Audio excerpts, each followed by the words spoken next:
We will now begin tonight's Take Note debate. Accordingly, Mr. Trudeau moves that this committee take note of the Russian military forces on Ukraine borders. Debate, the Right Honourable Prime Minister. Merci, Madame la Présidente. Thank you, Madam Je veux partager ce soir mon temps avec la ministre des Affaires étrangères.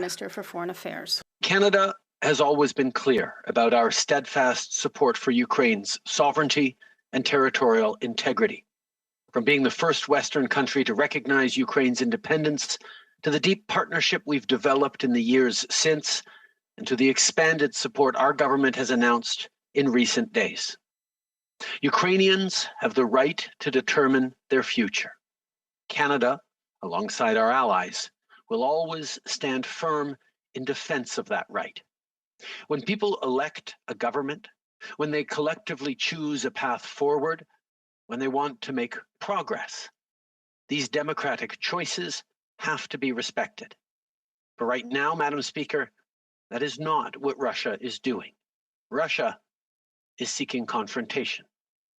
La Russie tente de déstabiliser et de provoquer un État démocratique souverain. Cette menace directe au droit du peuple ukrainien à l'autodétermination ne devrait pas seulement préoccuper l'Ukraine et l'Europe de l'Est, elle devrait nous préoccuper tous. Russian actions are once again standing in direct opposition to democratic principles.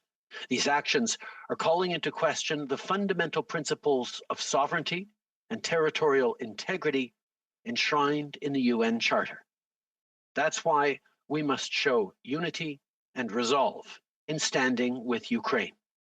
That's why Canada and its allies have been clear that any further incursion into Ukraine will provoke severe costs and serious consequences, including the imposition of coordinated sanctions. Madam Speaker, we'll continue to be there to provide support to Ukraine. In 2015, Canada launched Operation Unifier, a military training mission that has helped train about 33,000 members of the Ukrainian security forces. Last week, I authorized the extension and expansion of Operation Unifier. As part of this commitment, the Canadian Armed Forces is deploying 60 personnel to join the approximately 200 women and men already on the ground, with further capacity to increase the number of people up to 400. We're also sending additional support in the form of non-lethal equipment, intelligence sharing, and help to combat cyber attacks. Comme on l'a déjà annoncé, on fournit aussi un prêt à l'Ukraine pouvant aller jusqu'à 120 millions de dollars pour soutenir leur résilience économique. Et on va fournir jusqu'à 50 millions de dollars en aide humanitaire et en aide au développement. Je veux en profiter pour remercier toutes nos équipes qui travaillent fort sur ces dossiers. Je tiens à souligner que notre ministre de la Défense est en Ukraine présentement, en train de travailler avec ses homologues, et la ministre des Affaires étrangères y était récemment. Bien sûr, la vice-première ministre continue d'être très impliquée dans ce dossier. Je remercie aussi les membres des Forces armées canadiennes de l'opération Unifiée. J'ai eu la chance de les rencontrer il y a quelques années quand je suis allé en Ukraine. Ils font un travail exemplaire. Madam Speaker, Canada has a long history of standing up to bullies. But standing up to bullies doesn't mean that we want conflict. Let's be clear about the facts. NATO is no threat to Russia. It's a defensive alliance built on the free choice of its members to support each other in collective security. Ukraine is not provoking Russia or threatening its security. In the days and weeks to come, we'll continue coordinating closely with Ukraine, NATO allies, and our other international partners to stand firm in support of Ukraine and to deter further Russian aggression. The fate of Ukraine matters to the world and to Canadians. I've made this very clear, including directly to President Zelensky. I've defended the rights of Ukrainians to choose their own future in the past with organizations like the G7 and NATO, and I'll continue to do so. We're always stronger together, and we won't be intimidated. Merci, Madame la Présidente. Thank you, Madam Speaker. Questions and comments. The Honourable Member for Selkirk Interlake Eastman. Thank you, Madam Chair, and indeed an honor to be able to stand tonight in this debate on the future of Ukraine's ability to protect itself. And I appreciate the comments made by the Prime Minister, but at the same time, we know, Madam Speaker, that it was Ukraine's biggest demand of NATO allies, including Canada, for the last 4 or 5 years, is to beef up its lethal defensive weapons, knowing that at any moment Russia may want to invade Ukraine. So now we have over 100,000 Russian troops standing on Ukraine's borders on the north, on the east, and down in the south. Virtually got Ukraine surrounded. And I know that President Zelensky and the embassy here in Ukraine has been asking the government of Canada to provide lethal weapons. The Prime Minister has been completely mute on this. Why hasn't he supplied lethal weapons to Ukraine?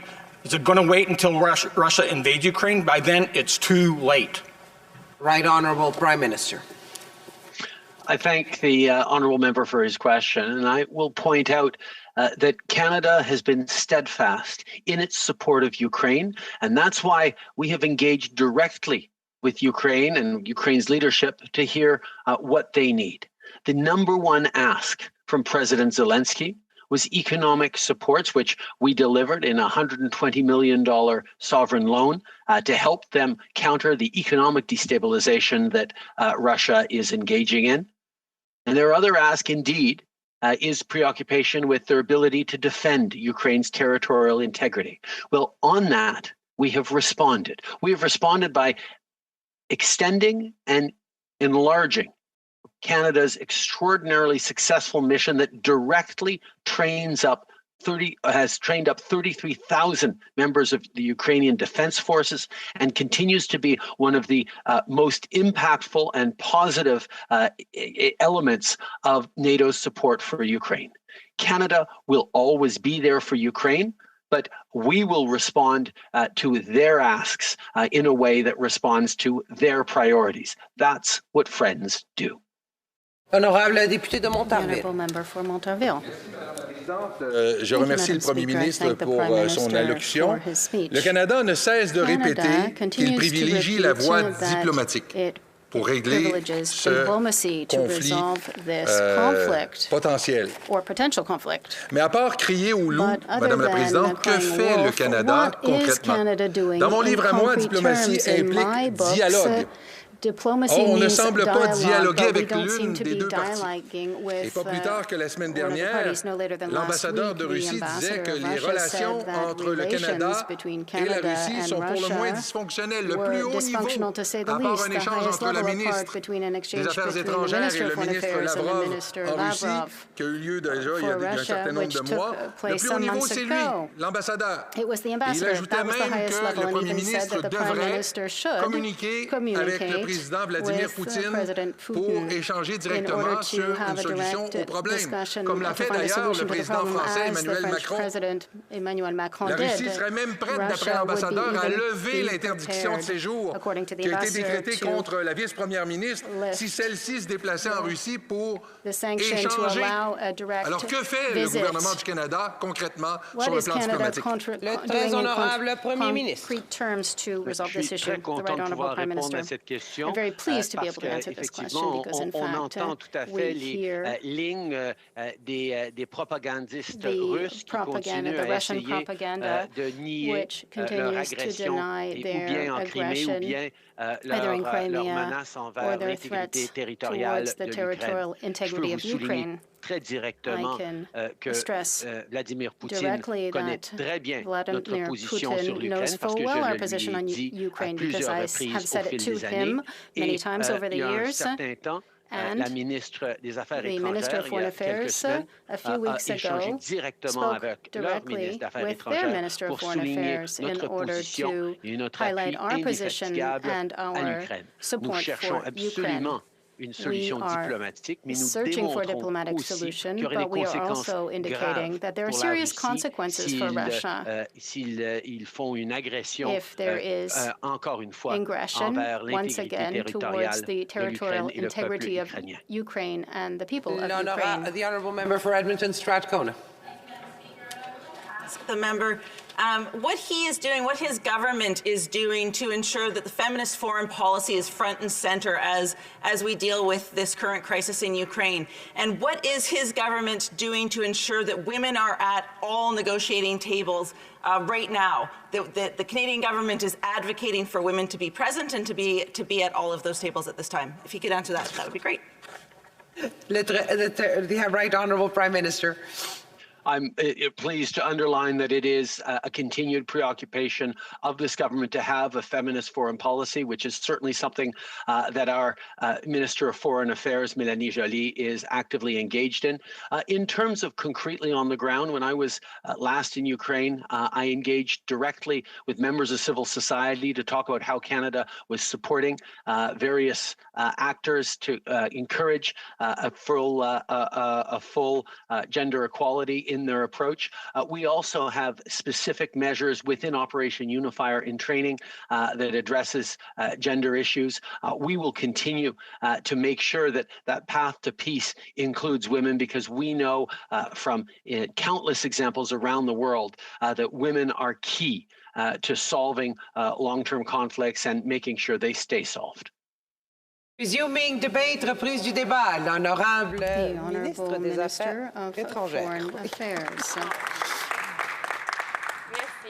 Thank you, Madam Speaker. I'm pleased to see you in that chair. I'm pleased to be in the chamber tonight to talk about an issue that is obviously a priority for this government, but which also mobilizes all the foreign ministers of the West. The facts are simple, Madam Speaker. As we speak, there are 100,000 Russian troops along the border of Ukraine. They have tanks, missiles, they're armed troops, and they're ready to go on the offensive. Therefore, the threat is real. Vladimir Putin is trying to take control of another country, and that's unacceptable. Canada has no choice but to support the democratic will of the Ukrainian people. When a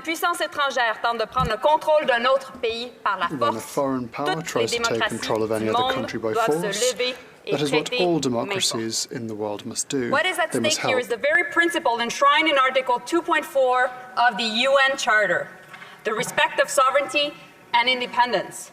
It states, UN members should refrain from threat or use of force against the territorial integrity or political independence of any state. The Russian government claims they value the UN Charter. They need to show it, de-escalate.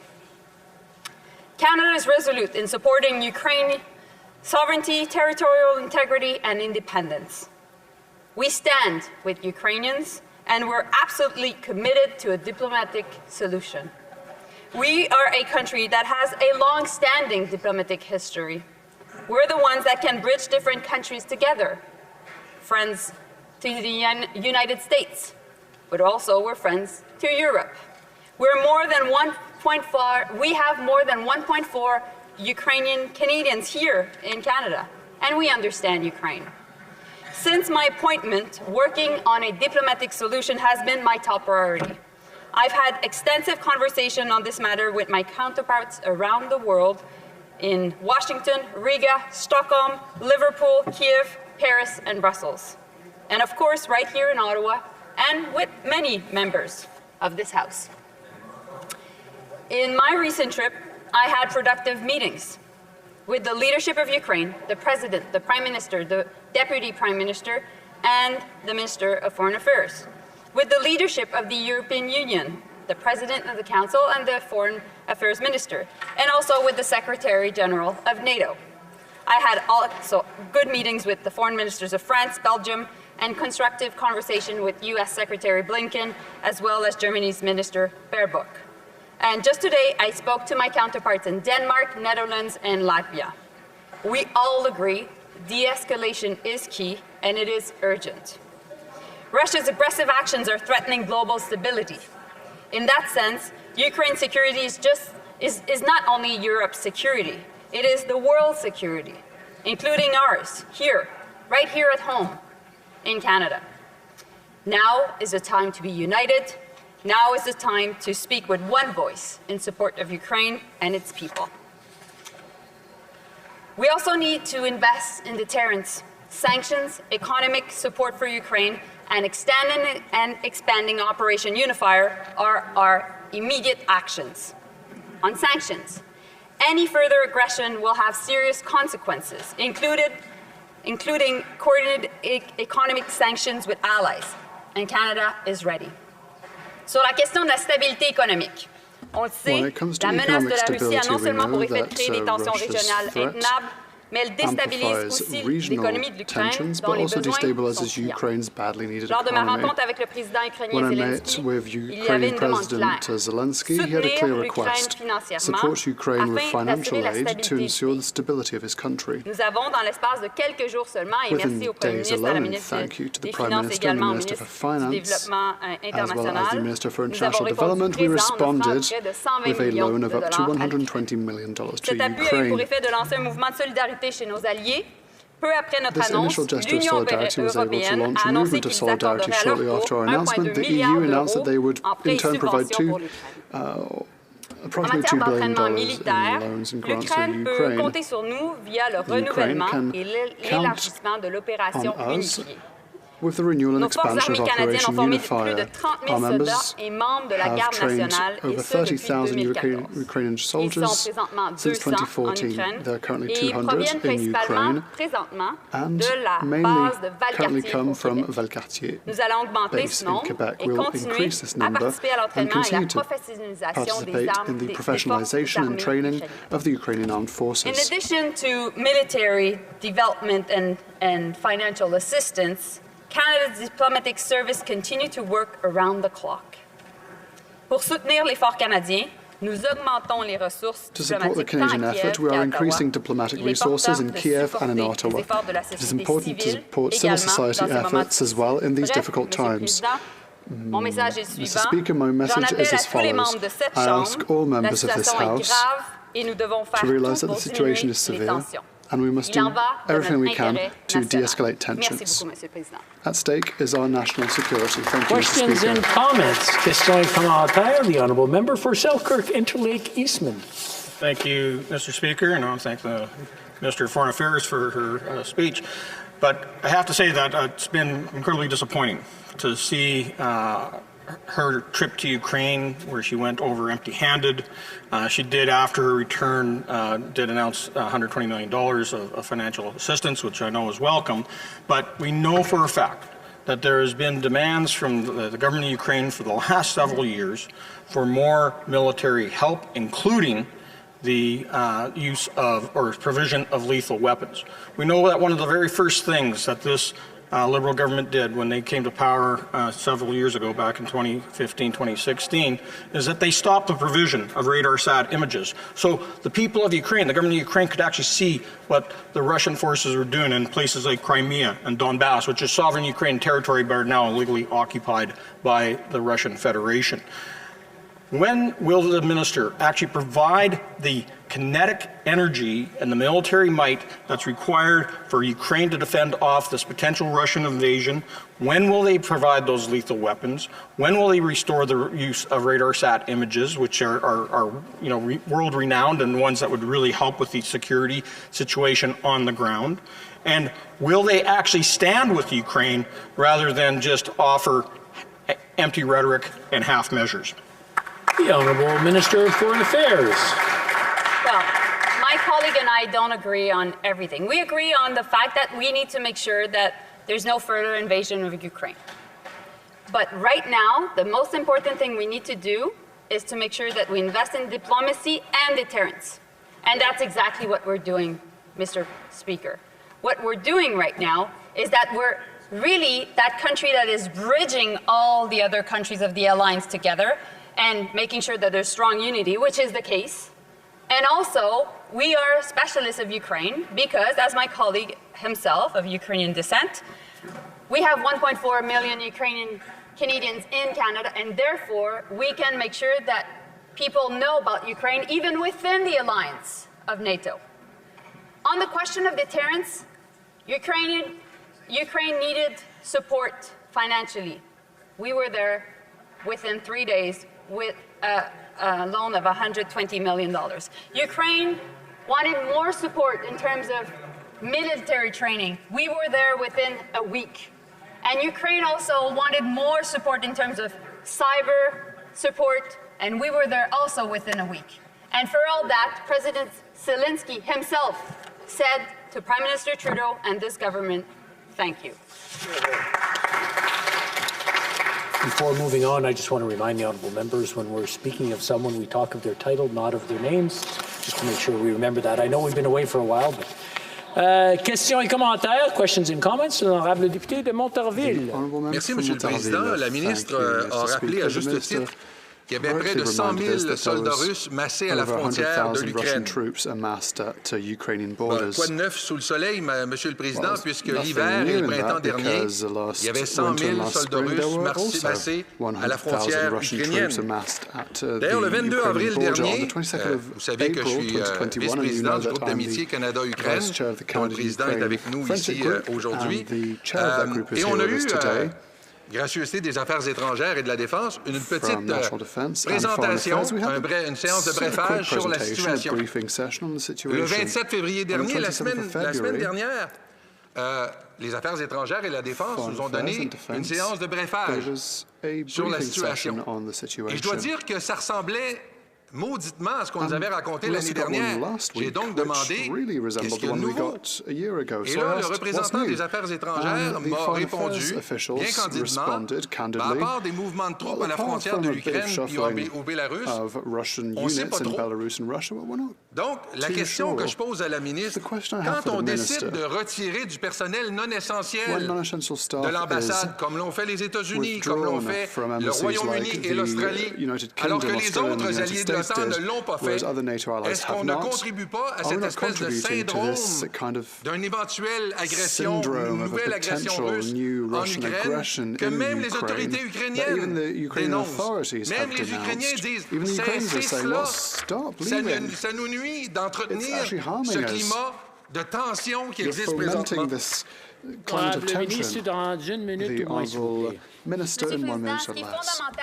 Mr. Speaker, what's essential and what I would like to reiterate to my colleague is that Russia is the aggressor as it stands. There is no aggression at all from Ukraine, and no aggression from any member of NATO. And we have to agree on that here in this House because it's fundamental in how we understand the current conflict. Another point, my colleague asked the Prime Minister, saying what our relations with Russia are. Russia knows our point of view. Not only that, but Russia is trying to create a situation that divides NATO members as it stands, and we will not fall into this climate of fake misinformation, and I'm sure that the Honourable Member will do the same. Resuming debate. The Honourable Leader of the Opposition.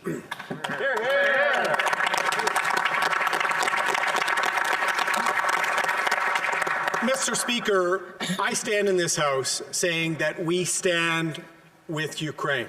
Hear, hear. An important friend and ally of Canada, important not just to the 1.4 million Canadians with Ukrainian ancestry, important to every single Canadian in this country, because Ukraine is our friend, our trading partner, and our ally.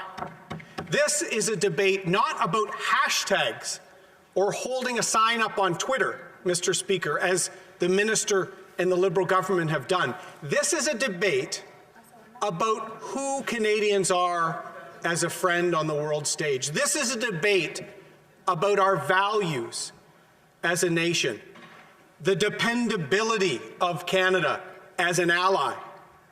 From Vimy Ridge, Mr. Speaker, to Kandahar, to all points in between, to the Donbass today. Is Canada that friend and ally that the world knows? Is Canada living up to its reputation as a founding member of NATO? Is Canada living up to the fact that NATO would not have been formed but for the role that Canada played bridging the Atlantic nations in World War II? As Winston Churchill described us, Mr. Speaker, the linchpin between the free peoples of Europe and of North America. Ukrainian Canadians are demanding more from this government than hashtags. Canadians, and indeed our allies and friends around the world, are asking for more than hollow words and empty gestures, Mr. Speaker. You can send as many ministers to Kiev as you wish, but if they come with nothing but hollow words as we evacuate our people, Mr. Speaker, that is letting our friends down. It's also letting our country down for its values. La politique étrangère du Canada devrait reposer sur un principe important. Nous ne devons jamais tourner le dos à nos amis et à nos alliés. C'est sans hésiter que nous devons les aider quand ils le demandent, comme nous l'avons toujours fait dans l'histoire du Canada. From Vimy Ridge to today, Mr. Speaker, Canada has known to be there for our friends, for our allies, but also for our values of liberty, freedom, and dignity of person, Mr. Speaker. These are values we have fought and died for. And Ukrainian Canadians have built this great country. There's members on both sides of this House. The first Governor General, the great Reina Tishin, former Conservative Member of Parliament, the first Cabinet Minister of Ukrainian extraction I met because he's from my area, Michael Starr, Mr. Speaker, the former MP for Oshawa. My first event as an aspiring politician was at Lviv Hall with my Ukrainian Canadian friends in Oshawa. My friend from Selkirk Interlake Eastman, my wingman of late, introduced Holodomor commemoration in this House, one of the first Western parliaments to talk about the horrific famine brought on the Ukrainian people by the Russian overlords at the time, Mr. Speaker, by the Soviet Union, by a neighbor that has always impinged on the freedoms of Ukrainians. And it's up to us as Canadians to be there now for them.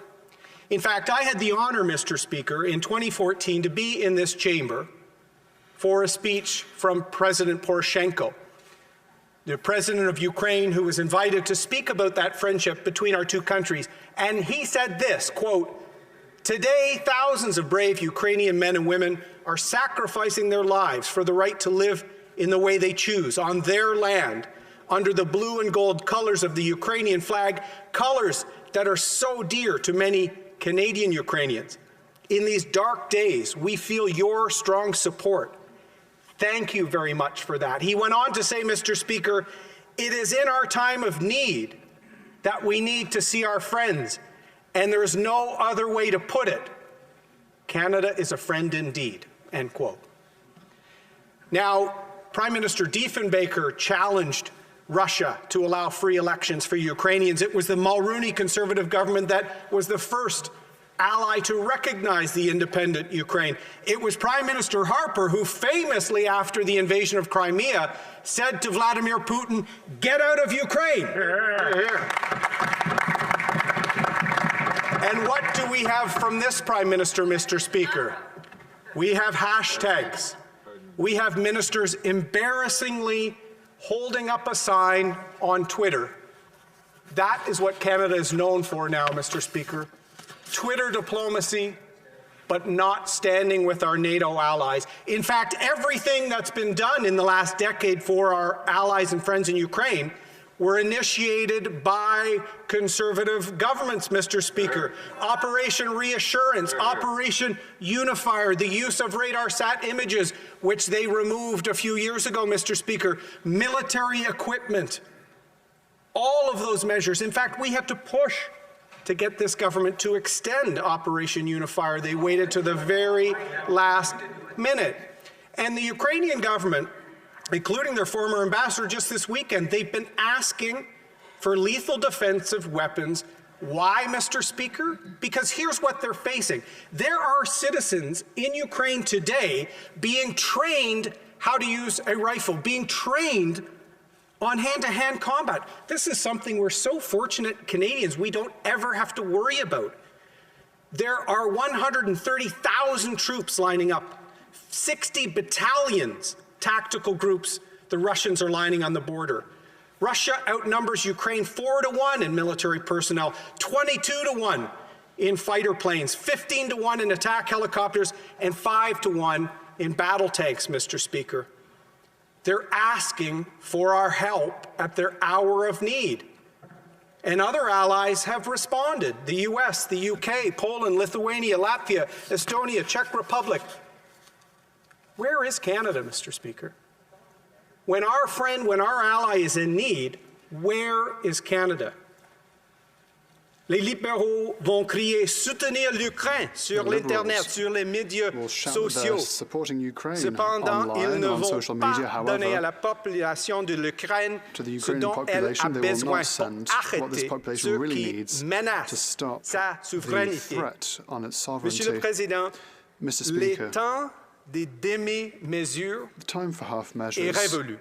C'est maintenant que l'Ukraine a besoin de notre soutien, notre appui.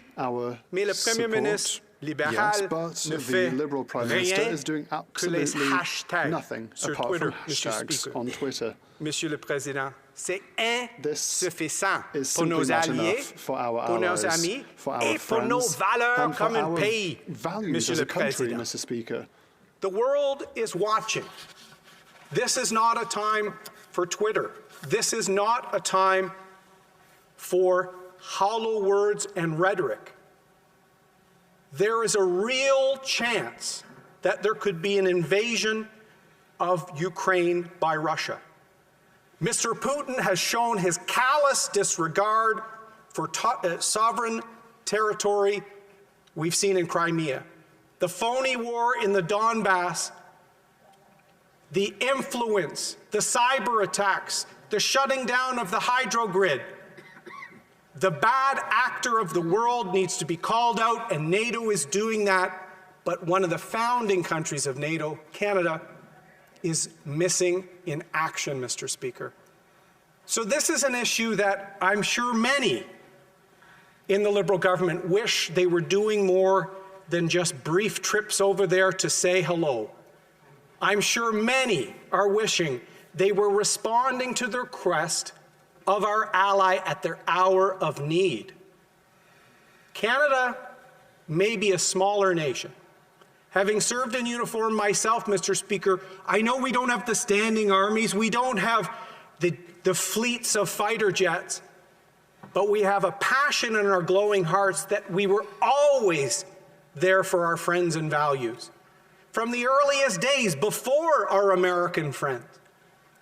As Lester B. Pearson once said, Mr. Speaker, a Liberal Prime Minister, that if a rifle is fired on the Korean Peninsula or in Europe, it's just as important to defend Canada as if it was done here on our own soil, Mr. Speaker. So this government has a choice.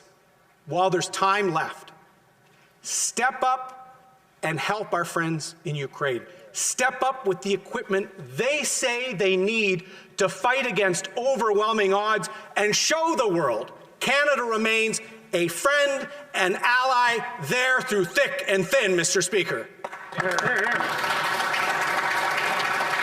Questions and comments? The Honourable Minister of Foreign Affairs.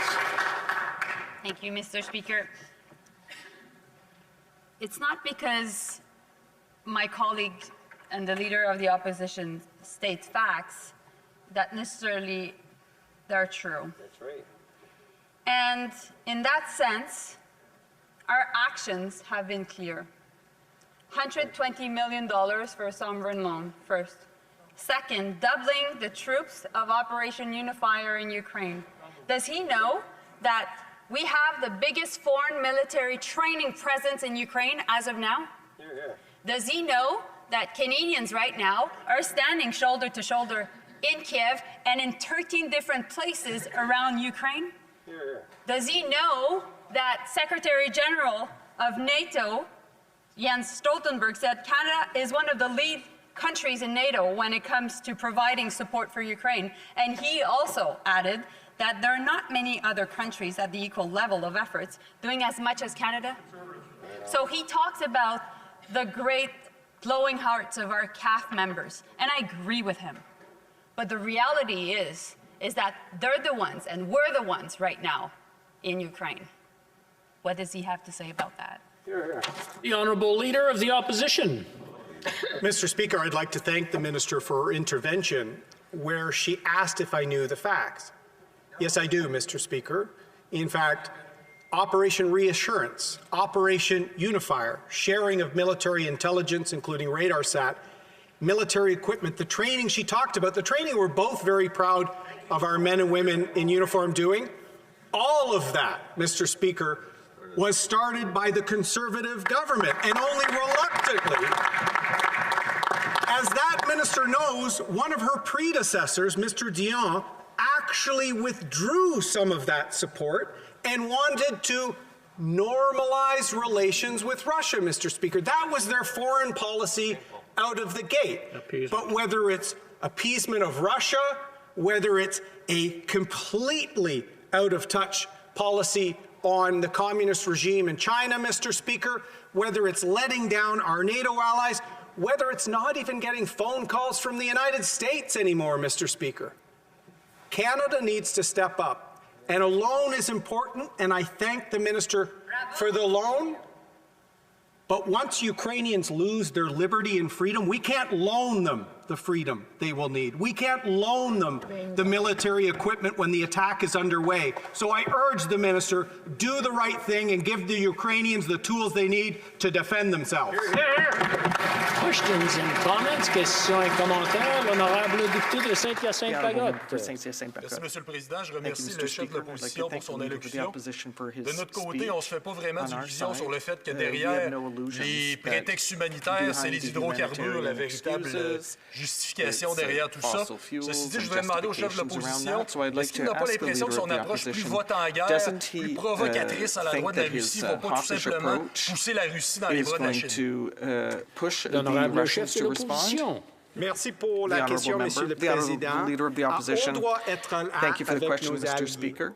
We have to be in tune with our allies. It's not a provocation to stand up for our principles, particularly before an invasion of Russia in Ukraine, against Ukraine. It's time to stand up for our values as a country. As I said, since Vimy Ridge, Mr. Speaker, all the way to Afghanistan, our men and women in uniform have been there, have stood up for freedom in France, in Europe, in Korea. And now we have to be there with the military equipment that we need, that is needed in Ukraine. It's not time for empty rhetoric spouted by a minister or by the Prime Minister. It's not time for hashtags on Twitter, Mr. Speaker.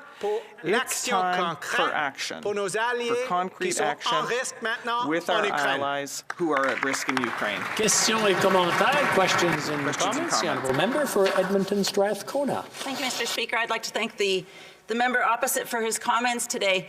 You know, one of the things that bothers me most about his comments today is that he speaks about lethal force. He speaks about action, but I don't hear him talking about diplomacy. I don't hear him talking about using what we can to de-escalate this situation right now. And what I want him to understand is that it is Ukrainian people who will die if there is a war in Ukraine. It is women and children in Ukraine who will die if we continue to escalate this situation. Now, his government, when they were in power, they were the ones that decimated foreign aid. They were the ones that decimated our diplomatic corps. So perhaps he doesn't believe in diplomacy. Perhaps he doesn't believe in sanctions and the power of the international community to find a peaceful resolution. But I am wondering why he thinks, someone who will not have to go to war in Ukraine, that war is such a wonderful idea for the Ukrainian people right now. The Honourable Leader of the Opposition. Mr. Speaker, I think the member was misstating the fact that I'm suggesting war is a good thing, Mr. Speaker.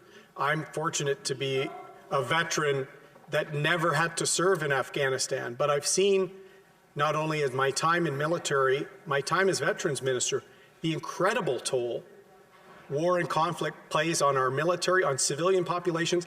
It is those very Ukrainians she talks about at risk that are now in Legion halls, in church basements, being trained on how to defend themselves. And all they want is for their friends in Canada to give them some equipment so they don't have to call out senior citizens to the front lines, Mr. Speaker. If you do not have appropriate military counterbalance, which is why NATO was created, you cannot engage strategically and effectively in diplomacy. We support diplomacy. It was Raynell Anderchuk, a senator, who brought Magnitsky sanctions to Canada, sponsored in this House by my friend beside me from Selkirk Interlake Eastman, Mr. Speaker. We should be using sanctions. We should be using pressure. We should be using diplomacy. But hollow commitments through social media empower a dictator like Vladimir Putin, Mr. Speaker. We need to stand by our allies and stand up for Ukraine. Questions and comments? Questions et commentaires? The honourable member for Sherwood Park, Fort Saskatchewan. Thank you, Mr. Speaker. I thank our leader for his remarks. He spoke briefly at the end there about Magnitsky sanctions, and I want him to just follow up on that point.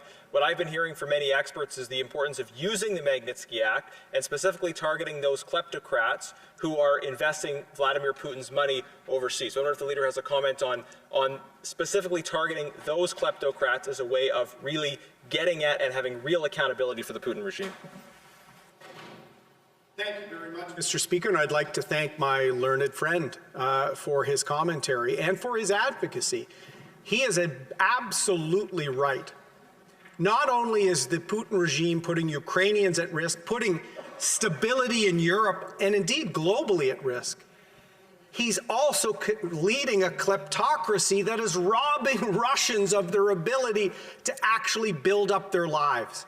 He is, through some oligarchs and through a system of money laundering throughout the world that we need to work through FinTrack and other agencies with our allies to root out, using sanctions, using pressure, to call these regimes what they are, Mr. Speaker. It should trouble the minister that one of her mentors, Mr. Dion, was actually advocating rapprochement with Mr. Putin after he invaded and occupied Crimea. It was her government that withdrew radar sat imaging so that Ukrainians could track Russian movements in the Donbass, Mr. Speaker. Vladimir Putin for years has been plotting what he is doing now. And the moment now is for us to give our ally what they need and continue, as my friend said, to apply Magnitsky sanctions, to work diplomatically. But you have to make sure you have a real stick to have diplomacy, Mr. Speaker. And right now, our friends in Ukraine are asking Canada to stand alongside the United States, the United Kingdom, Poland, other allies to be there for Ukraine when they need us most. Hear, hear.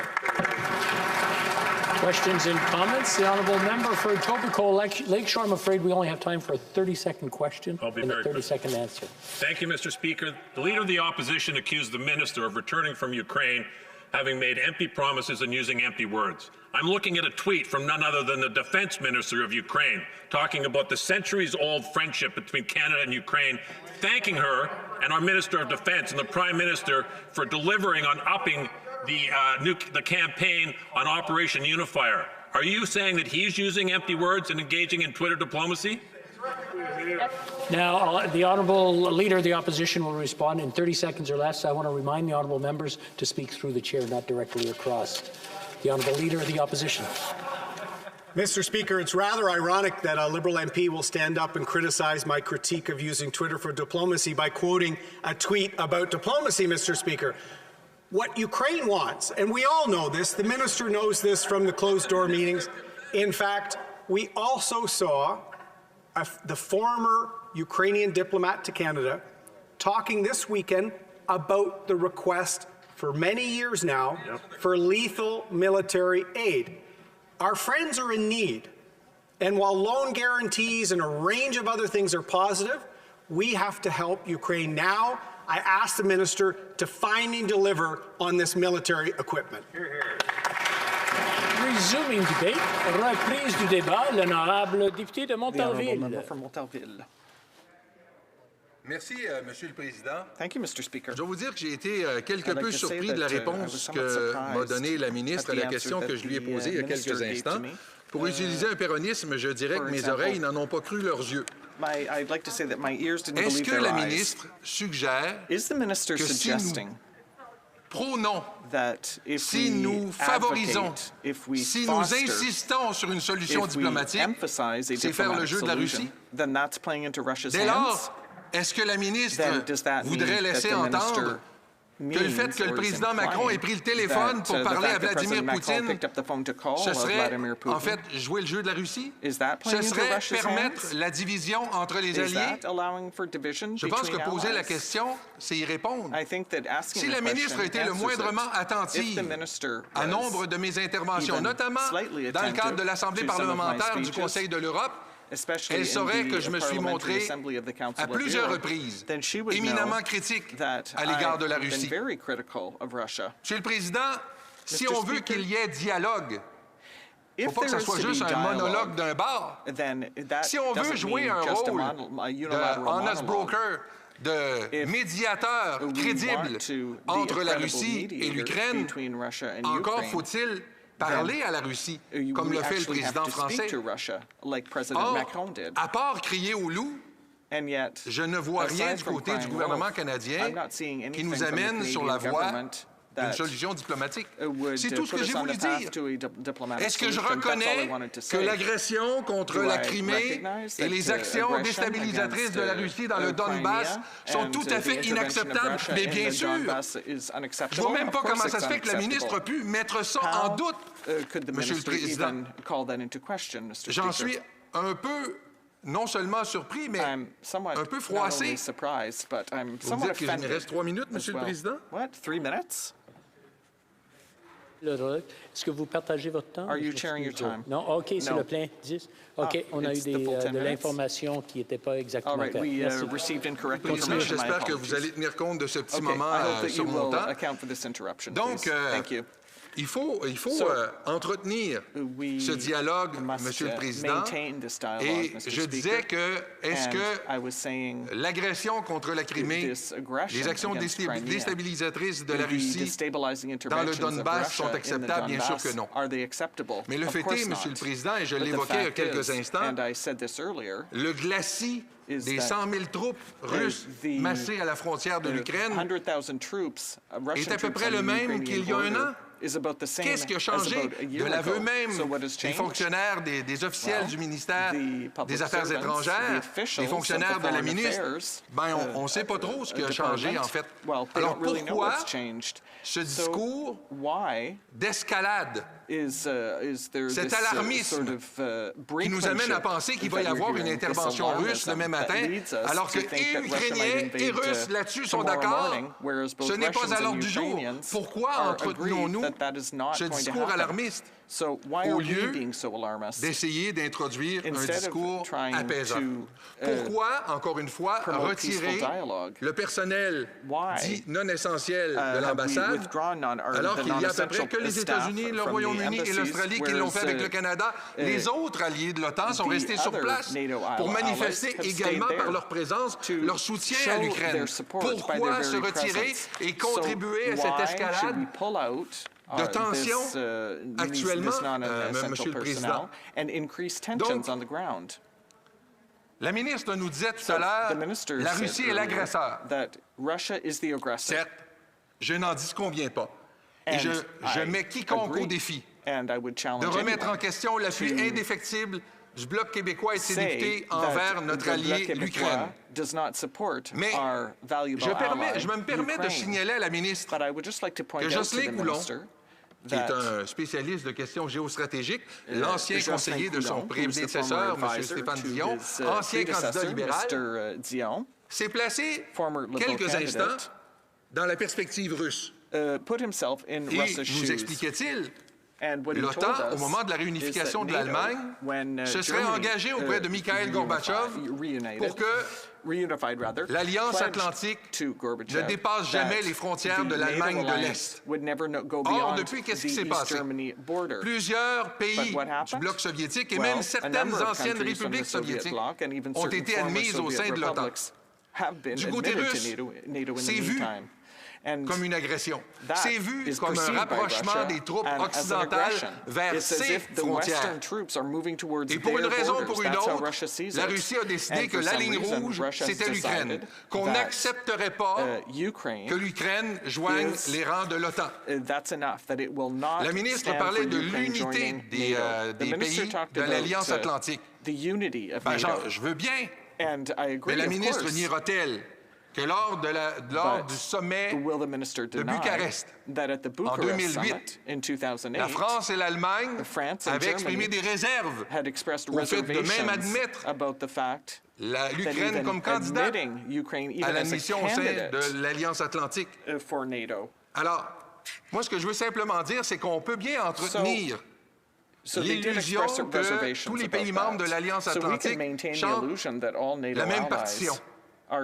Mais la réalité des faits, c'est pas celle-là. Et c'est ce qui explique que le président français ait pris le téléphone et a téléphoné à Vladimir Poutine, alors que le Canada, les États-Unis, le Royaume-Uni entretiennent ce discours assez belliqueux à l'égard de la Russie. Il y a des points de vue très divergents à l'intérieur de l'Alliance Atlantique. Et c'est pas jouer le jeu de la Russie que de simplement le reconnaître, Monsieur le Président. C'est simplement reconnaître les faits. Or, qu'est-ce qu'on fait à partir de là? Est-ce qu'on veut véritablement jouer un rôle de médiateur utile? Si la réponse est oui, Monsieur le Président, on doit agir en conséquence. On doit poser des gestes qui soient conséquents pour faire en sorte de faire baisser les tensions. On a pris des engagements à l'égard de l'Ukraine. On doit respecter ces engagements à l'égard de l'Ukraine. Mais ce serait amener tout le monde en bateau que de prétendre que ça ne requiert pas l'unanimité des membres de l'Alliance Atlantique pour admettre l'Ukraine dans ses rangs. Où en est l'unanimité de l'Alliance Atlantique de ce côté-là? Je pense qu'on doit faire preuve d'honnêteté envers nous-mêmes, d'honnêteté envers les Ukrainiens, mais on a une responsabilité à l'égard de l'Ukraine, parce qu'on a donné notre parole à l'Ukraine. Donc, il y a des choses qu'on doit faire du point de vue du partenariat qui doit exister entre l'Ukraine et l'Alliance Atlantique. Il y a des choses qui doivent être faites également pour répondre aux besoins de l'Ukraine. Bien qu'on privilégie, bien sûr, l'option diplomatique, on ne peut nier que l'Ukraine demande le soutien du Canada. Soutien qui, il faut le reconnaître, est relativement limité. La capacité de soutien, bien que le Comité de la Défense, en 2017, ait rappelé qu'un certain nombre de spécialistes seraient favorables à ce que le Canada vende des armes à l'Ukraine. La réalité, c'est que le Canada a lui-même peu d'armes susceptibles d'aider l'Ukraine, notamment au niveau de la défense anti-chars et de la défense anti-aérienne. Mais il y a certainement des choses, par contre, qu'on peut faire au niveau de l'aide en matière de renseignement et de cybersécurité, considérant que l'Ukraine a récemment fait l'objet, manifestement, d'une attaque, une cyberattaque provenant de la Russie pour déstabiliser ses institutions.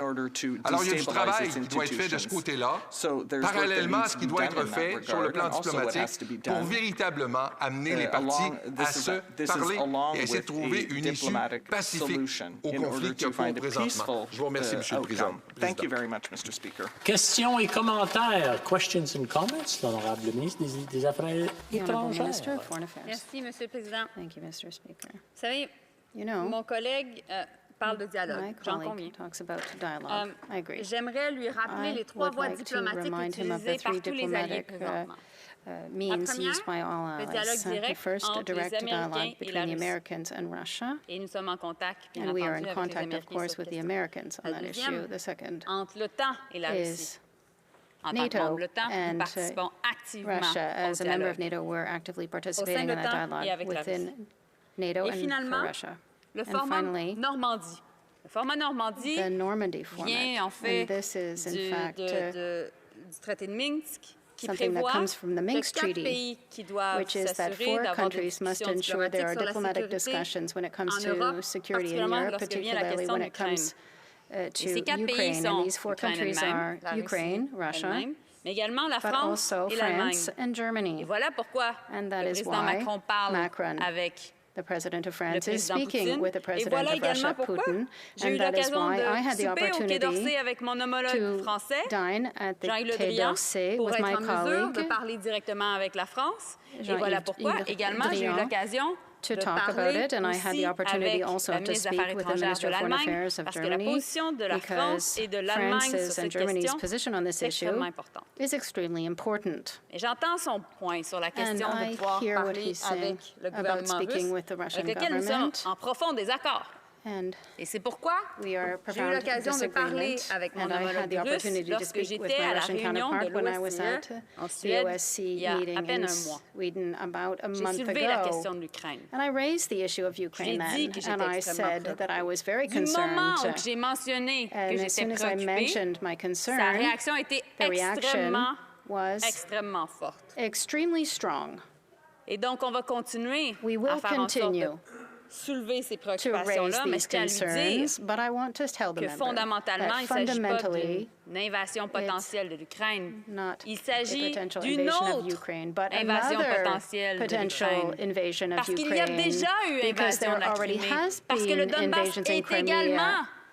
And Donbass is also being occupied at present. So what we need to take into consideration right now is the fact that this country, a country by force, could violate the sovereignty of another country and its territorial integrity. My question, therefore, to my colleague, and of course I know his political party membership, how can he support the fact that a country can, through force, violate another country's sovereignty? The member Monsieur le Président, comment la ministre peut-elle prétendre que nous soutenons l'agression de l'Ukraine par la force, par la Russie? Comment peut-elle, sur la base de quel discours, intervention, communiqué de presse, de quelle intervention du Bloc québécois peut-elle prétendre aujourd'hui que nous soutenons l'agression? Si elle s'était ouvert les oreilles il y a quelques instants, elle m'aurait entendu dire que l'agression contre la Crimée, que les efforts déstabilisateurs de la Russie dans le Donbass sont parfaitement, totalement inacceptables. Comment peut-elle prétendre aujourd'hui que nous soutenons ces agressions? C'est une insulte à l'intelligence de tout le monde que d'entendre la ministre des Affaires étrangères nous dire une chose ici en cette Chambre aujourd'hui. C'est totalement inadmissible, Monsieur le Président. Et j'espère que la ministre n'a pas invoqué le format Normandie pour se déresponsabiliser à l'égard du rôle que doit jouer le Canada s'il veut véritablement jouer ce rôle qu'il était le sien par le passé, c'est-à-dire celui qui cherche à trouver des solutions entre les pays qui sont en conflit. Alors j'espère que la ministre ne fait pas simplement que se déresponsabiliser en remettant ça sur les épaules de la France et de l'Allemagne. Dieu merci, il y a la France et l'Allemagne pour éviter que tout le monde vire ou tombe dans le discours, dans le syndrome des tensions, comme le font les pays du bloc anglo-saxon, si je puis dire. Mais c'est totalement inadmissible de dire une chose pareille. Quand la ministre nous dit qu'il y a un contact, qu'il y a des contacts entre l'OTAN et la Russie, peut-être la ministre devrait-elle savoir que le partenariat pour la paix entre l'OTAN et la Russie est quasi et de facto inexistant. Parce que non seulement il n'y a plus de collaboration sur le plan civil et militaire entre l'OTAN et la Russie, et d'autre part, les missions respectives de l'un auprès de l'autre sont fermées. Alors comment la ministre peut-elle prétendre qu'il y a des relations entre l'OTAN et la Russie alors qu'elles sont à peu près coupées complètement? Et quant aux relations entre les États-Unis et la Russie, on ne peut pas applaudir au fait que le président Biden crie au loup, lui aussi, quant à une éventuelle réinvasion, appelons ça comme ça parce que la ministre y insiste, réinvasion, nouvelle invasion du territoire ukrainien. Alors, quand le gouvernement américain crie au loup, il dit que s'il y avait une intervention limitée, la réaction des pays occidentaux pourrait l'être tout autant. Je pense que ça porte à réfléchir, Monsieur le Président. Alors, encore une fois, une chance que l'Allemagne et la France sont là pour tenter, effectivement, de trouver une voie diplomatique, parce que ça n'a pas l'air d'être la voie que veut utiliser la ministre des Affaires étrangères du Canada. Questions et commentaires, l'honorable député de Calgary-Shepherd. Merci, Monsieur le Président. Donc, c'est plutôt pour faire un commentaire, pas vraiment une question. It's more of a comment than a question to the member, because I think he really gave a good explanation of his position, the position of the bloc. But it's rather about the narrative, and I just want to make a comment about that. I think that as a Canadian MP, I'm Polish. I was born in Poland by birth, and I experienced that whole story in Eastern Europe. And when we talk about the way that NATO moved the borders closer to Europe, to Russia, it's because like the Slovaks, Hungarians, Lithuanians, Estonians, they asked to be members of NATO, to flee oppression by Moscow and the Russian Federation. It was a choice, not just in terms of foreign affairs, but a choice of the people to escape those who had previously occupied them, in the sense of being occupied. There was the Warsaw Pact. I think that when we talk about this, it's not NATO the aggressor, but NATO that got new members that wanted to be part of an alliance that would defend them. And I think it's important when we talk about this to say that it's not the interest of Russia that should count, but the interest of these people who live in Eastern Europe. Thank you, Mr. Speaker. The Honourable Member for Monterville. Mr. Speaker, I had the opportunity in my youth to go and visit Poland under the communist regime. C'était le régime du général Jaruzelski à ce It was moment-là qui était au under pouvoir General Jaruzelski, à who was in Varsovie. power at the time in J'ai eu Warsaw, l'occasion and de I me had the rendre en opportunity to go to en Hungary Tchécoslovaquie, and Czechoslovakia sous les gouvernements under communistes. the communist governments Je comprends there. And I ces pays-là aient understand that voulu these countries échapper wanted to escape, je dirais, au contrôle ou du moins à l'influence or rather the de influence ce at the puissant very voisin least of qu'est their la Russie, powerful neighbors, l'Union soviétique à Russia and the l'époque. Soviet Union, C'est as pas it ça was le called point. at the time. Ce que je fais simplement What I'm rappeler, puis c'est simply pas moi qui saying, le rappelle, c'est and I'm Jocelyn not the one Coulon, even saying un it, it's ancien Jocelyn conseiller Coulon, a former libéral, liberal qui disait advisor, who said l'OTAN that a manqué à NATO sa parole.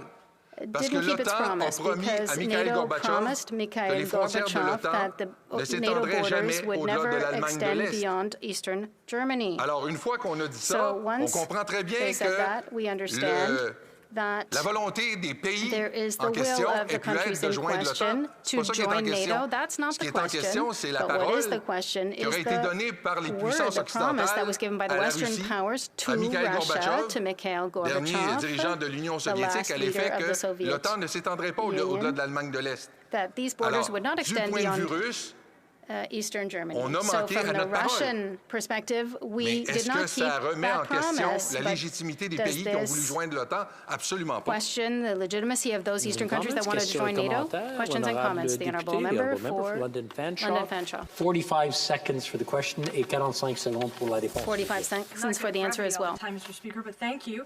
Well, New Democrats, we support the non-combat military training. We don't support the provision of arms or lethal military gear, as my colleague so adequately and put forward. And I noticed that the member across the way reacted quite well. So if he could expand upon his thoughts to the pushing for Conservative members or from Conservative members on that provision of lethal military gear and what the consequences of that are. Thank you, Mr. Speaker.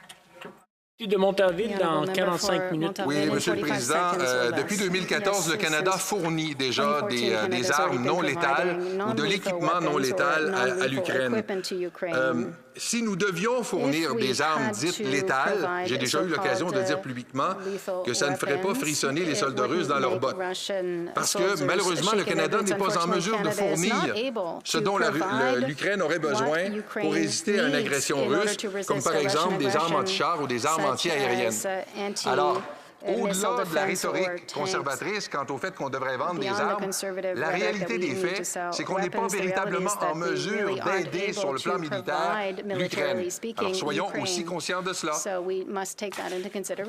Reprise du débat, resuming debate. The honourable member for Burnaby South. Thank you very much, Mr. Speaker. I'll be sharing my time with the honourable member for Edmonton Strathcona. During this time, my thoughts, and on behalf of all New Democrats, our thoughts are with the Ukrainian community in this difficult time. The Ukrainian community here in Canada and in Ukraine and around the world are not only grappling with a global pandemic, which has caused incredible difficulties in people's lives and immense sacrifice and hardship. On top of that, the people of Ukraine now are worried and deeply filled with anxiety and fear about the threat of invasion. And in all of this, I want to be very clear. New Democrats, collectively, we stand in full solidarity with the people of Ukraine. Mes pensées vont à la communauté ukrainienne dans ce temps difficile. Non seulement nos confrères et consoeurs doivent affronter la pandémie comme nous tous, mais en plus, plusieurs d'entre eux s'inquiètent des menaces d'invasion de la Russie. Les néo-démocrates sont solidaires du peuple ukrainien. And we know that this fear and this worry and this anxiety is based on legitimate threats.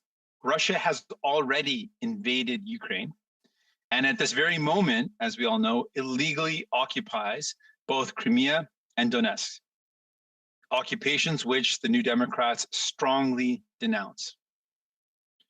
The ongoing and active conflict in eastern Ukraine continues to cause a heavy humanitarian toll for millions of civilians. Even before this last series of escalation of tension, 2.9 million people, including over 400,000 children, required humanitarian assistance. Children in eastern Ukraine have grown up knowing conflict for the past 8 years, enduring violence, shelling, and being displaced from their homes. Escalating hostilities could lead to further mass displacement, a refugee crisis, and an untold number of casualties. Le conflit actif dans l'Est de l'Ukraine continue d'avoir des graves conséquences humanitaires pour des millions de personnes. Des millions de personnes ont été forcées à quitter leur maison et l'économie de la région a été dévastée. Canada was the first country to recognize Ukraine's independence 30 years ago. We must continue to support an independent and democratic Ukraine. New Democrats believe that Canada should continue to work with our allies to find a real diplomatic solution to this looming crisis. Canada should focus its efforts on diplomacy, non-lethal assistance, and economic sanctions against Russia, including, but not limited to, the Magnitsky sanctions as a deterrent. Bloodshed must be avoided through coordinated international pressure and stronger sanctions. Ce n'est pas en envoyant des armes que nous réussirons à stabiliser la situation. À la suite des décisions des conservateurs et des libéraux, le corps diplomatique du Canada a été très réduit, ce qui fait d'aujourd'hui, nous avons moins de leviers diplomatiques pour aider dans ce conflit. Malgré cela, nous croyons que la paix pourra seulement être atteinte par la diplomatie et non par la guerre. New Democrats have always believed that peace is achievable only through diplomacy. New Democrats urge the Canadian government to continue to do its part to support the people of Ukraine through robust diplomacy. Millions of Eastern Europeans are counting on us to help foster peace. Let's not disappoint them. Merci. Thank you. Thank you. Questions et commentaires. Questions and comments. The honourable member for Outremont. Thank you very much, Mr. Speaker, and I was pleased and relieved to hear the leader of the NDP say that he stands in solidarity with the Ukraine. However, the NDP member for Winnipeg South described the Ukrainian government as a, quote, anti-Semitic, neo-Nazi, and fascist militia.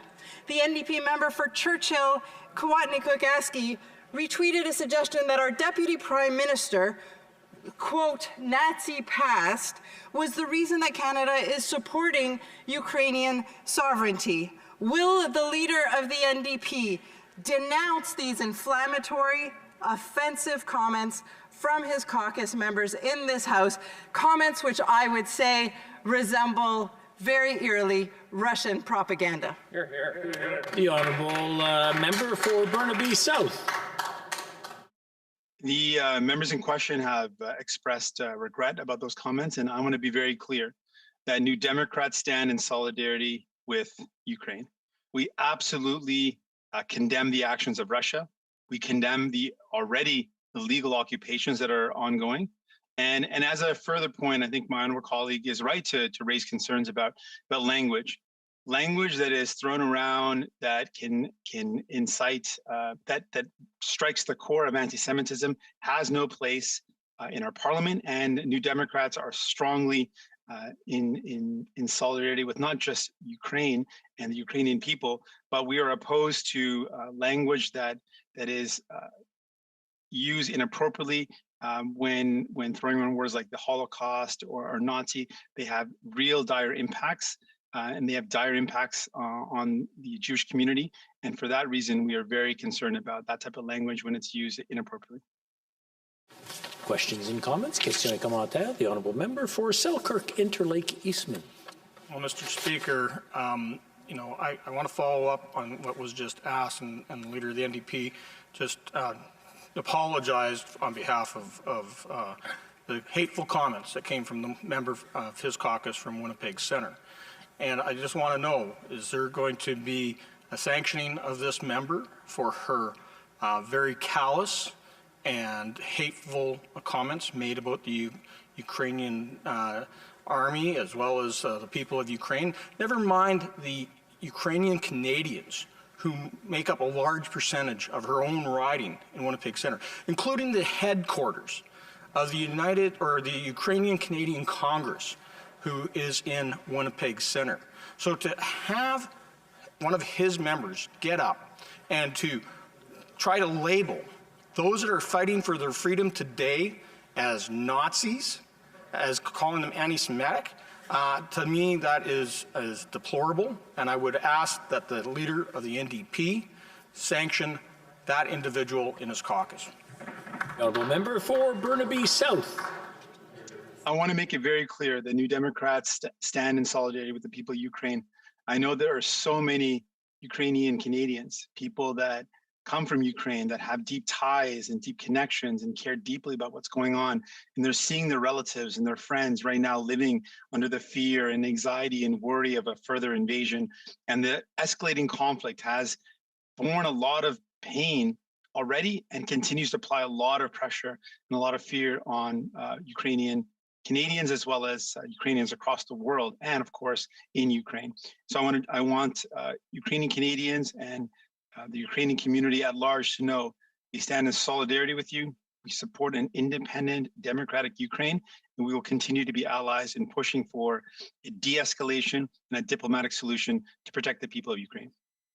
Questions and comments? Questions et commentaires. The honourable member for Edmonton Strathcona, a 30-second question and hopefully a 30-second answer. For his comments and for his support for the Ukrainian community.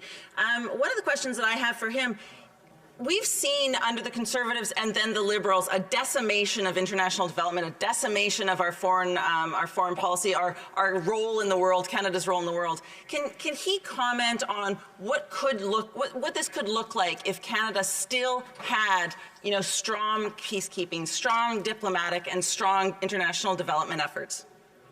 For Burnaby South, in 30 seconds or less, please. I really appreciate the question. We've seen that Canada's role in the world has been diminished. Consecutive Conservative and Liberal governments have been cutting our resources, whether it's the diplomatic corps or our peacekeeping roles. If we had that role, we could play a greater partnership in pushing for peace. We could have a greater impact on the global stage. And that's something the New Democrats have continued to push for, increasing our peacekeeping, increasing our federal, our diplomatic corps so that we can play that role in pushing and promoting for peace. Resuming debate, reprise du débat, the honourable member for Edmonton Strathcona. Speaker, and I would like to thank my leader, the member from Burnaby South, for his comments tonight in support of the Ukrainian community. Canada, as many people have said before tonight, has a very special relationship with Ukraine.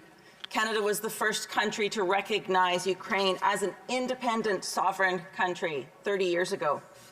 There are over 1.4 million Canadians that identify as being of Ukrainian heritage in Canada. And while Ukrainians have chosen to settle in communities across Canada, nowhere else has their impact been as great as within the prairie provinces. Provinces like my own home province of Alberta.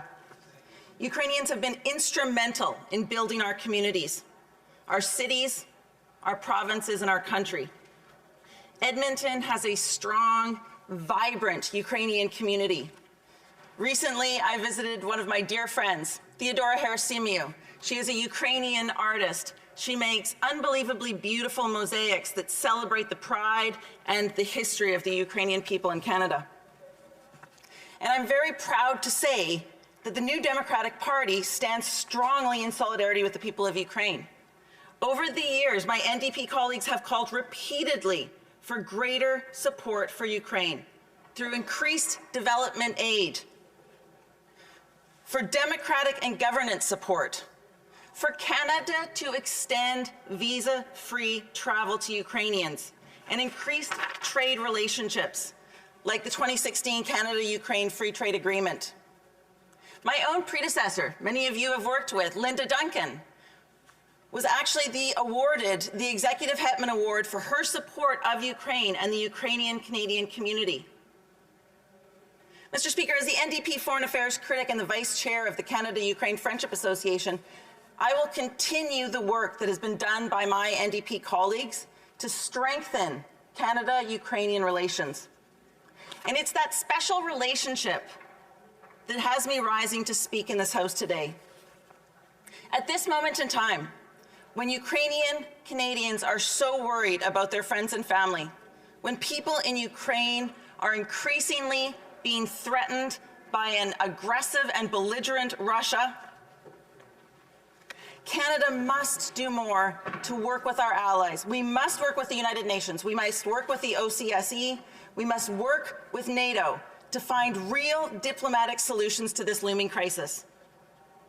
Canada must not escalate and inflame an already precarious situation, but rather focus our efforts on diplomacy, non-lethal assistance, and economic sanctions, including Magnitsky sanctions, to deter Russia from escalating this conflict.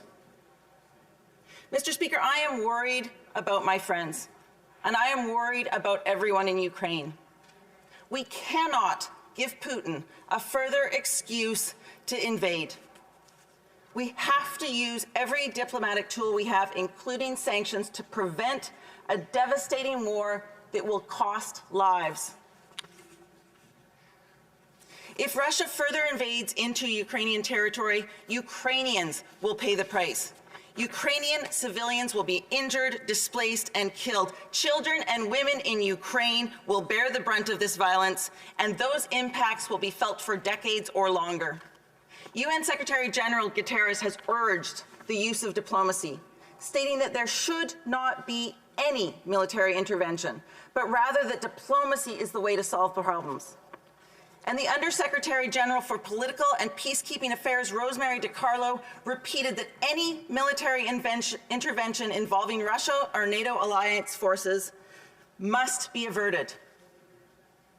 Canadian Global Affairs Institute fellow Andrew Rassius, a defense expert and former Department of National Defense official, has explicitly said that if Canada sends arms to Ukraine, it would aggravate the situation. To quote, "You'd be neutralizing your effect. If you put arms in and then try to negotiate, you could do both. There's no law against it, but you'd be neutralizing your effect." There is still time, Mr. Speaker. Working with our allies, Canada can de-escalate this conflict. We can use economic sanctions. We can include removal of Russia from the SWIFT international payment system and sanctions on Russia's sovereign debt. How we respond to this crisis, how we use diplomacy and sanctions to de-escalate this crisis will be an indication of whether or not Canada is indeed back on the world stage. Thank you, Mr. Speaker. Questions and comments? Questions et commentaires. The honourable member for Winnipeg North. Yes, thank you, Mr. Speaker. I want to pick up on the statement that Canada does have a very special and unique relationship with Ukraine. When something's happening in Ukraine, it matters in Canada. Not only to the 1.4 million people of Canadian heritage, but to Canadians as a whole. And that's why we need to have the government engaged. The $120 million loan, something that's badly needed and warranted and supported by the government. The need that we have seen over the years to train 30,000 personnel, military personnel in Ukraine. From entering into agreements like the free trade agreement to give more hope to the people of Ukraine and here in Canada. And I'm hoping that we'll hear more tonight about that special relationship. And through that special relationship, we have an obligation. And I believe that the government needs to continue to move forward as we have, responsibly, thinking in terms of how it is we can support the people of Ukraine. And I'm wondering if my colleague could provide her thoughts on that. Edmonton Strathcona. Thank you, Mr. Speaker, and I would like to thank my colleague for highlighting again just how important that relationship is with Ukraine. There are many things that we can do right now. We can work with sanctions. We should be, in fact, investing more in our diplomatic corps so that when there are conflicts around the world, Canada can take that place back that we've seen so diminished under both the Conservatives and the Liberals. That you know, we don't have a peacekeeping diplomatic corps. We are no longer the convener of world peace. We are no longer who we should be, and it's disappointing. So what I would see is that Canada invests in things like international development, in our diplomatic corps, in peacekeepers. You know, we had promises of peacekeepers going out into the field that have not been met, not even close. So there's so many more things that we could do that would help in situations like what we're facing in Ukraine, but in future situations, because this is not the first time and it is not the last time that a bully is going to try to invade and impose their will on another country. Questions and comments? Questions et commentaires. The honourable member for Calgary-Shepherd. Thank you, Mr. Speaker. So just responding to some of the members' comments, I don't know if I'll have a question, but just more commentary. She mentioned that, you know, compared the Russian Federation and President Putin to a bully. And of course, we know that bullies only respond to strength, not to more talking. At this point, more talking without some type of action, without a response that strengthens Ukraine's capacity to defend itself is just going to encourage President Putin and the military to keep preparing for war. They've been moving troops into Belarus on this fake training exercise, so they have this longer undefended border that they can invade through. There are other countries that have been already contributing firearms and weapons to Ukraine, whether it's Turkey, whether it's Latvia, Estonia, Poland, have been providing arms to Ukraine because we know this.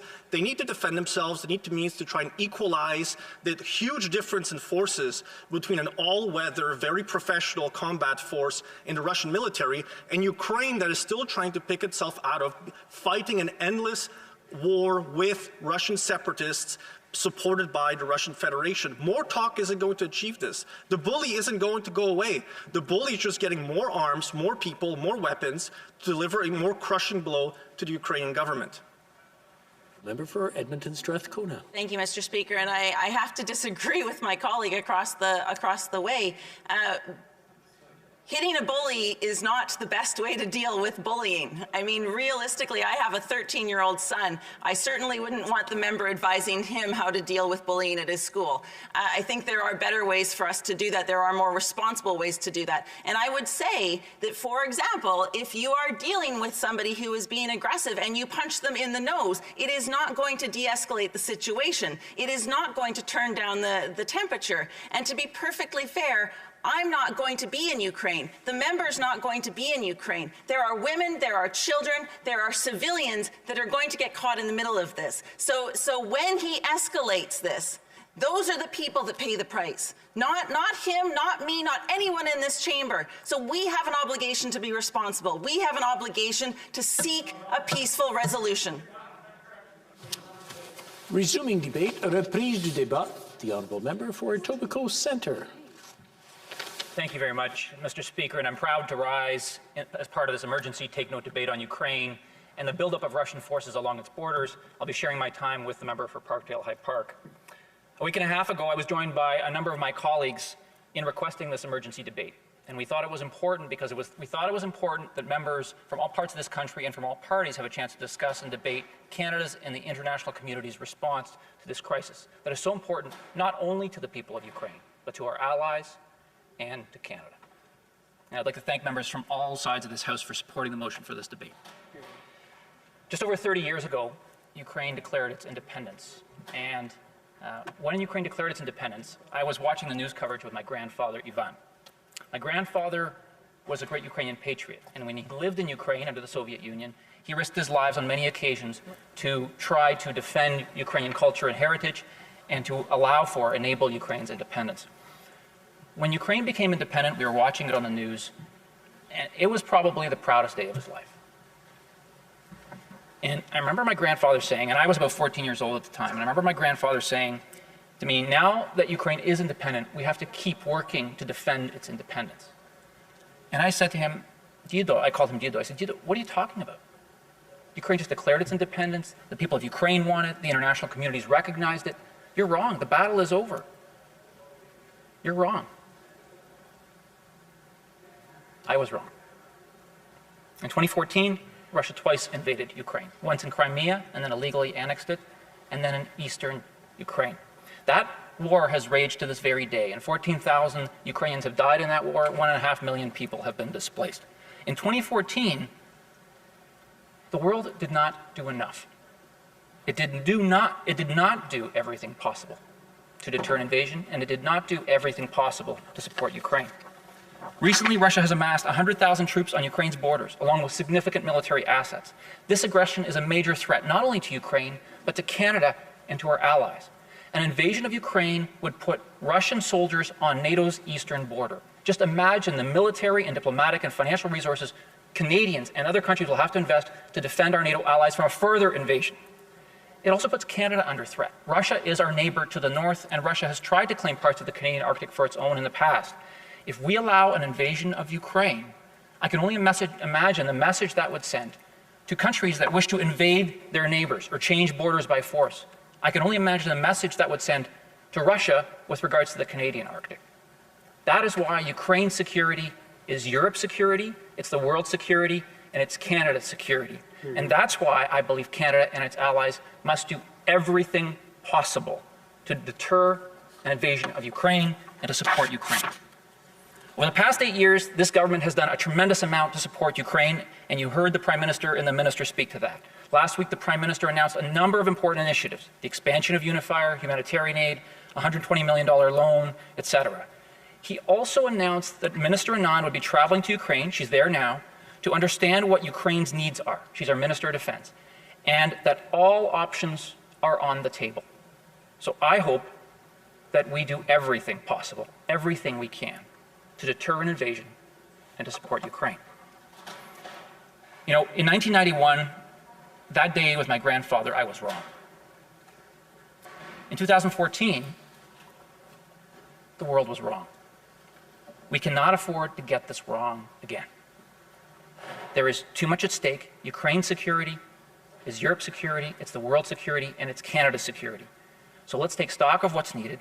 Let's take every step we can, every step that's possible. And if we do this, we will succeed in deterring an invasion. And if we do that, we'll have much more to celebrate. Not for 1 year, not for just another 30 years, but for generations to come in Ukraine, in Canada, and around the world. Slava Kanadi, Slava Ukraini. Questions and comments? Questions et commentaires? The Honourable Member for Calgary Shepherd. Before he goes to his question, I just want to remind all the members that, again, I realize it's kind of relaxed and we're here, but when we're referring to someone, refer to them by their title, not by their name. Even I know sometimes it slips away on us. I just want to remind everyone. The Honourable Member for Calgary Shepherd. Thank you, Mr. Speaker. I'd like to thank the member for what I would term as, a strong endorsement of support for Ukraine and for ensuring its territorial integrity, which again, as someone of Polish origins, many Eastern Europeans who fled to Canada over the last century, because usually came here different waves, usually look to Eastern Europe, and it's still a troubled region, typically because of the Russian Federation. It's in its different names that it's come in. The member talked about doing everything possible, and all the options are out there. I want to remind him that countries like Turkey, Lithuania, Estonia, Latvia, Poland are sending arms to Ukraine. I wonder if the member could comment on that and whether the government of Canada will be doing as well. The honourable member for Etobicoke Centre. Thank you very much, and I thank the member opposite for the question. Like I said, I think Canada, I think the international community needs to do everything possible, and I think Minister, as the Prime Minister announced, Minister Anand is in Ukraine to assess the needs, Ukraine's needs, what can be best done to deter an invasion. I look forward to hearing what Minister Anand has to say when she returns. But like I said, I think it's incumbent upon all of us, the international community, to do everything we can, because it's not just because it's in Ukraine's interests, but because it's in Canada's interest as well. Questions and comments? Questions et commentaires. The honourable member for Ottawa West Nepean. Thank you very much, Mr. Speaker, and I want to thank my honourable colleague for articulating so well exactly what is at stake here. We must remain steadfast in supporting Ukraine. I am very pleased to see that our government is standing up to Russian aggression, that we are doing so with every tool available. With our diplomatic tools, we have seen both our Foreign Affairs Minister and our Defense Minister in Ukraine in recent days, with sanctions, with over 400 sanctions on individuals or entities, with the sovereign loan of $120 million to Ukraine. And through our presence there, and it's been years of support to Ukraine through military support, through Operation Unifier and Operation Reassurance. I would like to ask my colleague why it is so important that we use every single tool at our disposal to show our resolute support for the people of Ukraine. Thank you. Well, member for Etobicoke Centre. Thank you very much, and I'd like to thank my colleague for her question and for her support. I think it's important for a number of reasons. First of all, because I think that when we look at what could happen if Russia invades Ukraine, first of all, Russia will have violated the sovereignty of its neighbor Ukraine. This is not the first neighbor sovereignty that Russia will have violated. It invaded Georgia in 2008. And this is a threat to the international world-based order, where we respect each other's boundaries, we respect each other's borders, and if this is allowed to continue, other countries, be it Russia or others, will get the message that the international community will tolerate military powers invading their neighbors, and we cannot allow that. That's a threat to Europe, to our European allies, and it's a threat to Canada. And as I said before, Russia has in the past tried to lay claims to the Canadian Arctic. I think we have to give some serious thought as Canadians to what would happen, what kinds of threats are posed to us and to our allies in Europe if Russia is allowed to do this. Vladimir Putin has in the past expressed his desire to reconstitute the Soviet Union under Russia, some of the Eastern European countries that my conservative colleague spoke about. Let's imagine the threat to them. So this is a threat to not only to Ukraine, but to Europe and to Canada, and that's why it's so important we take every measure possible. Questions and comments? Questions et commentaires. We have time for a 30-second question, a 30-second answer. The honourable member for London Fanshawe. You're pushing it there, Mr. Speaker. Thank you. I wanted to ask my colleague quickly. Of course, New Democrats, we support that extension of Operation Unifier, but we remain concerned that the reports of extremism within the small parts of the Ukrainian military, problems within our own military that we have, of course, faced. Our armed forces should not train or support any far-right extremist groups. So do you agree that any Canadian training must assist the Ukrainian military to become more democratic, more accountable, and how we're doing that currently? Thank you, Mr. Speaker. The honourable member for Etobicoke Centre. I thank my colleague for the question. I think it's important that we help the Ukrainian military improve in every way possible. And in fact, that's what I think Operation Unifier has been doing.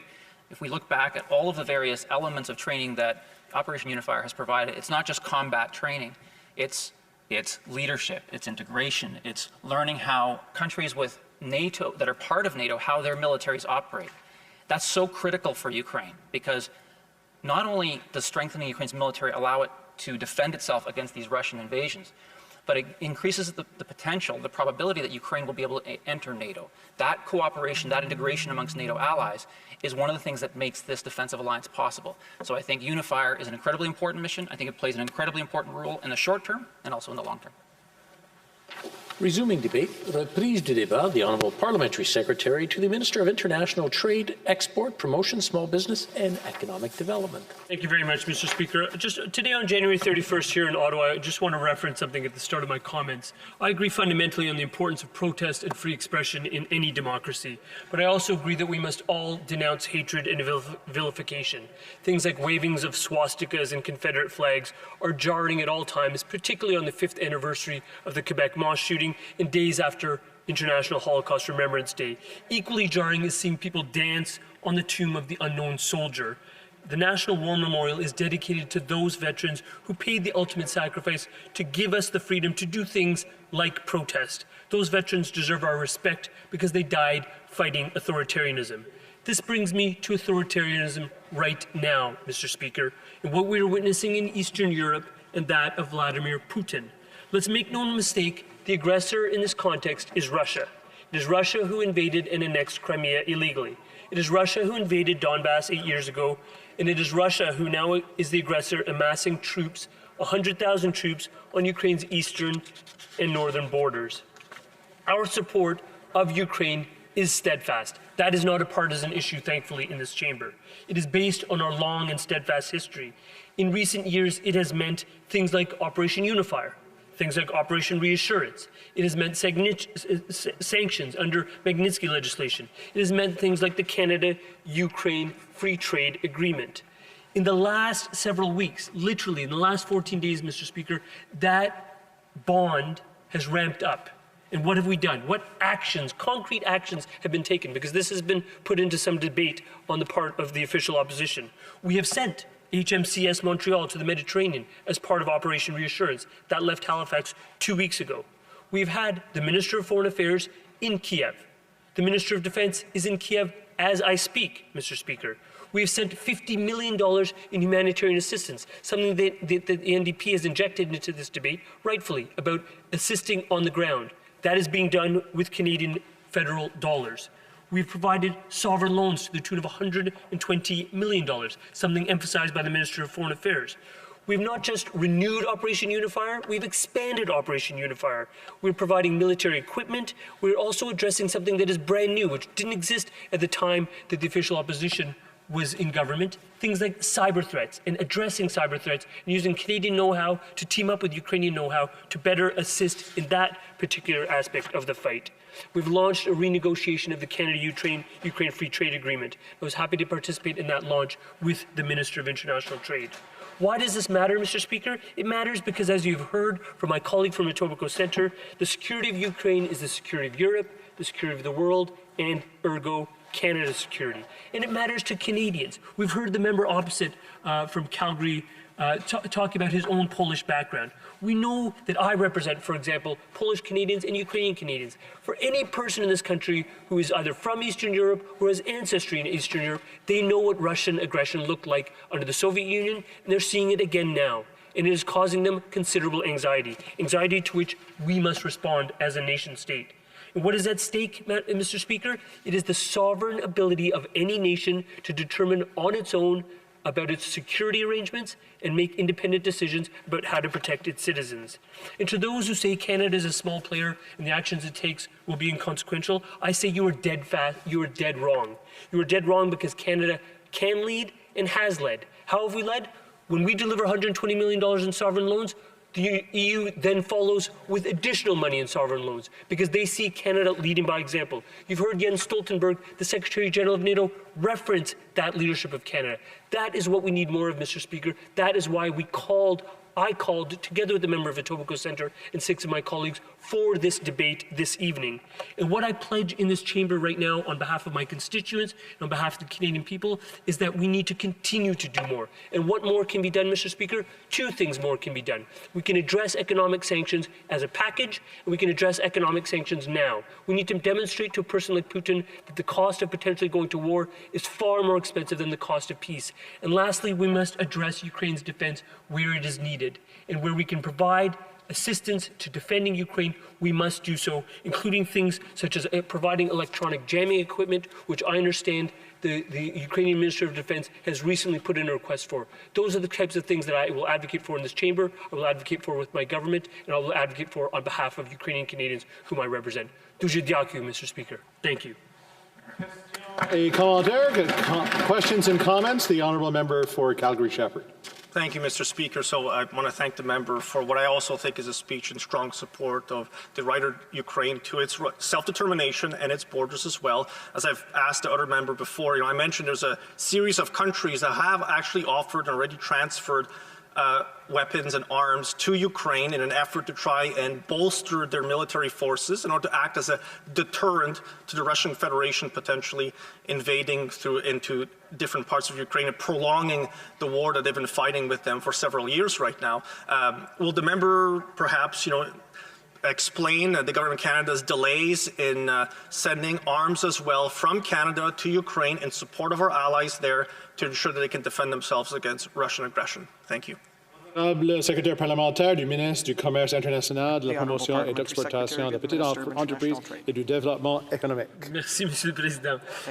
Thank you to the member from Calgary-Shepherd. And I would actually take issue with just a certain characterization that he made, that the government of Canada has been delaying.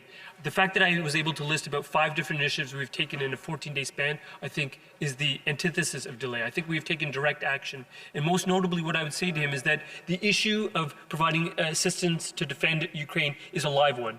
It is one where all options are on the table. That's the first point. The second point is that we have to consider what Canada has been able to do thus far. Since Operation Unifier was launched, we've provided training to no less than 33,000 Ukrainian soldiers. That is an unbelievable amount. That is a significant impact for a middle power in terms of providing security and assistance in terms of the sovereignty and defense of Ukraine. I've been there myself to observe those troops during the celebrations for independence on the Maidan in 2018. I've seen what Canadians are doing. I've seen what Ukrainian Canadian soldiers are doing on the ground.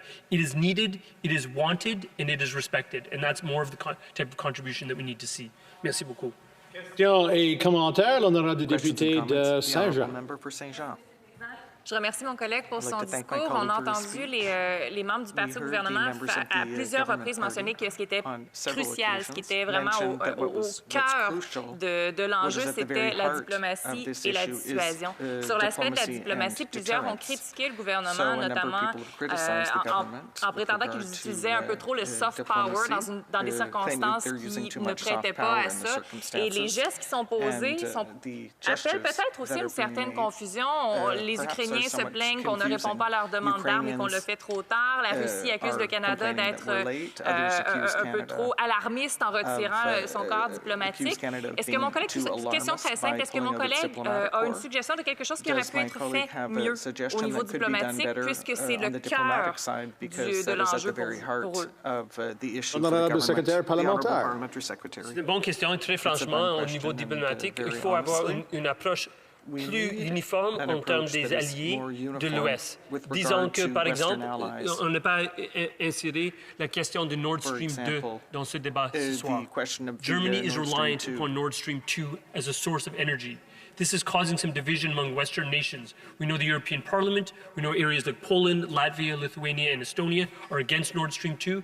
If that kind of project goes ahead, it poses some instability within the Western Alliance. It is that kind of diplomacy that we need to unify the Western Alliance so that we can approach projects like Nord Stream 2 in a unified manner and approach combating Russian aggression in a unified manner.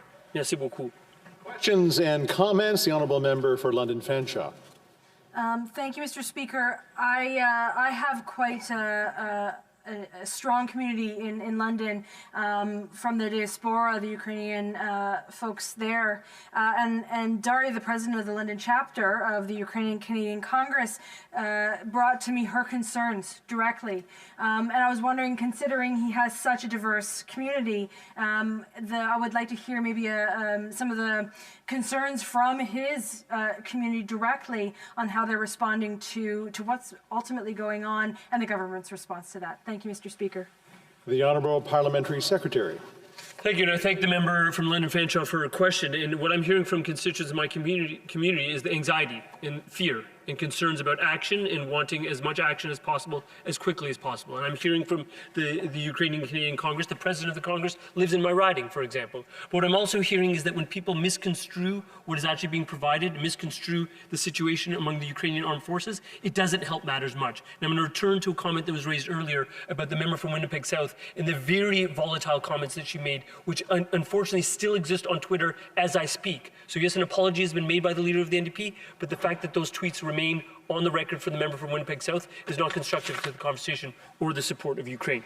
Merci. Reprise du débat, continuing debate. The Honourable Member for Selkirk, Interlake, Eastman.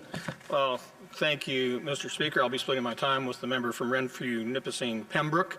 And I just want to make sure I correct the member from Parkdale High who just spoke, and just so it was the member from Winnipeg Centre that made that tweet, not the member from Winnipeg South who was a colleague of his, and I know it would be unfair to him to associate him with those ridiculous and hurtful comments by the member of Winnipeg Centre.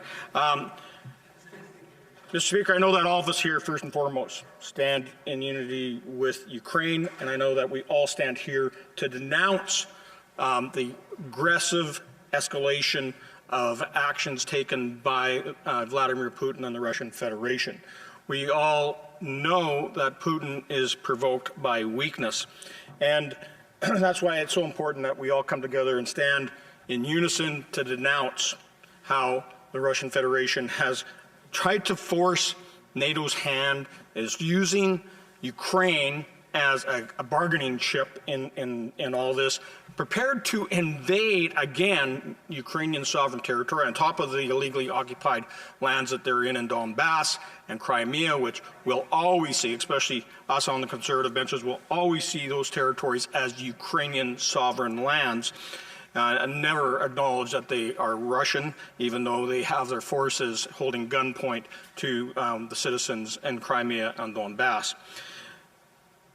Vladimir Putin has played this game before, and it just is coincidental. It always seems to happen around the time that there's a Winter Olympics. Whether it was the invasion of Crimea after the Sochi Olympics, and before that it was in Georgia and grabbing Ossetia, you know, it seems to be the Olympics is a trigger for Vladimir Putin to invade a neighbor. And, you know, Ukraine has done nothing but tried to get along with the Russian bear to the north.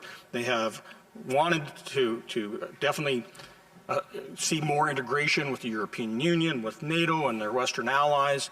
And for those of us that are of Ukrainian heritage, and I'm proud of our Ukrainian heritage, we have always stood up for Ukraine. And luckily I am an elected member, as many members here are, and I can stand and denounce Vladimir Putin, his kleptocrats in the Kremlin, for this disgusting display that they're putting on right now with over 140,000 troops sitting along Ukraine's border. And we're talking that they got troops in Belarus. They got troops across northern Ukraine, right around Kharkiv, down to the Donbass, Rostov-on-Don. Their navy's sailing in the Sea of Azov and sailing, of course, in the Black Sea, and over 30,000 troops sitting in Crimea today. All of that is just saber-rattling, but we could see a greater escalation. Now, as a conservative and as a Ukrainian, I'm proud that it was very well articulated by our leader of the opposition that it was conservative governments that recognized Ukraine's sovereignty back in 1991. It was a Canadian government under Stephen Harper that started Operation Unifier, that provided the first defensive weapons for Ukraine, that worked with them in reform and trying to de-escalate the situation, because we understood that a strong Ukraine will be a deterrent to and invading Russia. NATO gets that, and that's why NATO has always kept the door open to have the open door policy with Ukraine as potential members. And for Russia to come forward now with ridiculous demands about trying to increase their sphere of security, trying to get NATO to withdraw troops from neighboring nations that are already NATO members, and to say that Ukraine can never get there. Well, we know, Mr. Speaker, that we have to do more. We have to use Magnitsky sanctions and other economic sanctions to deter Russia now, not after they invade. We know Ukraine wants lethal weapons. The former ambassador of Ukraine to Canada, Andrei Shevchenko, also said we need to have lethal weapons. We need to restore the radar-sat images that the Liberals canceled in 2016. And you know, we do thank the Liberals for what they did in expanding Operation Unifier. It's something we've been calling for since 2019 and 2021, but there's more that needs to be done. The half measures that have been taken so far by this government has not deterred Vladimir Putin. All it has done is appeased him. Question et commentaire, the honourable member for Kingston and the Islands.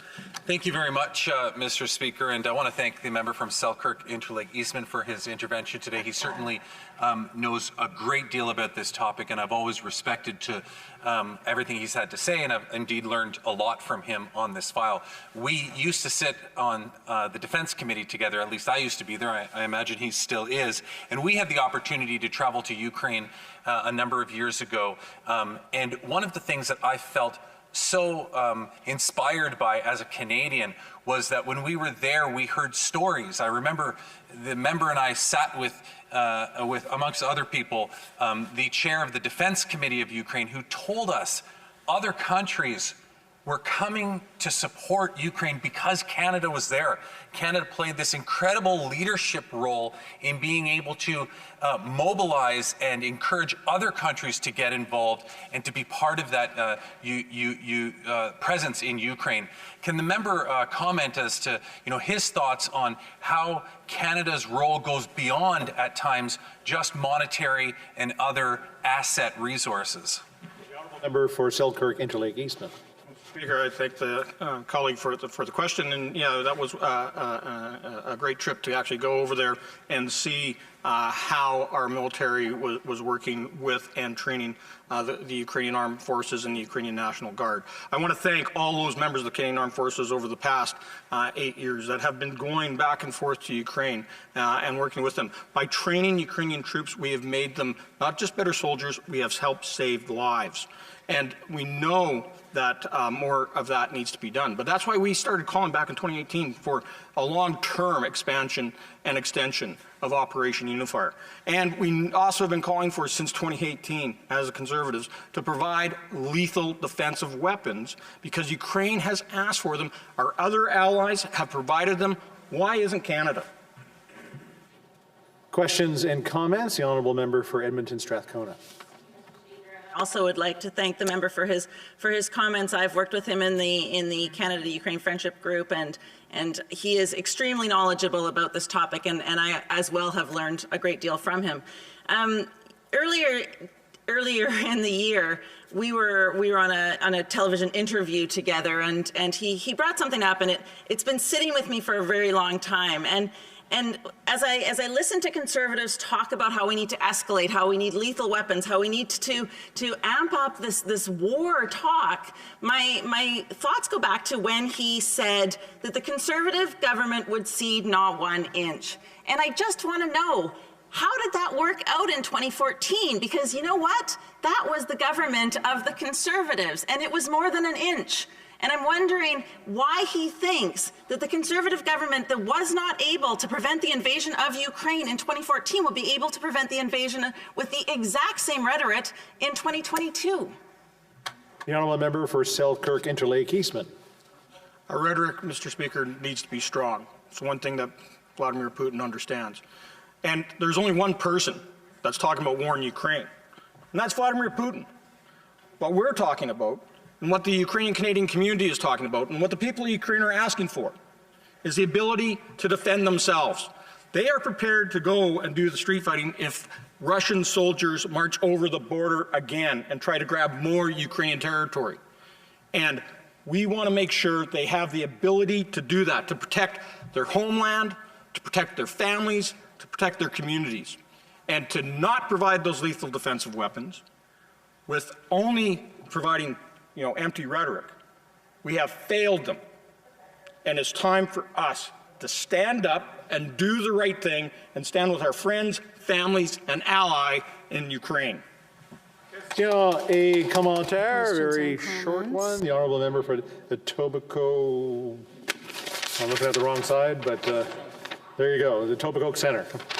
Thanks very much, Speaker. And I'd like to thank the member for his intervention, and I have the opportunity to work with him closely. I've been on the Defence Committee with him, but also on the Canada-Ukraine Parliamentary Friendship Group.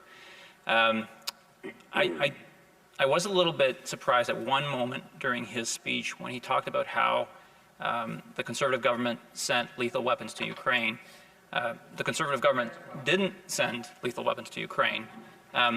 So I do think it's interesting that he spoke to that here and is advocating for that here, suggested it's been done in the past when it hasn't been done in the past. And in 2014, the world didn't do enough. My question to him, though, is could he speak to, as someone who's been on the Defence Committee and knows the armed forces so well, the importance of training the Ukrainian armed forces and the impact that that's having for the Ukrainian armed forces as they take the fight to defend themselves against the Russian invasion? 30-second answer, the honourable member for Selkirk Interlake Eastman. I said we provided defensive weapons, and just to be clear on it, was that Canada actually approved export permits from a Canadian company selling sniper rifles to Ukraine. And we helped facilitate that so that the Ukrainian army could actually come here and buy sniper rifles, like high-quality Canadian sniper rifles, to defend their territory. So we made sure that those approvals and permits were put in place. We can't even get that from this government today. And so I just say this, let's get off our duffs and let's do the right thing. Let's step up before Putin marches across the border and provide the people of Ukraine with all the tools, whether it's sanctions, whether it's weapons, whether it's intelligence, whether it's financing, but give them all the tools so they can defend their own territory. Continuing debate, the honourable member for Renfrew, Nipissing, Pembroke. Mr. Speaker, as a Conservative Member of Parliament for Renfrew, Nipissing, Pembroke, I'm proud to recognize the contributions that Canadians with Ukrainian heritage have made to Canada. Canadians like former Governor-General Rayna Tishin and the Honourable Michael Starr, the first Canadian Cabinet Minister of Ukrainian descent. He was a member of the government of the Right Honourable John Diefenbaker, who gave Canadians the Bill of Rights. It bears repeating that Canada enjoys a special relationship with Ukraine. Almost 1.4 million Canadians can claim membership in the Ukrainian diaspora, the largest outside Ukraine and Russia. It's ironic that this debate is taking place while average Canadians have started a popular movement, the Freedom Convoy, to gain back freedoms Canadians enjoyed prior to the Liberal Party lockdown mandate. It's ironic because the roots of the current crisis in Ukraine date back several years to the popular uprising that took place in Ukraine's capital of Kiev. The Ukrainian revolution of the Maidan was the outpouring of people longing for freedom, democracy, and rule of law, the dream of a better future. The same thing our truckers want for all Canadians. Canadians cheered the Orange Revolution and cheered again the revolution of the Maidan. Canada was the first Western nation to recognize Ukraine's independence after the fall of the Soviet Union. Ukraine's citizens look to the West to realize their dreams. They're still looking for Canada. At first, the revolution of the Maidan was met with brutal violence and aggression. The pro-Russian government of Viktor Yanukovych used the same kind of language to describe the Ukrainian protesters as Canadians are hearing from the Prime Minister, and certain members of his ruling clique described the Freedom Convoy. This eventually led to the pro-Russian oligarch Viktor Yanukovych, who had been president of Ukraine, to abdicate, going into hiding, fleeing the country. It was during this time of turmoil and chaos that Russian President Vladimir Putin seized the southern Ukrainian region of Crimea. Next came the taking of the eastern Ukrainian regions of Donetsk and Luhansk. Historians make the reference to the events that preceded World War II and the seizing of territories from adjacent countries by Nazi Germany using the same excuses as the Russian president is making to seize Ukrainian territory. Compounding today's crisis, America suffers from a domestically unpopular president whose policies have divided America. Power abhors a vacuum. There's no shortage of nations who are ready to exploit American weakness like China and Russia. And that leads to the situation the world finds itself in today. Since 2014 and the Russian seizure of Crimea, almost 14,000 people have lost their lives. Many children have been maimed by landmines. There are 1.5 million displaced persons. Now is the time for diplomacy and diplomatic language. Lives are in the balance. What was the Prime Minister thinking when he signaled the state broadcaster CBC to float a wacky Russian conspiracy theory? Was he trying to discredit the Canadian freedom protesters with his clumsy attempt at disinformation? It failed.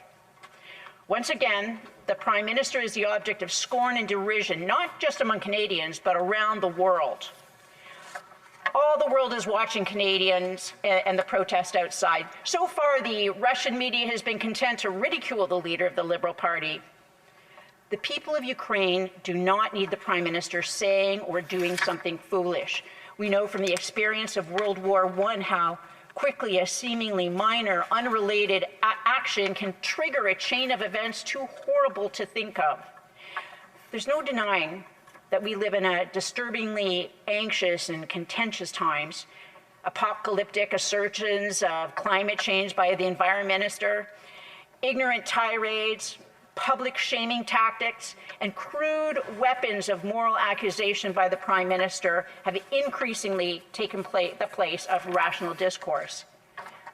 Even before the shamefulness of the Afghanistan debacle, there's been a disgust with the self-serving incompetence of this government and its lack of a coherent foreign policy.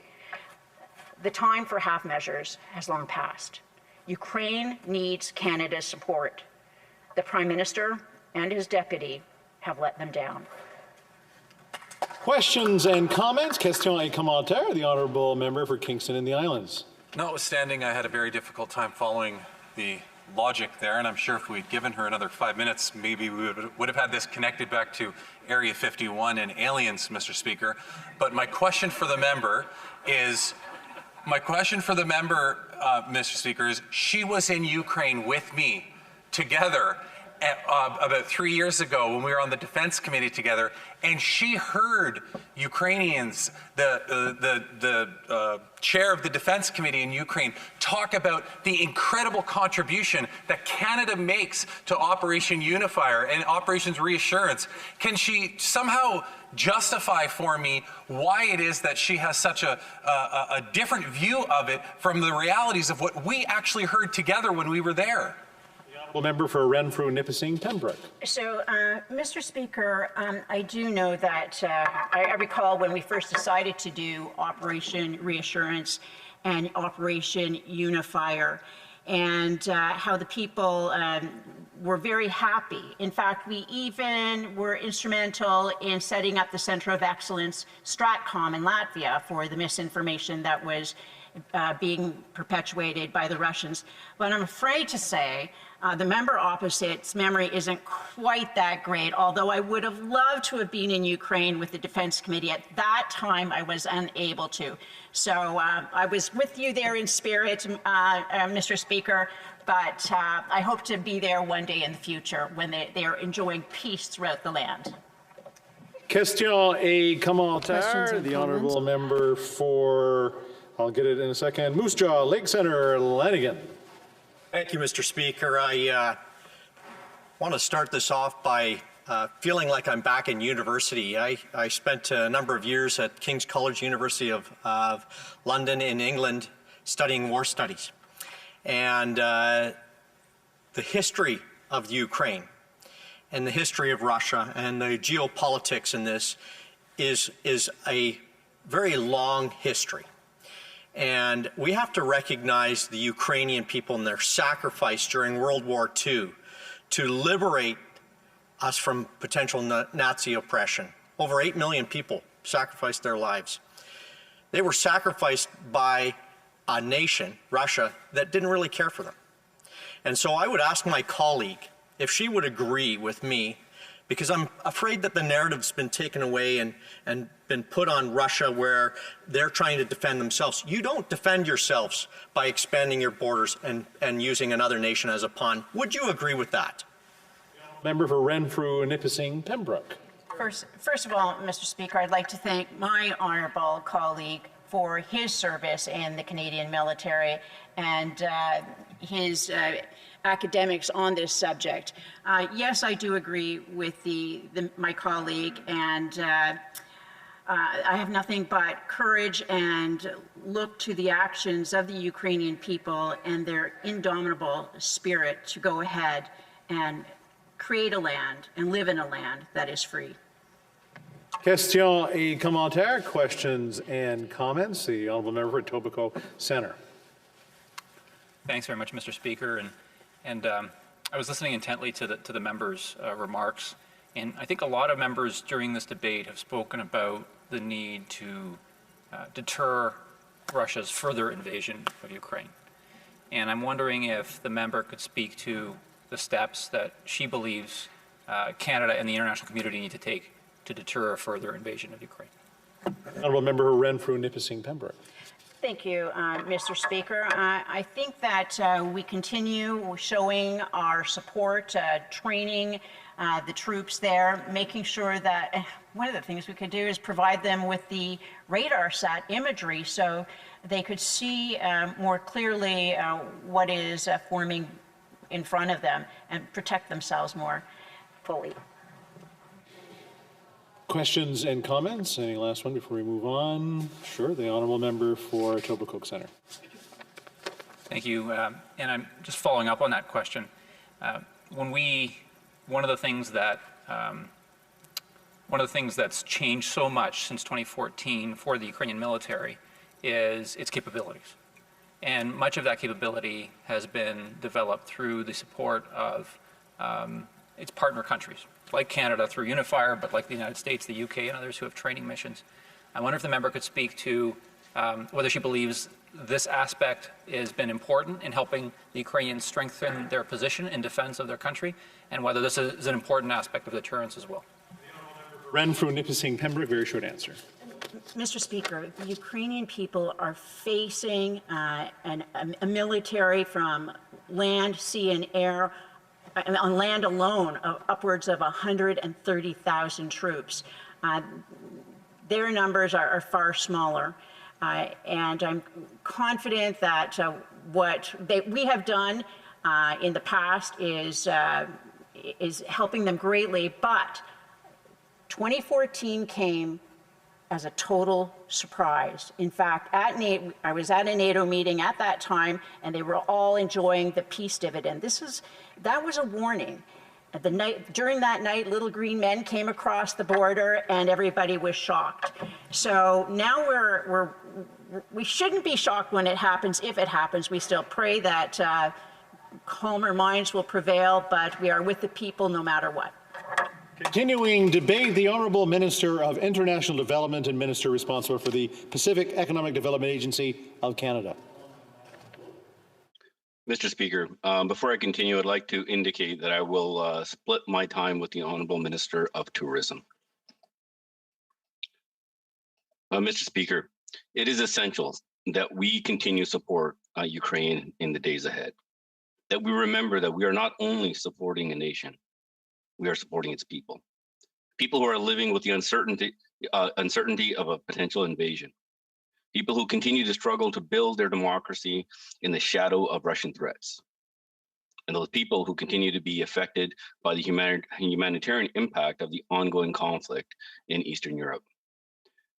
And Canada has been a consistent supporter of the humanitarian response in Ukraine since 2014.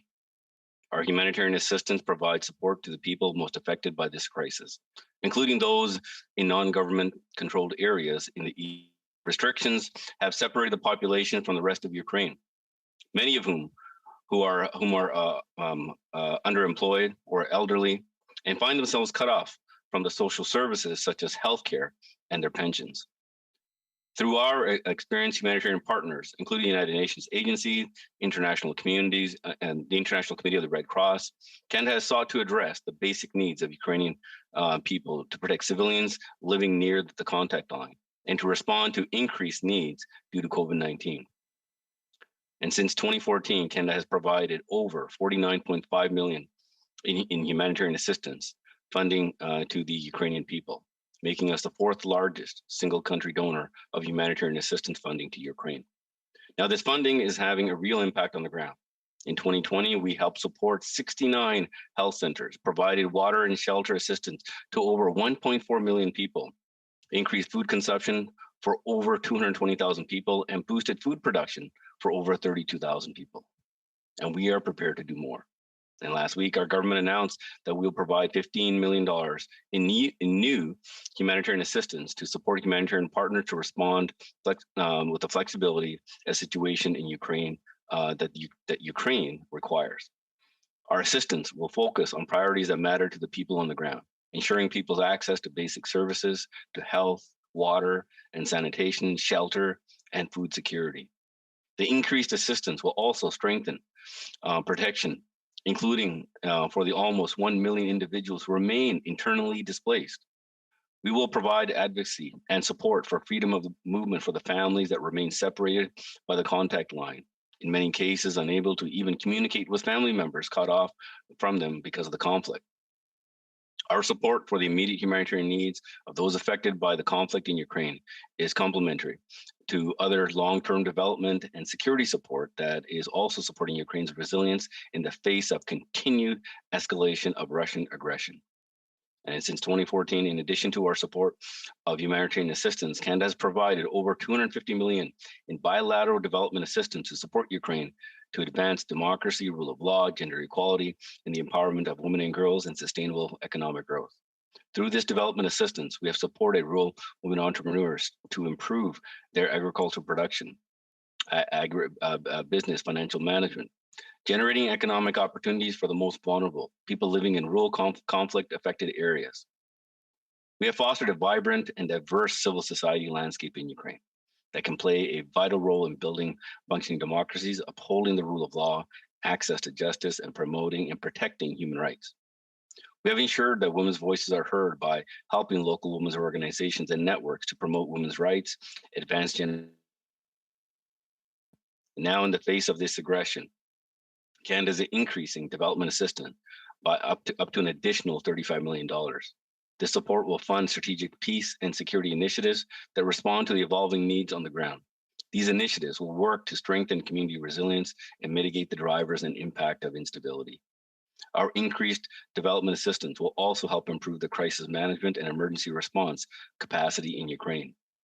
It will also allow some of our department partners on the ground to scale up programming to help Ukraine respond to the evolving needs of its citizens and ensure it has the capacity to continue to deliver services and provide help to people if the situation deteriorates even further.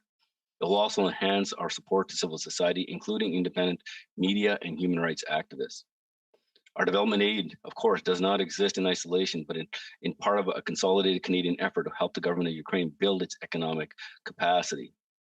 Our offer of a sovereign loan of up to $120 million announced on January 21st will also help the Ukrainian government reinforce its economic resilience. So, Mr. Speaker, it remains Canada's hope that the situation in Ukraine does not deteriorate, but this depends on Russia. We will continue to seek a diplomatic resolution. With our allies and partners, we will continue to call on Russia to de-escalate and to engage in a meaningful dialogue in good faith. We will do so not only because it is the best in the best interests of the people of Ukraine, but also because it's the only viable path forward for Russia. Whatever comes, Canada will stand alongside the people of Ukraine. Our humanitarian development support will be there to help them meet their daily needs and to help them as they fight for an independent future.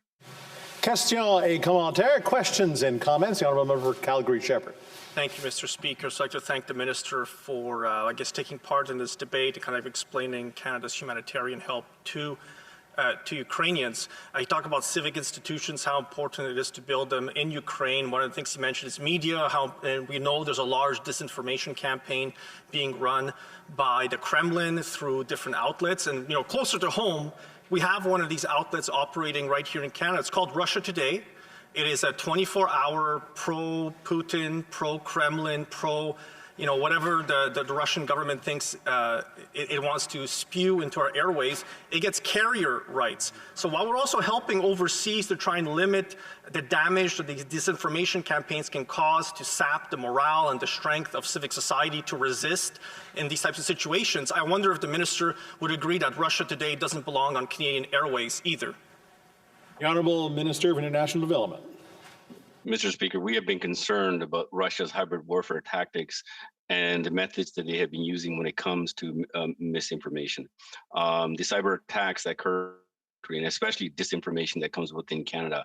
This is why we've also offered up support from our communication security establishment, provide cyber support in these cases. Thank you. A commentaire, the Honourable Member for Edmonton Strathcona. Thank you, Mr. Speaker, and I would like to thank the Minister for his intervention this evening and for providing some clarity for us on Canada's intentions with regards to international development. I would be amiss, though, if I didn't raise the fact that right now Canada is giving a very low amount of overseas development assistance. We are at 0.31% of GNI, much lower than we should be at, much lower than the government has repeatedly promised to get to. And well, what we're seeing in Ukraine right now is an urgent need. I think what we can be very clear on is that there is going to be more conflict around the world, and that the best way we can deal with conflict is to prevent it from happening. International development plays a key role in that. Will Canada commit, will the Minister commit on behalf of the Government of Canada to increase our overseas development assistance to be able to fully implement the feminist international assistance policy? Honourable Minister of International Development.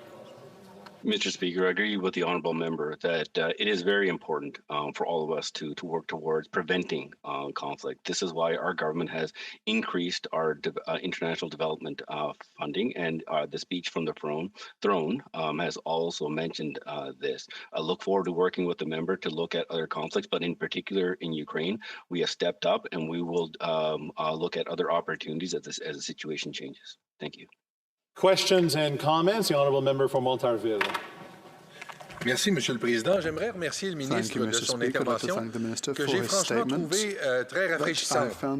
Parce que depuis le début de cette soirée, nos collègues ministériels nous parlent de diplomatie et nous parlent également de comment on dit, dissuasion. Voilà.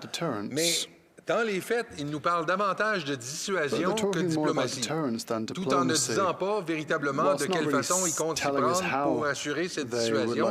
En d'autres termes, j'entends un discours qui est extrêmement acrimonieux, agressif, alors que dans un contexte ou une perspective diplomatique, le débat, le discours devrait être davantage à l'appel à la discussion, au dialogue.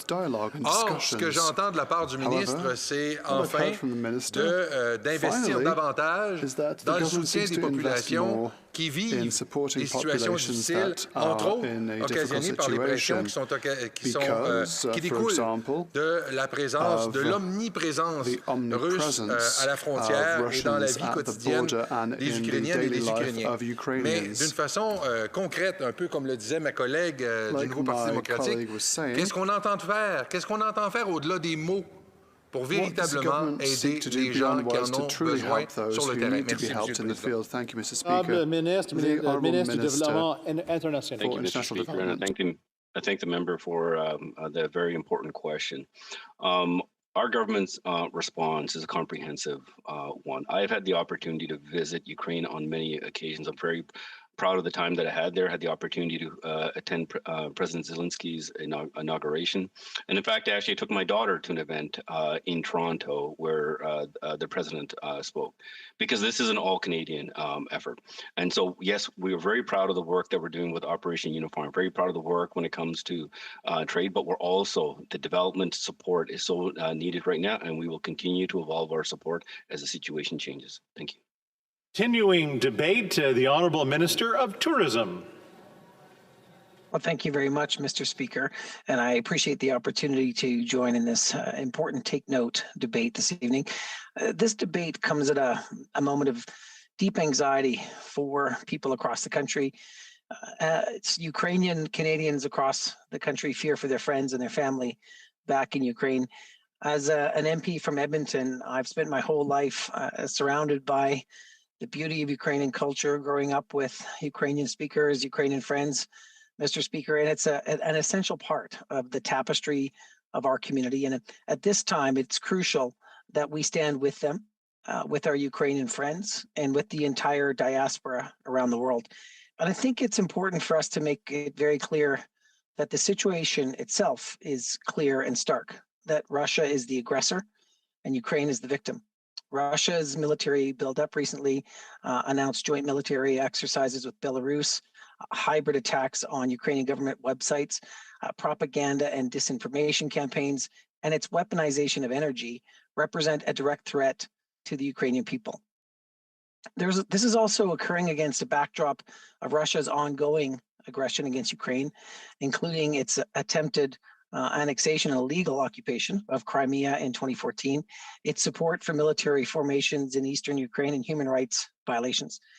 La réponse du Canada à la crise actuelle est guidée par les Canada's principes response to the suivants. current crisis is guided by the following principles: finding a diplomatic resolution, preparing deterrence, strong deterrence to support diplomacy, le soutien supplémentaire à l'Ukraine. and giving In the great last support few to weeks, Ukraine. Canada and our allies and our partners have engaged in intense diplomacy along several tracks, including at the NATO-Russia Council.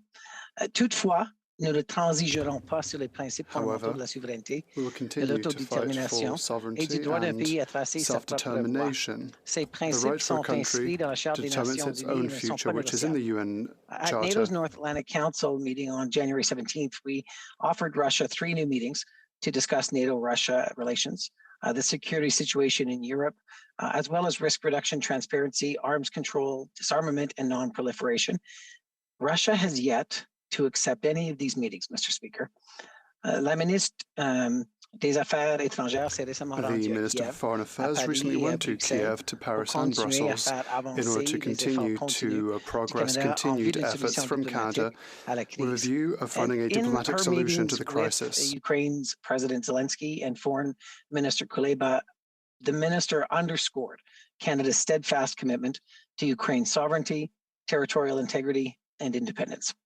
We've always been clear, Mr. Speaker, there's only one way forward, and that is for Russia to de-escalate. It is Russia that invaded Georgia in 2008, and it is Russia that violates international law every day as it continues to occupy parts of Ukraine's territory. Canada is taking action and has offered Ukraine a sovereign loan of $120 million as of January 21st in response to President Zelensky's request for additional support. This loan will reinforce Ukraine's domestic stability and support the country's economic resilience and governance reforms. A secure, peaceful, and prosperous Ukraine strengthens our shared transatlantic security, which Canada has a vested interest in promoting and protecting. In this work, Mr. Speaker, I want to underscore the importance of unity and coordination with our partners on firm and severe response measures. Canada has also been working closely with many like-minded countries to develop a set of robust and concrete punitive measures, chief among them economic sanctions. We are prepared to meet further Russian military action with immediate and hard-hitting sanctions that target influential individuals and entities linked to key sectors of the Russian economy. Mr. Speaker, all options are on the table. Our engagement was further reinforced by the announcement of the extension and expansion of Operation Unifier to provide enhanced military training and mentorship to Ukraine's security forces through to the end of March 2025. Canada will continue to work with our allies and partners, including the G7, the EU, NATO, the OSCE, and the UN, along with the international community writ large, to coordinate our responses and continue to push Russia to come to the table for dialogue or face severe consequences and costs. But it is ultimately Russia's choice to de-escalate the crisis, and we are ready to meet Russia on either path.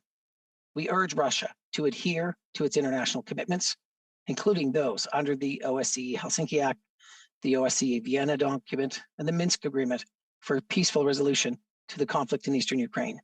Canada will be steadfast in our support for Ukraine's sovereignty, territorial integrity, and self-determination. Mr. President, Mr. Speaker. Question et commentaire, questions and comments. The honourable member for Moose Jaw Lake Centre, Lanigan. Thank you, Mr. Speaker. The question that I have is what's this government's priority? Is it the self-determination of people like in Ukraine, or allowing for aggression and bullying from Russia? Well, Minister of Tourism.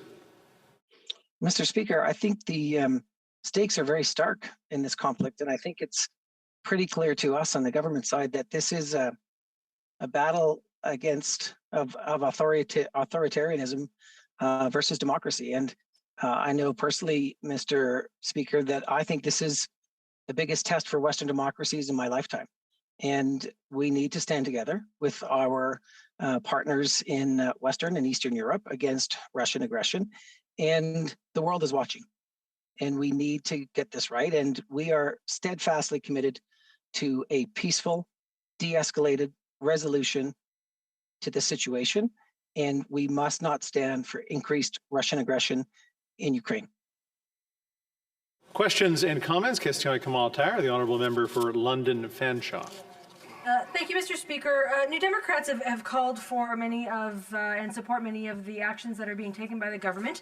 One of the things that we've called for is the use of Magnitsky sanctions. This hasn't been used by the government since 2018. It's a clear and strong tool that Canada could use against human rights violators, and I just wanted to know from this member why it is that the government isn't going forward with this reaction. Thank you, Mr. Speaker. Well, Minister of Tourism. Well, thank you very much, Mr. Speaker. And I thank the honourable members' support and very important question. And I think if we take a look back at Russia's illegal annexation of Crimea in 2014, Canada did indeed impose sanctions on more than 440 individuals and entities, many in coordination with our allies. Just to give you some subtext on that, Mr. Speaker, Canada has sanctioned 120 individuals and 81 entities related to Russia's violation of the sovereignty and territorial integrity of Ukraine. And we have sanctioned 202 individuals and 42 entities related to Russia's illegal annexation of Crimea and the ongoing Russian occupation in parts of eastern Ukraine. And we have been very clear as a government, Mr. Speaker, should Russia increase its aggression in Ukraine, it will be met with stiff and severe economic sanctions in coordination with our international partners.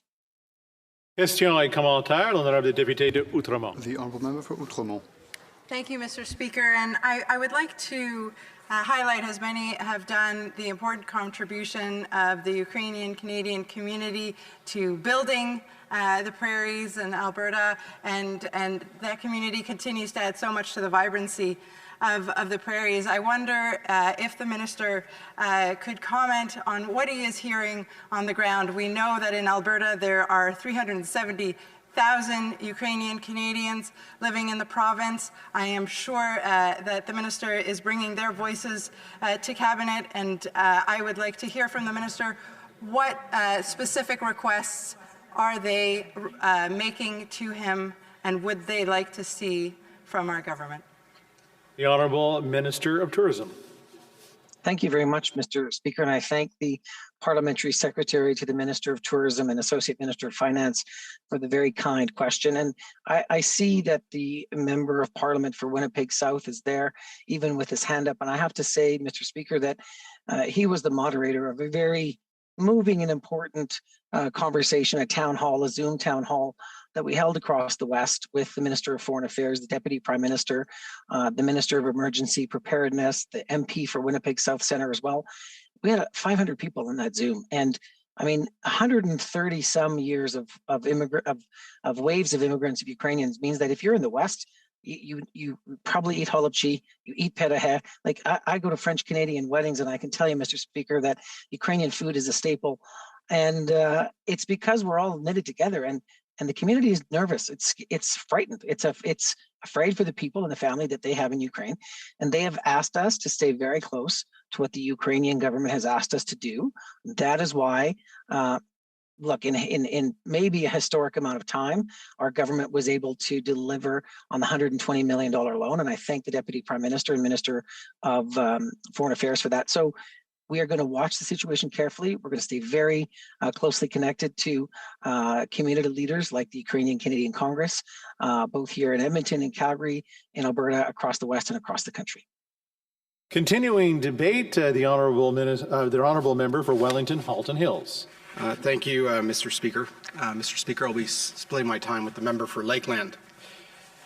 Mr. Speaker, Canada's security is inextricably linked to that of Europe's, and it has been for centuries.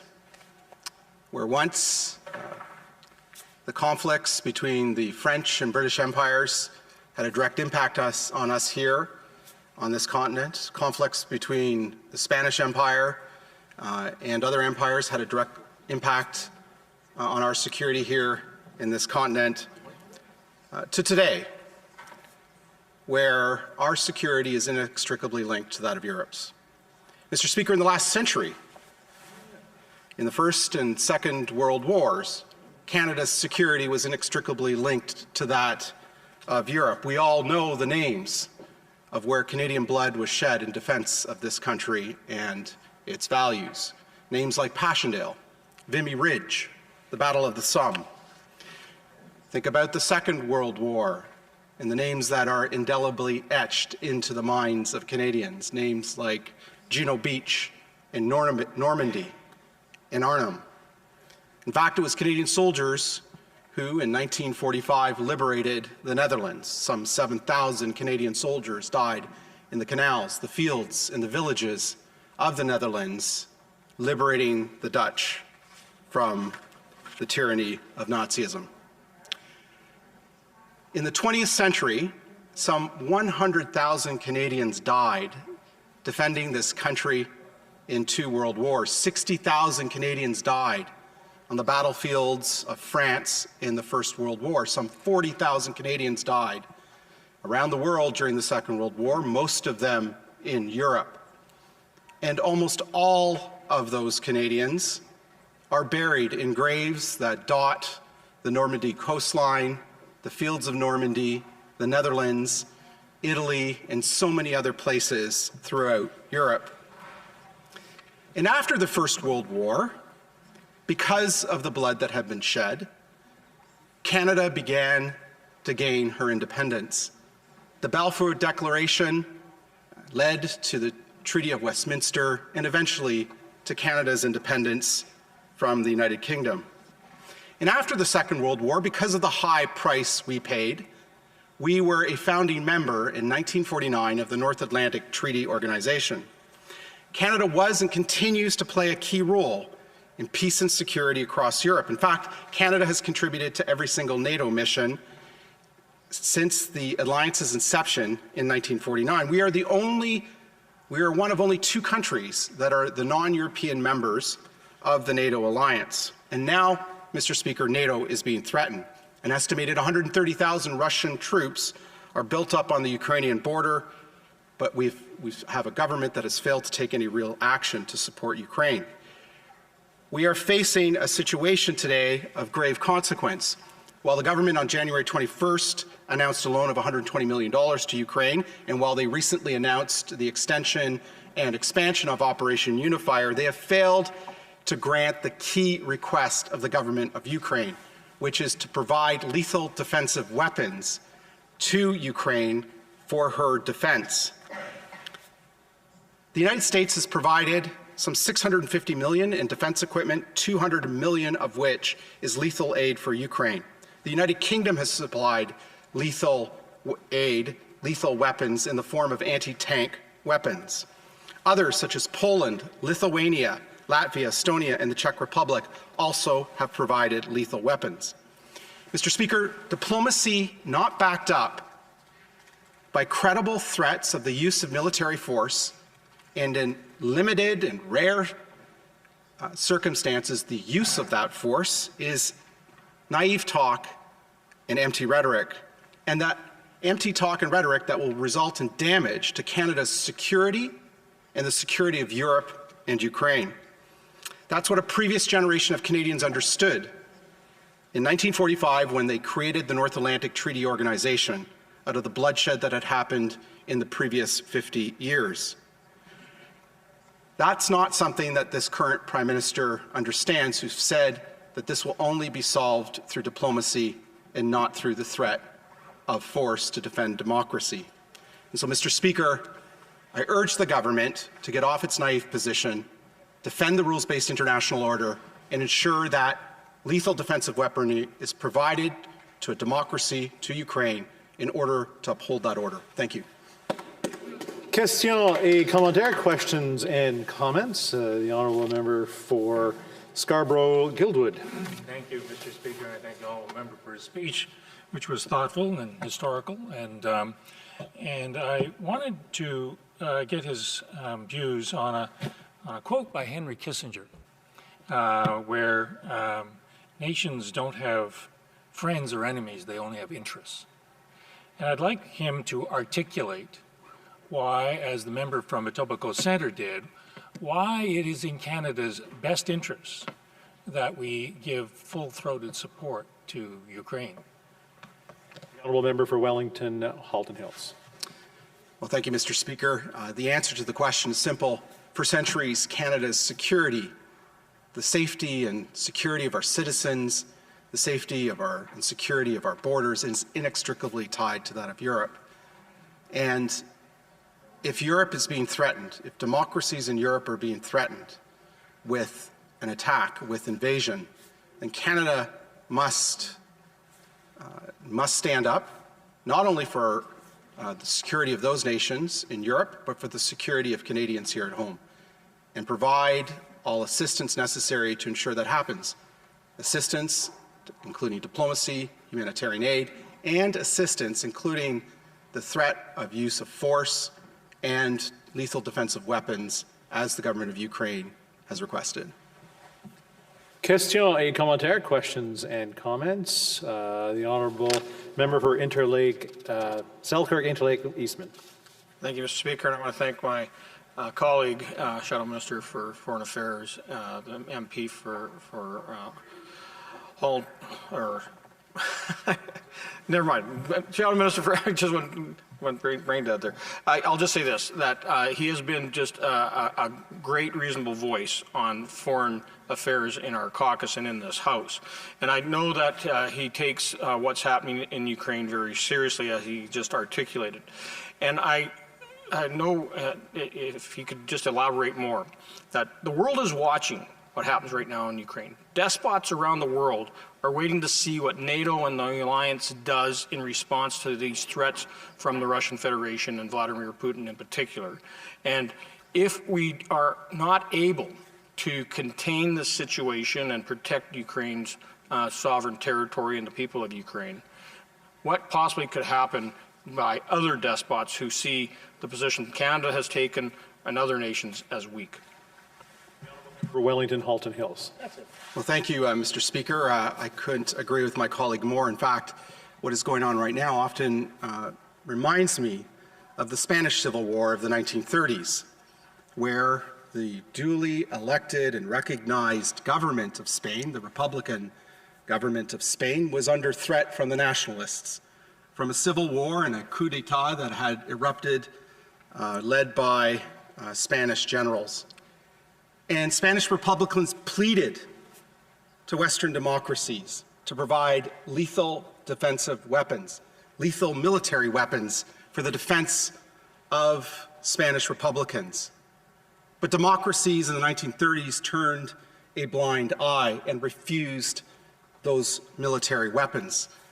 But Germany and Italy, being fascist powers at the time, sent plenty of weapons to the nationalists who eventually triumphed, leading into the dark events of the war of 1939 to 1945. And when I hear about governments, democracies, refusing to send lethal defensive weapons to a fellow democracy under threat from another authoritarian regime, it brings me back to that period of time in the 1930s where we as democracies turned a blind eye to rising authoritarianism in Europe and paid a very high price over the subsequent 6 years to 1945. And that is the lesson we have failed to heed from the situation that's currently unfolding in Eastern Europe. Reprise du débat, continuing debate, the honourable member for Lakeland. Thank you, Mr. Speaker, and to the member for Wellington-Halton Hills for his leadership and this opportunity. This debate is urgent and personal. Lakeland has deep connections with Ukraine. In 1891, 125 Ukrainian families first came to Lamont County, called the cradle of Ukrainian settlement in Canada, where I grew up.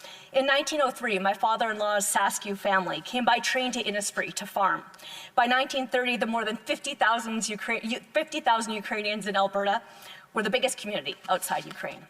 It's as strong as ever in Lakeland, from churches, festivals, the Ukrainian village, and the ancestral home built by former Premier Ed Stelmach's grandparents, the Victoria settlement near Smoky Lake, St. Paul's Garlic Dome, to the world's largest Pesika in Vegreville, Glendon's giant pierogi, Mundair's kubasa.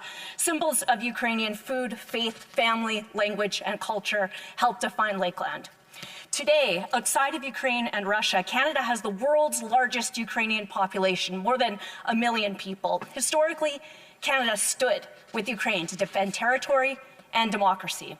Almost 3 decades ago, under Prime Minister Brian Mulroney's Progressive Conservative government, Canada was the first Western country to recognize Ukraine's independence from Russia, only 1 day after an overwhelming declaration from the Ukrainian people. Canada's support was immediate and unequivocal.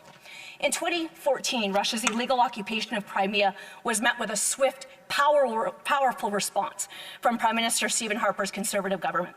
He led the charge to boot Russia out of the G8, pledged millions of dollars in military trainers and other aid, and imposed sweeping sanctions against hundreds of individuals and entities. He didn't pull any punches with Putin at the G20 later that year and told him to his face to get out of Ukraine. He said, quote, "Whether it takes 5 months or 50 years, Canada will never accept the illegal occupation of Ukrainian territory by Russia." 2 years ago, he warned, quote, "Ukraine's struggle is not over. We must continue to stand with the people of Ukraine in the face of ongoing aggression from the Putin regime." Today, those prophetic words fall on the deaf ears of this Liberal government like the pleas from Ukrainians in Lakeland and across Canada. Natalia from Vegreville emailed me. She wants Canada to take a leadership role in support of Ukraine's independence and in defense of Ukraine's territory, to increase sanctions and military equipment and defensive weapons for Ukraine, among other measures. Vegreville has significant Ukrainian history and is a sister city to Kolomaya, Ukraine. Last spring, Vegreville hosted the red carpet premiere of Troy Ruptash's award-winning film, They Who Surround Us, which tells the story of a grieving Ukrainian farmer in Alberta who loses his wife in a tragic accident. He relives trauma from his childhood in Ukraine and being dragged from his home with his sister and mother by Russian invaders. When it ended, there wasn't a dry eye in the room. The people of Lakeland are standing with Ukraine, and they expect their government to do the same. A constituent, Janet, wrote to me imploring the Canadian government to do more. She said that Ukrainians, quote, "have the will and passion to fight, but not the army to defend against Russia's might. Needlessly, young people and their future will die if the world does not help. We must not forget them." Well, Conservatives will not abandon Ukraine, nor will we forget the Ukrainian people. Last April, we condemned Russia's expansion of its illegal military presence in Crimea and called on the Liberals to counter with an increase in military defensive aid and reoffer radar-sat imaging to help ID Russian troop and equipment movements. 2 weeks ago, in response to another buildup of Russian troops at Ukraine's border, Conservatives again called on the Liberals to expand Operation Unifier, restore radar-sat imaging, give Ukraine lethal defensive weapons, and use Magnitsky sanctions. The Liberals first only offered a small loan that was politely welcomed by Ukraine's president, then non-lethal equipment, a small expansion of Operation Unifier's standard renewal, some humanitarian assistance, and only 60 troops. That's not enough. Ukraine is facing 130,000 Russian troops. Their embassy said, quote, "We need to defend our land. The UK and US have already sent military equipment. We would appreciate if Canada follows suit." The Liberals appear ready to fall short again in another abrogation of Canada's proud heritage of actually leading and of joining allies when it matters most. For generations, Canadians have been world-renowned for extraordinary efforts defending freedom, equality, democracy, human rights, and sovereignty, punching above our weight no matter the strength of the foe. Those values, that courage, and that moral compass, it's still in the hearts of the Canadian people, the Canadian Armed Forces, and our international and diplomatic service. The Liberal government must stand with Ukraine and with all Ukrainian Canadians with real action. Thank you. Question et commentaire, questions and comments. The honourable member for Etobicoke Centre. Thanks very much, Speaker, and I'd like to thank the member for her intervention, and it was really wonderful to hear, particularly in the first part of her remarks, sharing a little bit about her community in Lakeland and the Ukrainian heritage that so many of the people in Lakeland value and share, and how they celebrate that, and how that inspires their concern for what's happening right now in Ukraine. I'm wondering if the member could speak a little bit to sanctions. She mentioned it briefly in her remarks, but she mentioned briefly the need for sanctions, and I'm wondering, obviously over the course of the last few years, the government has sanctioned about 440 individuals and entities. Mostly Russian, but some Ukrainian, of course, as well, who are involved in threatening Ukraine's sovereignty and violating human rights. I'm just wondering if she could speak to what additional sanctions she would like to see, and if there's any particular groups or entities she would like sanctioned. Member for Lakeland. Yeah, I'd like to thank the member for his question. For his question and for his comments.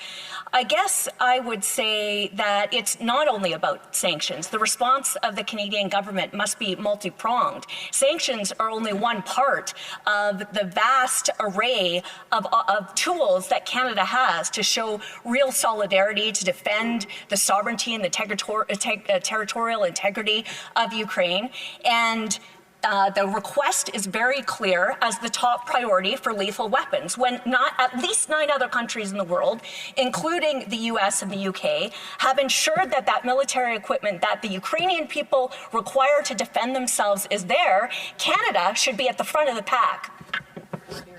Question et commentaire, questions and comments. The honourable member for Edmonton Strathcona.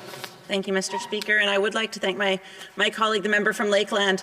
I know that she has, as many Ukrainians in her constituency as I do in mine, and it was lovely to hear that commitment to the Ukrainian diaspora and her community.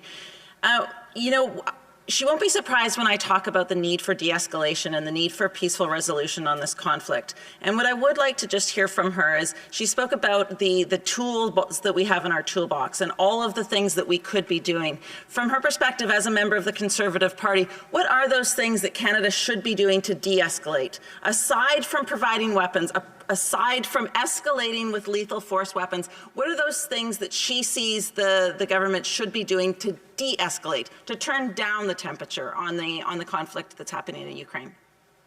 The honourable member for Lakeland. Thank you to the member for her comments and her question as well. I outlined a number of those specific measures that Canada could take and that Conservatives have consistently recommended since last April, which is a lot of time that has expended with very limited action while Ukrainians are vulnerable to expanding Russian military forces on the border. But given that she commented about my constituents, why don't I just tell you a few recommendations that Natalia from Bagerville sent me?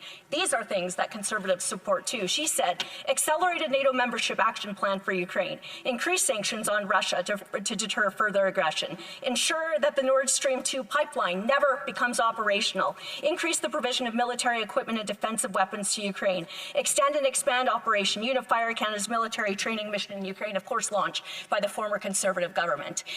As the member for Wellington Halton Hills said, diplomacy is critical and must be ongoing, but to push back on the danger and the threats to free people and free countries everywhere against despots, it must be founded by real potential lethal action. Question et commentaires, questions and comments. The honourable member for Saint-Jean. Thank you, Mr. Speaker. I'd like to thank my colleague for her speech. We've heard a lot. I think my colleague needs to put in her earpiece. I'll live with the time to do that. All right. We've heard a lot since the beginning. The Conservatives have been talking a lot about Ukraine's requests for weapons. So I'd like to hear my colleague, does he believe that what Canada can bring, the weapons that Canada could provide, would that really make a big difference on the ground? And in that context, does she agree with me that we should focus on diplomacy as opposed to providing weapons? Is she able to say that diplomacy is really more important and that arming Ukraine would be secondary? The honourable member for Lakeshore, the short answer. Oh, that is a challenge. Well, of course, diplomacy is necessary and ought to be ongoing. But let's talk about the real cost to the Ukrainian people of only talking. Natalia also pointed out, since 2014, this illegal invasion and occupation of Russia has cost Ukraine over 13,000 dead, over 30,000 wounded, and 1.5 million internationally internally displaced people. So this is why we should join our free and democratic allies who have already sent the weapons to Ukraine that they need to defend themselves. This is why we should be at the front of the pack, because those are the real costs that happen while we put up hashtags on pieces of paper and sit around here debating diplomacy. Thank you, Mr. Speaker. Reprise du débat, continuing debate, the honourable member for Etobicoke Lakeshore. Thank you very much, Mr. Speaker. The first thing I would like to say is thank you to all members of this House tonight, because this debate would not be taking place if it wasn't for the unanimous agreement from all members in this chamber. Hear, hear. And I believe the reason we have that unanimous consent is that we stand united in purpose in standing with Ukraine. And we need to remember that throughout this debate, Mr. Speaker.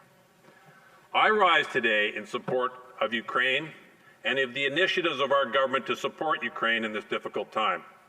The links between our two countries are strong, and Canada has been and will be steadfast in standing in solidarity with Ukraine, especially in the face of unwarranted Russian aggression. For me, Mr. Speaker, the ties are strong. Not only do I have a large Ukrainian community in my constituency, many Ukrainian cultural and religious organizations, as well as the Ukrainian consulate, Canadians of Ukrainian descent strengthen our social and cultural fabric in Etobicoke, in Toronto, and in the country. The community is strong, and the ties bind our two countries are many. They are my neighbors. They are my teammates. They are my classmates. They are my friends.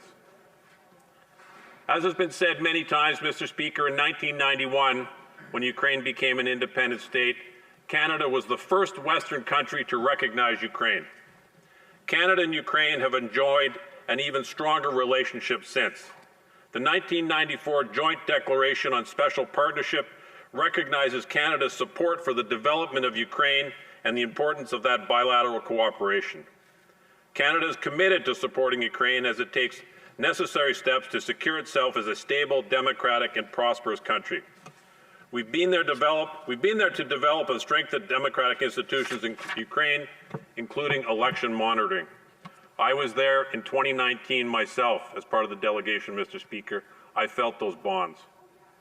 Since 2014, Canada has provided Ukraine with more than $890 million in multifaceted assistance to support Ukraine's security, prosperity, and reform objectives.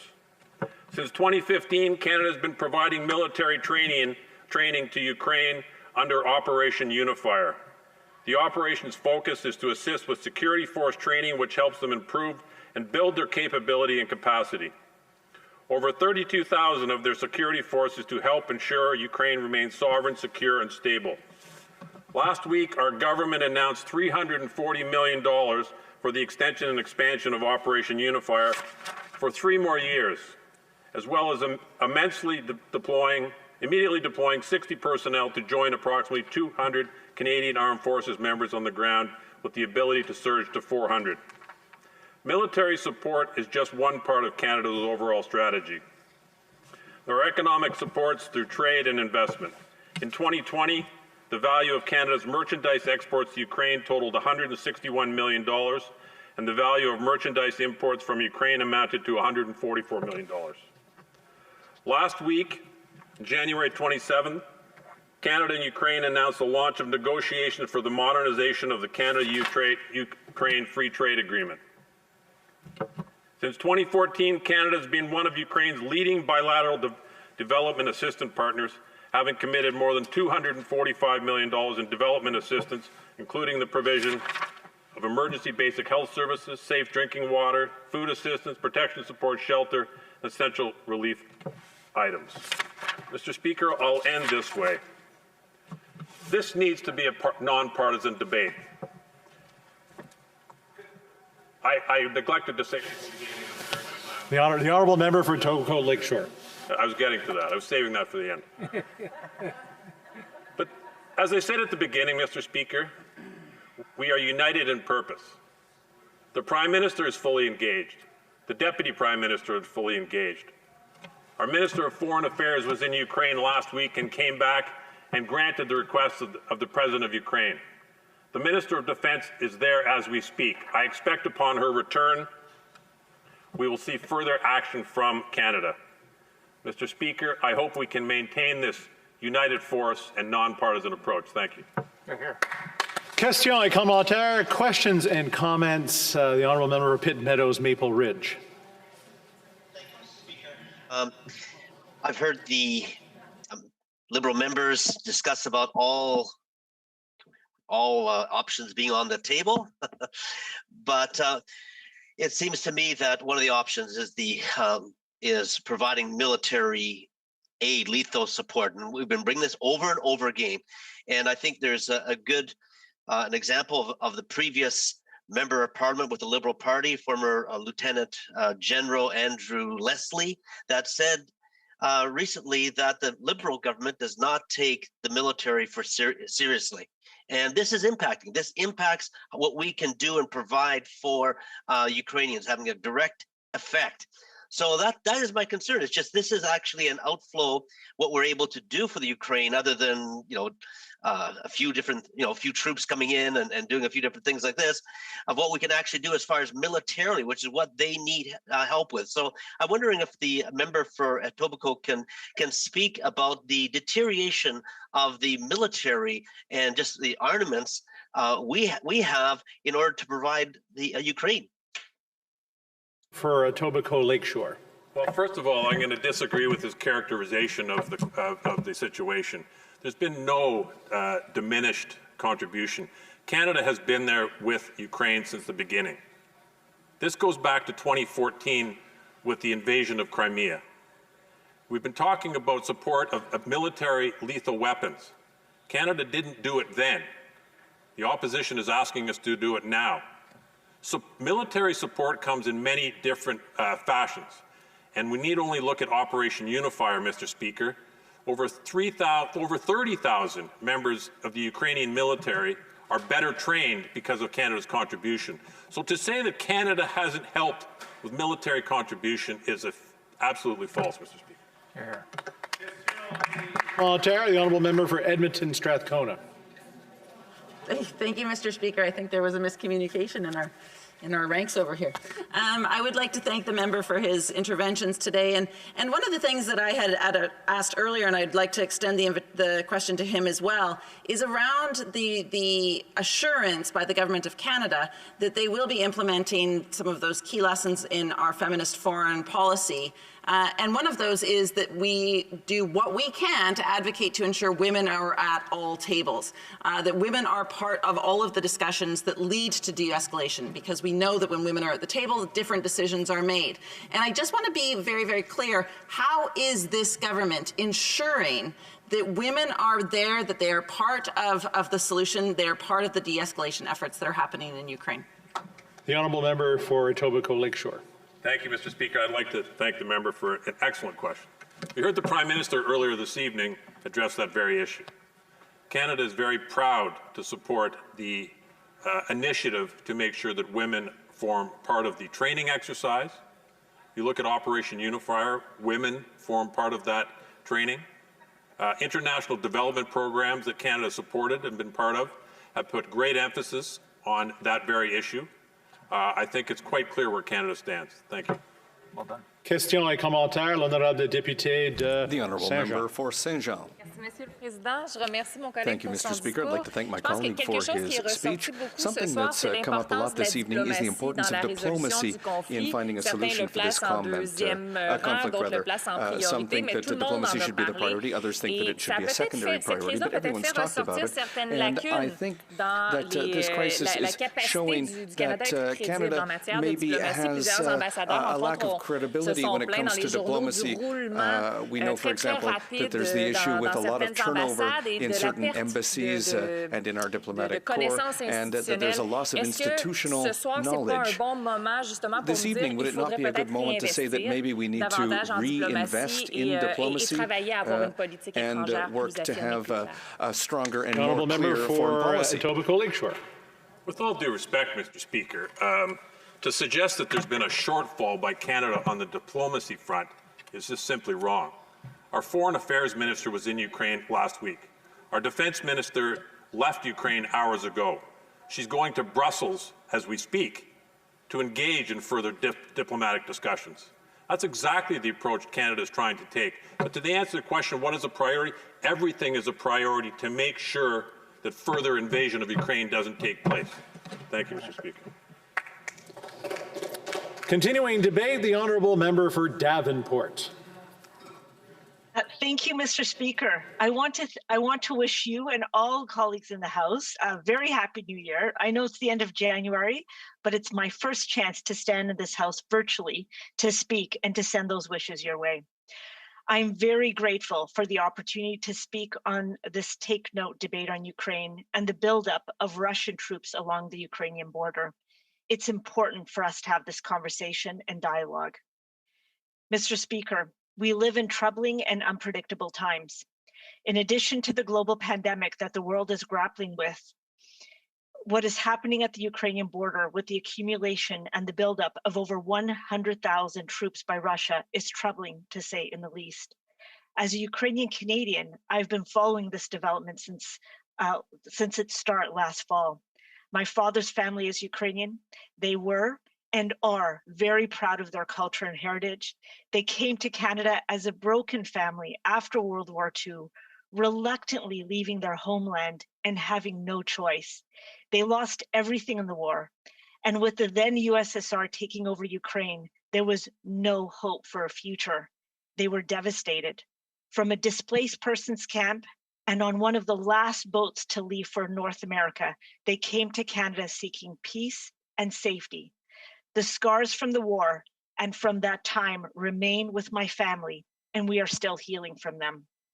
Which is why I am so very proud of our federal government for its leadership and for stepping up to help Ukraine counter unprovoked Russian aggression. I support Canada's strong push for peace and for a diplomatic resolution while supporting Ukraine economically and helping Ukraine to defend itself. For me, the right choice is to push hard and to explore any and every opportunity for a diplomatic resolution. Providing arms should be our last option, not our first one. I stand with Canada and with our government to defend the sovereignty, territoriality, and independence of Ukraine. I fully support Canada's push for peace and for a diplomatic resolution while preparing, if we have to quickly step up our contributions should Russia choose armed conflict and to invade Ukrainian territory. As well as I'm currently serving as the Vice President of the NATO Parliamentary Association, I'm also very proud of NATO's leadership under the direction of Secretary General Jens Stoltenberg. NATO has been very clear that they are encouraging and are prepared to engage in political dialogue with Russia, while also being ready to respond if Russia chooses an armed conflict. Now let's look at how Canada's stepping up to support Ukraine, and there's many ways. When our Minister of Foreign Affairs went to Ukraine over a week ago, Ukrainian President Zelensky's #1 ask was for economic loans to help stabilize Ukraine's economy. Within 3 days, our government stepped up with a $120 million loan. The second thing Ukrainian President Zelensky asked for was to help defend Ukraine. And so we urgently announced an expansion of the existing much valued Operation Unifier at the cost of $340 million. This extension and expansion of Canada's military presence in support of Ukraine will ensure that members of the Canadian Armed Forces will continue to provide enhanced military training and mentorship to Ukraine's security forces through to the end of March 2025. Additionally, Canada is providing non-lethal aid and working with the Canadian security establishment to enhance cyber operations.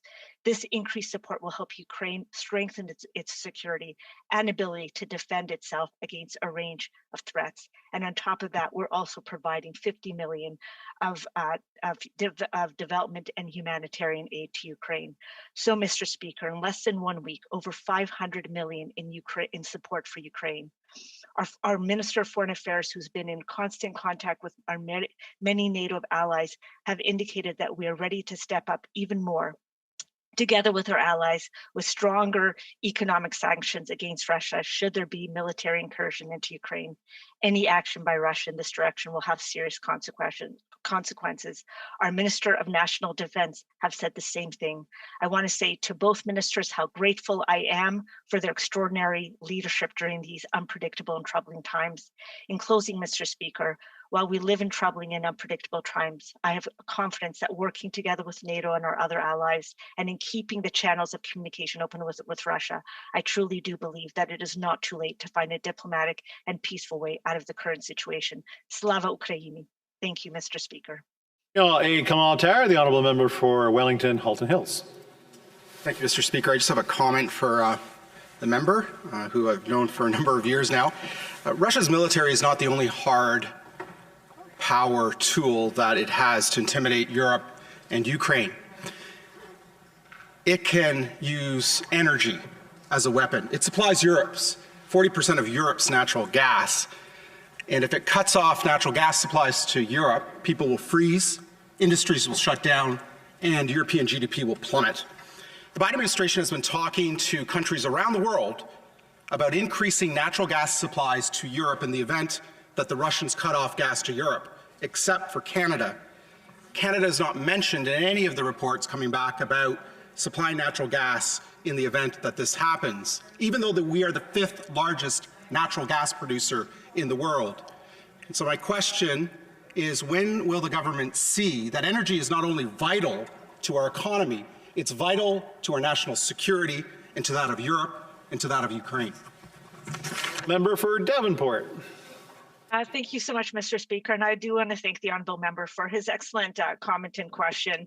I do believe that we recognize the importance of energy. I do believe that if he is suggesting that we should be looking at energy as one of the ways that we might actually want to support Ukraine in the future, I think that our Prime Minister, all of our ministers have spoken today, many of my colleagues who have spoken today have indicated that every option is on the table, and anything that we can do to continue to support Ukraine, to continue to de-escalate will be on the table and will be part of the discussions moving forward. Thank you, Mr. Speaker. Question et commentaire, the Honourable Member for Edmonton Strathcona. Thank you very much, Mr. Speaker, and I'd like to thank the colleague for her intervention this evening. In the previous intervention, there was some discussion about Canada and its efforts with regards to diplomacy and our diplomatic corps. I'm not referring to ministers going for visits to Ukraine. I'm not referring to that at all. I'm referring about our diminished diplomatic corps. So under the Conservatives, we had massive cuts on our diplomatic corps, especially when global affairs became something, when they took away trade and development and put it all into one place. We lost a lot of our diplomacy and our ability to do diplomacy and our ability to have that role in the world. And we didn't see that be built back up. We also haven't seen our international development and our ODA be built up. We also haven't seen, our peacekeeping efforts be built up. So what I want to know from the government is, will they commit to doing these things, building back our peacekeeping, building back our diplomatic corps, building back our international development, so that Canada can be back and we can be better suited for future conflicts like the one that we're seeing right now in Ukraine? Honourable member for Devonport. Thank you so much, Mr. Speaker, and I want to thank the honourable member for her question. I will say to you that I do believe that our government, since we've been first elected in late 2015, has very much put an emphasis on diplomacy, on strengthening diplomacy. I think throughout this whole situation with the buildup of Russian aggression at the Ukrainian borders, I think we have had excellent diplomatic efforts from our Prime Minister, from our Minister of Foreign Affairs, from our Minister of National Defense, from a number of my colleagues. And I think that is an area that we will continue to strengthen. I'll also say to you that one of the other things that we've announced is that Canada is creating a team out of Global Affairs Canada to support further coordination of federal efforts in support of peace and security in Ukraine. And I think that we are trying to do everything we can to continue to expand our diplomatic efforts, to continue to open the lines of communication to our allies, to NATO, to anyone who wants to help find a diplomatic and peaceful solution out of the current situation that we find ourselves in right now. Thank you. We have time for a very short question and answer. The honourable member for Winnipeg South. Well, thank you, Mr. Speaker, and thanks to the member for her. Thanks to the member for her very passionate and informed speech. The Minister of Tourism referred earlier to a town hall of 500 Ukrainian Canadians hosted by the Deputy Prime Minister and our Minister of Foreign Affairs. And we're hearing many of the things that we're hearing tonight, of course, but we heard from the ministers a theme very similar to yours tonight. Canada being flexible and resilient in response, open to new options as the situation evolves. And I think we've heard that message from our Minister of Defense today. Is that something that you share, and that we should be open to new options? The honourable member for Davenport, very short answer. Thank you so much. I want to say thanks to the honourable member for his comment and for his question. I absolutely agree with you. I believe that we're absolutely open to all questions. We are looking for, and as I said, I'm an eternal optimist. I absolutely believe that there's still a way for us to find a peaceful and diplomatic solution. And I think we've had the right approach here in Canada, and I'm proud of our leadership, and I'm hopeful that we will find a solution moving forward. Thank you. Prise du débat, continuing debate, the honourable member for South Surrey, White Rock. Thank you, Mr. Speaker. I will be sharing my time with the member for Thornhill. The Russians are ready for war with Ukraine and have the elements of 10 combined arms and tank armies surrounding Ukraine's borders. The Russians say they are normal troop deployments and they are not looking to invade Ukraine. They said the same things in 2014 before they seized Crimea and the Donbass. With Georgia in 2008, they said that their military buildup was a war game, and they took the northern part of the country by storm. This time we know different about Russian President Vladimir Putin's claims. Typically, only 3 Russian armies are stationed opposite Ukraine. And now we are seeing units from 6 other combined arms armies and the main strike force of the Western Military District, the 1st Guards Tank Army, move within miles of the Russian-Ukrainian border. More Russian troops have been sent to Belarus, along with fighter aircraft to both deter NATO and to threaten a northern invasion march on Kiev. Belarus's army is on a heightened state of alert and ready to join Russia in battle. Russian forces in Transnistria have also been built up. Between 5 and 6 large Russian amphibious ships are on the way to the Black Sea with naval infantry. Smaller amphibious craft are coming by road. Russian pipeline troops have been deployed forward to establish fuel hubs for their armored forces. The Russian Navy is engaged in war games in the Atlantic and Pacific Ocean and the North, Baltic, and Black Seas. Russia's strategic rocket forces are in war games on a heightened state of alert and dispersed. And blood has been sent to Russian field hospitals, the last thing that happens before they become battle ready. Blood is such a precious commodity that we use colored water in exercises. My husband and children are part Ukrainian. My heart is with that vulnerable democracy and its people. My heart is with the men, women, and families of Canadian armed forces that may be put in harm's way. The US, UK, and other NATO states are ready to deploy forces to deter the Russian and Belarusian aggressors. So what about Canada?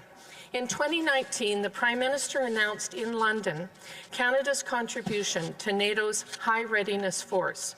Canada's total commitment to the NATO Readiness Initiative includes 12 CF-18 fighter jets, an expeditionary air task force, a maritime patrol aircraft, 3 frigates, a submarine, a mechanized infantry battalion, a mobile hospital, and a platoon for chemical, biological, radiological, and nuclear defense. Right now, in the face of unprecedented Russian aggression against Ukraine and hybrid warfare directed at Poland and the Baltic states through their proxy, Belarus, we have a 550-person force in Estonia helping to train and protect that vulnerable NATO state. We have 200 trainers in Ukraine with a couple hundred more maybe on their way and a small special forces detachment. And the minister just announced that they are moving out of harm's way west of the Dnieper River. We have 1 warship, HMCS Montreal, in transit to the Black Sea and 1 being made ready in Halifax. The government has watched the Russian military build up in real terms since the bad 2021 in September. We have had months to put together a robust list of both non-lethal and lethal aid to support Ukraine. It may not be a NATO member state, but it is surely a NATO ally. At this stage, we should be supplying lethal defensive aid to help this fledgling democracy stand up to the bully of Central and Eastern Europe in Vladimir Putin. As well, the cyber defensive capabilities in our communication strategy establishment should be leveraged to help Ukraine.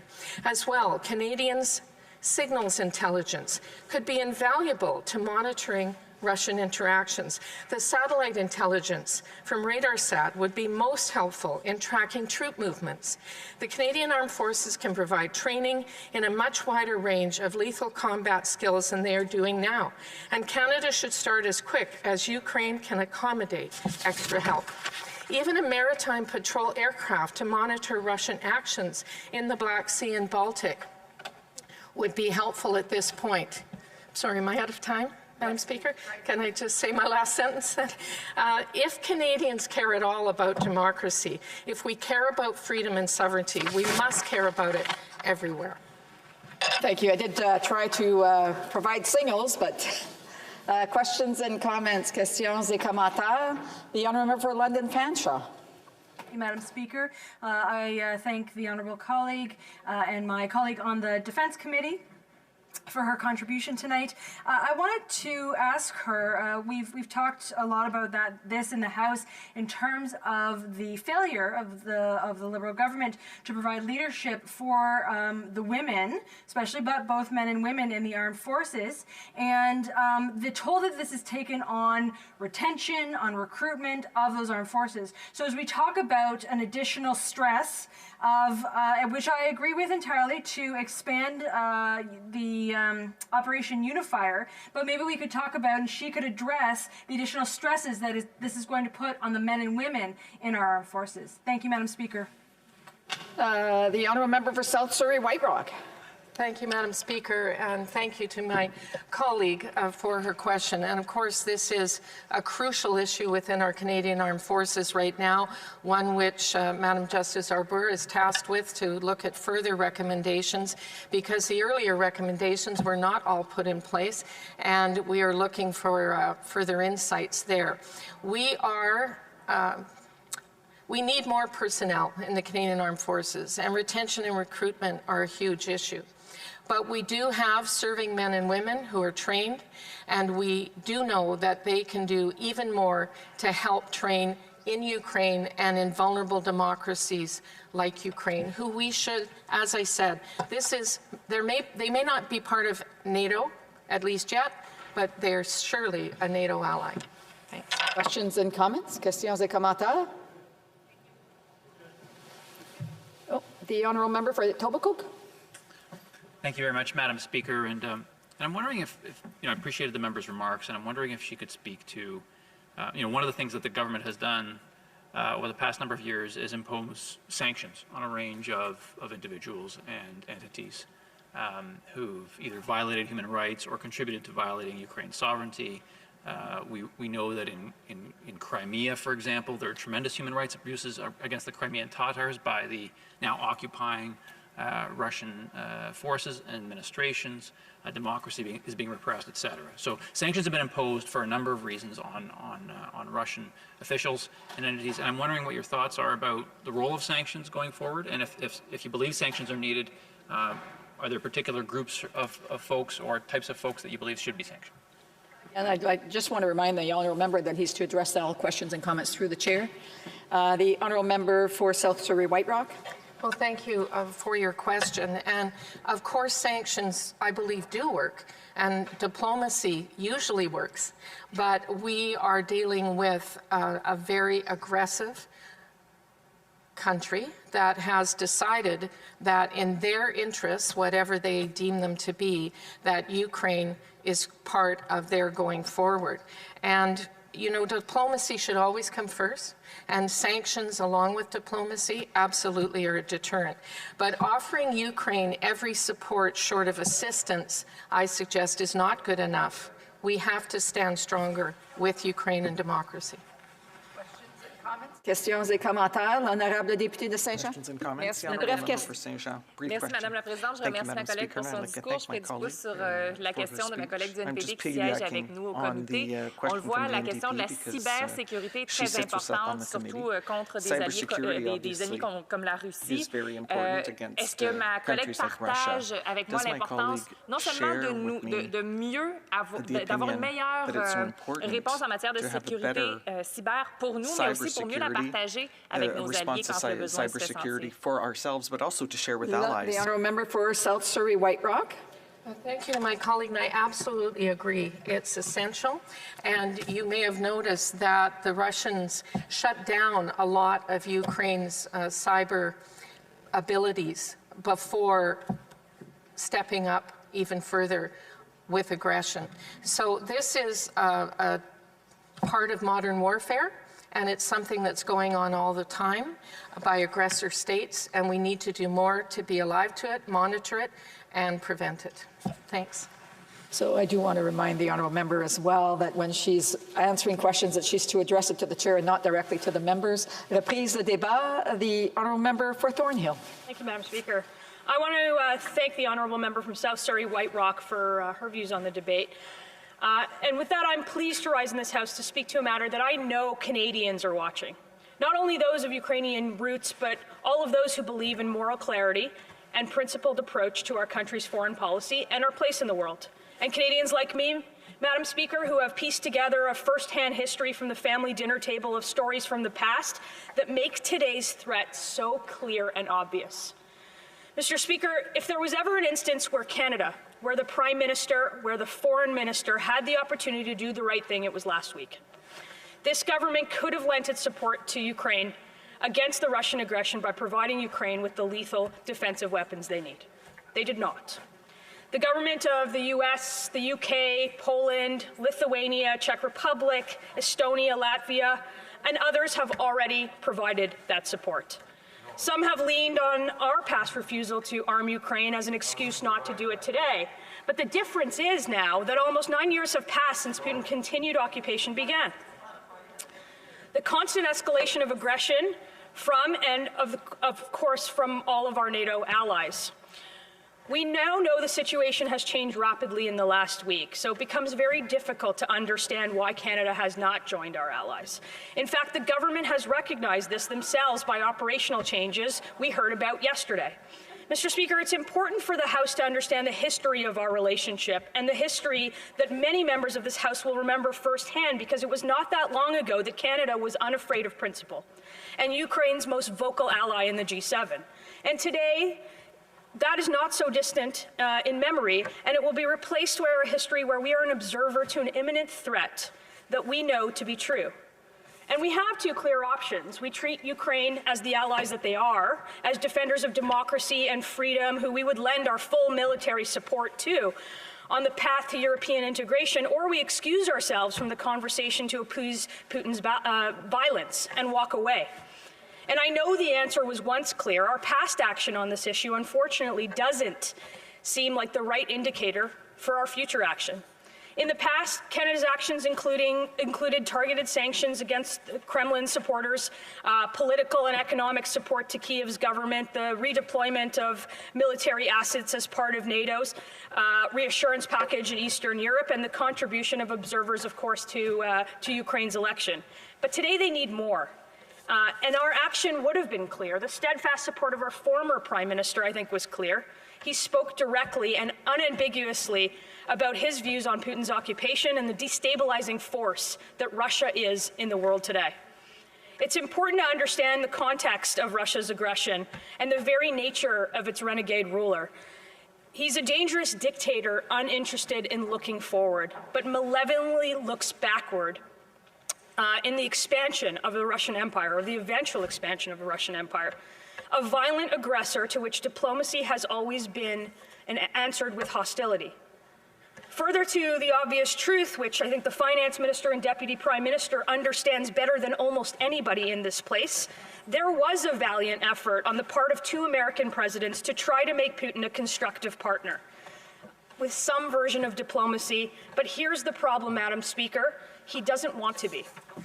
So the response from the government is a truly curious one. First, a loan that might suggest that there was more hope of bringing back the special relationship that we once had, followed by an announcement of an extended training mission that I think would have been extended anyway, but now on the brink of war, and now without the equipment needed. So over the course of the debate, I think we've heard about Canada's unwavering support, but as some of my colleagues have stated, I invite the government to go beyond the words of support. We have two very clear options for how we respond. We can immediately provide lethal defensive weapons to Ukraine. We can immediately restore radar-sat imaging, and we can use the Magnitsky sanctions against those responsible for Russia's aggression against the Ukraine. Or we can stand idly by. And I believe that the government truly understands the threat, but I don't believe that they acted as they do. And so maybe it's time, Madam Speaker. Questions and comments? Questions et commentaires. The honourable member Etobicoke. Thanks very much, Madam Speaker, and I thank the member opposite for her remarks. It was interesting to hear the member speak about former Prime Minister Stephen Harper. I think the member said that he spoke unambiguously. I don't disagree. I think he spoke unambiguously. I think Prime Minister Trudeau has spoken unambiguously. I think our Minister of Foreign Affairs has spoken unambiguously. One of the things that I think our Prime Minister has done, and this precedes my time in office, but during my time in office as well, is that he's also acted unambiguously. Unambiguously imposing sanctions, unambiguously expanding the training mission, unambiguously providing additional foreign aid, unambiguously moving those trainers into eastern Ukraine where they weren't originally, unambiguously helping Ukraine to reform so that it could be stronger and therefore better withstand the Russian invasion, and unambiguously signing a free trade agreement. And so I guess, and at the when Stephen Harper was Prime Minister, he refused to send those lethal weapons that are now being asked for. And I guess my question is is why. And I do want to correct, I said Etobicoke, I should have said Etobicoke Centre. The honourable member for Thornhill. I'd like to thank the member from Etobicoke Centre, and I know that he is an advocate for the community, and I know that that table would be better off for having his advocacy there, because I know that he doesn't agree with the actions that the government has taken. I know that he believes that the government can do more. And I do want to address one of the things that he said, and that was our Canada's not arming Ukraine, I think in 2014 he's probably referring to, and it's because they didn't ask. And it's because a lot of things have changed in almost 9 years. And that's the reason. And there was an ask, and there is a need, and things have gotten quite dangerous. And I know this member knows that, and I know this member would believe that, and I know this member would advocate if he had a seat at the table. Questions and comments? The honourable member for Yorkton Melville. Yes, thank you, Speaker. I traveled to Kiev months after Russia's invasion into Crimea, and I met seriously injured soldiers being treated by Canadian surgeons assisting Ukrainian doctors. I met with officials there, and since then in Canada, through meetings arranged by the then Ambassador Shevchenko, and they all asked repeatedly that would our government please reinstate our radar satellite systems that could have made a significant impact on improving and realizing what Russia was up to back then, and even now what we're facing Ukrainians are facing because of a lack of that oversight. I'd like the member to speak to that fact that our government truly failed them in that moment. The honourable member for Thornhill.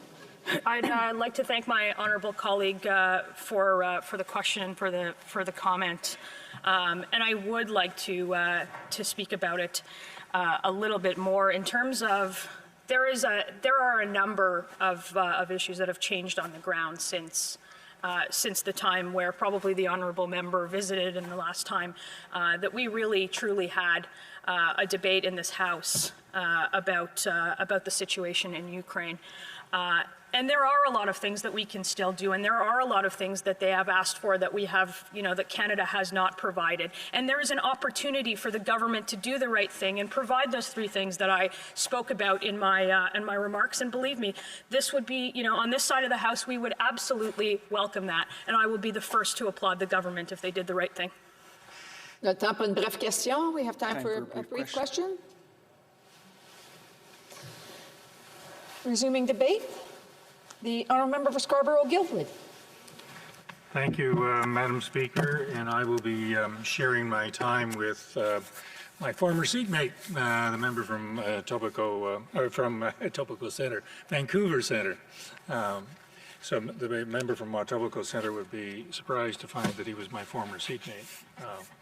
Madam Speaker, it's getting late, and I just take note that at the end of this week is the beginning of the Olympics.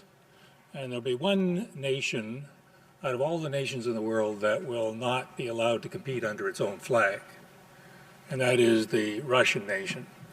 Finally, the Olympic Committee got sick of all the corruption and the doping and cheating and lying that was coming out of the Russian government, and doesn't allow the Russian athletes to compete under their own flag. And this is what we meaning the family of nations, the universe of nations, Canada, US, UK, Ukraine, deals with on a daily basis. Because nothing happens in Russia without Vladimir Putin's express permission. And so when he would say, oh, well, there might be 100,000 troops on Ukraine's border, but those are just exercises, and there's nothing to see here, that's just nonsense, and no one should really pay much attention to it, because he doesn't speak truth very often. Madam Speaker, I was once privileged to spend some time with Senator Lisa Murkowski, and she has available to her, and I don't know whether it's available publicly, but a map of the Arctic. And it's like looking at the Arctic from 50,000 feet above the North Pole. And what it shows you is the remilitarization of the Arctic by the Russian government. All of the refurbished old bases, but all of the new installations as well. And while Canada, even from that map, is far away from the Russian bases, nevertheless, U.S. is very close, the Bering Strait. So also is Finland, so also is Sweden, so also is Greenland, so also is Denmark, so also is Norway.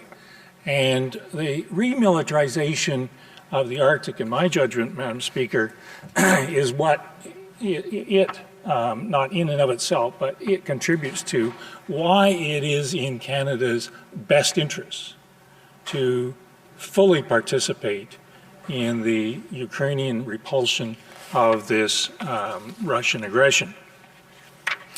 Henry Kissinger once said nations don't have permanent friends or enemies, they only have interests. And regardless of whether you're Ukrainian or you're not Ukrainian, or whether you have a diaspora in your community or you don't have diaspora in your community, in my judgment, Madam Speaker, it is in Canada's best interest that we fully support Ukraine. Russia routinely launches massive cyber attacks on Canada. Last one being a hospital in Newfoundland. And it's nothing but a mafia shakedown. If you pay us millions of dollars, we'll let you have your hospital back. Russia routinely steals significant amounts of industrial and commercial intellectual property. Russian oligarchs have purchased significant pieces of industrial and commercial property in order to burrow deeply into Canadian society, and that money has been generated from very dubious sources. Russia is quite skilled at the game of misinformation and disinformation. There are many, many more reasons why Ukraine's security is our security and our security is Ukraine's security. Madam Speaker, I'd ask you to cast your mind along the Eastern European flank, Western Russian, because if Ukraine goes, the next thing to go is Poland and the Baltics. And when you get past the Poland and the Baltics, then you go to Finland. And then after Finland, you go to Sweden, Norway, Denmark, and suddenly it's on our border. So, Madam Speaker, I think what you're telling me is that my time is up, and I look forward to colleagues' questions. Thank you. Questions and comments? The Honourable Member Calgary-Shepherd. Thank you, Madam Speaker. I'd like to thank the member for Scarborough-Guildwood for a great intervention in the House. I've had the honor of serving with him at the Foreign Affairs Committee a few parliaments ago, and I think there's a lot of wisdom to the words that he brings to the House, that it is in our national interest to ensure that the government of Ukraine remains independent, has territorial integrity, is able to stand up to Russian aggression. I want to just add to a few things that he said. You know, in 2015, when Russia attacked Ukraine, they used about a dozen battalion tactical groups. Today, we're talking about up to 76 battalion tactical groups massing on the border. It's the types of troops that are being massed on the border of Ukraine that indicate that they are serious about entering Ukrainian territory and staying in Ukrainian territory for whatever purpose, for whatever length of time. I wonder if the member can expand on the comments that he's made on what this would mean for our national interest, for the national interest of NATO allies in the region as well. Calgary-Guildwood. Scarborough-Guildwood. I must have moved, Madam Speaker. The honourable member asked a very disturbing question, and the reason that it's disturbing is that this is a build-up like nothing else we've ever seen. And I think that it has been appropriate that the family of nations, particularly the NATO nations, have reacted as swiftly as they have in a variety of ways. And I, like him, share that concern. I would like to think that diplomacy would do the trick here. I would like to think that this is a feint or something of that nature, that this is just to trick the NATO allies. I'm not as convinced. Questions and comments? Questions et commentaires? L'honorable député de Saint-Jean. The honourable member for Saint-Jean. Madame la Présidente, j'ai envie de faire un peu de pouce sur la question qui vient d'être posée. On parle de troupes plus nombreuses à la frontière avec l'Ukraine, mais on a un peu aussi la crainte que la Russie utilise d'autres tactiques éventuellement pour annexer le Donbass, notamment en soutenant les troupes rebelles qui s'y trouvent. Et là, la question se pose, de quelle façon est-ce que la diplomatie peut avoir un rôle quand c'est quelque chose qui est fait un peu par la porte en arrière? Je ne sais pas si mon collègue veut commenter sur cette possibilité-là qui est quand même réelle. So can my colleague comment on that possibility?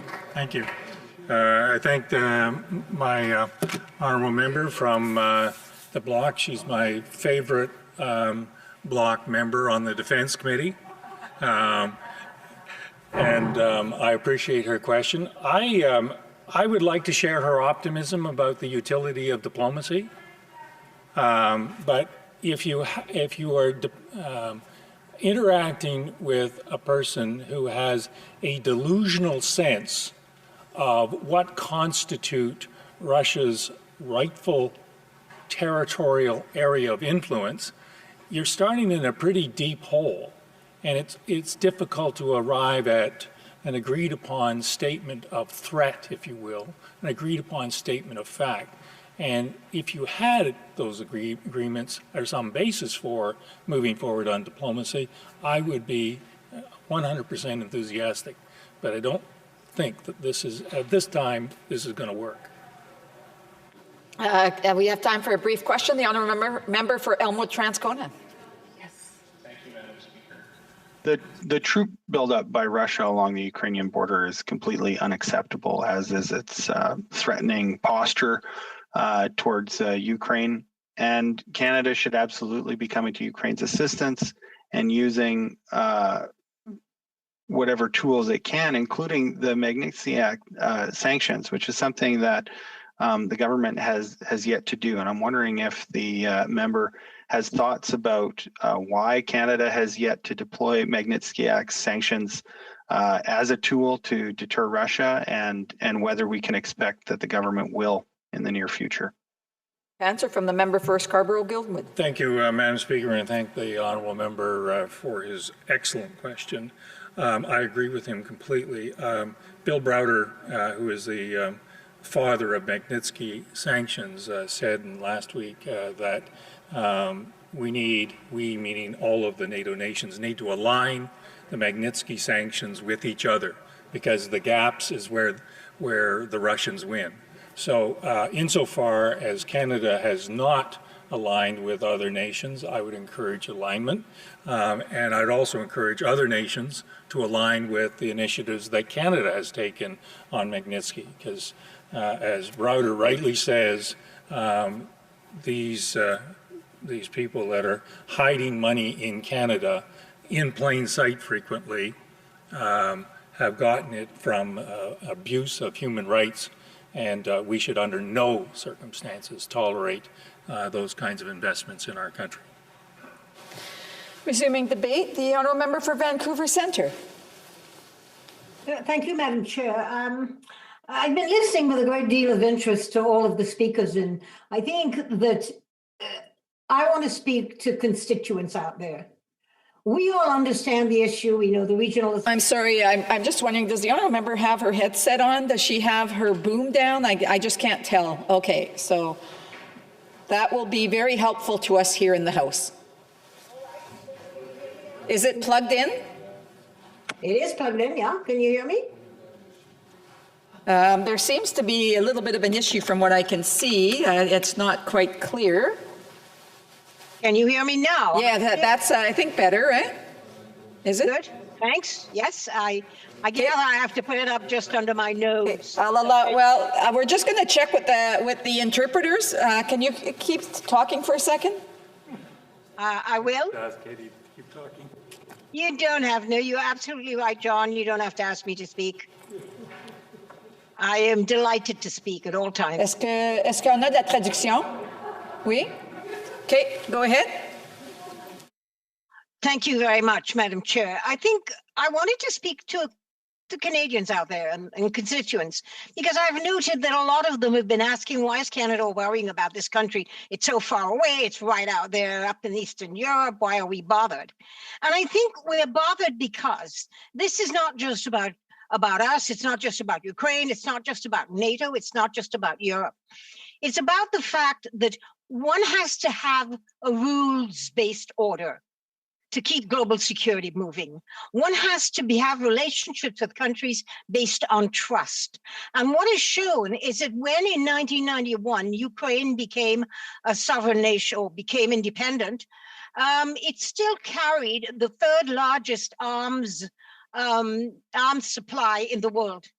And the agreement made in 1994 at the Organization for Security and Cooperation in Europe, called the Budapest Agreement, was to give assurances where everyone wanted to look at nuclear disarmament. And of course, there was an agreement between the United Kingdom and the United States and Russia and Ukraine and Kazakhstan as well, that actually said that if Ukraine got rid of all of its nuclear storage, that in fact, they would all agree that Ukraine, as a sovereign nation, would have in exchange the ability to be protected, not to have any aggression level against it. Its territorial integrity and its sovereignty would be accepted and realized. Well, Russia broke that. It broke that rule when it went into Crimea in 2014. It broke that rule again when it's amassing troops on the borders of Ukraine and actually along the Baltic states. It broke that rule when, as John McKay said, when the Honourable Member for Scarborough said, it's now looking at arming the Baltic with warships. Russia is giving us a message.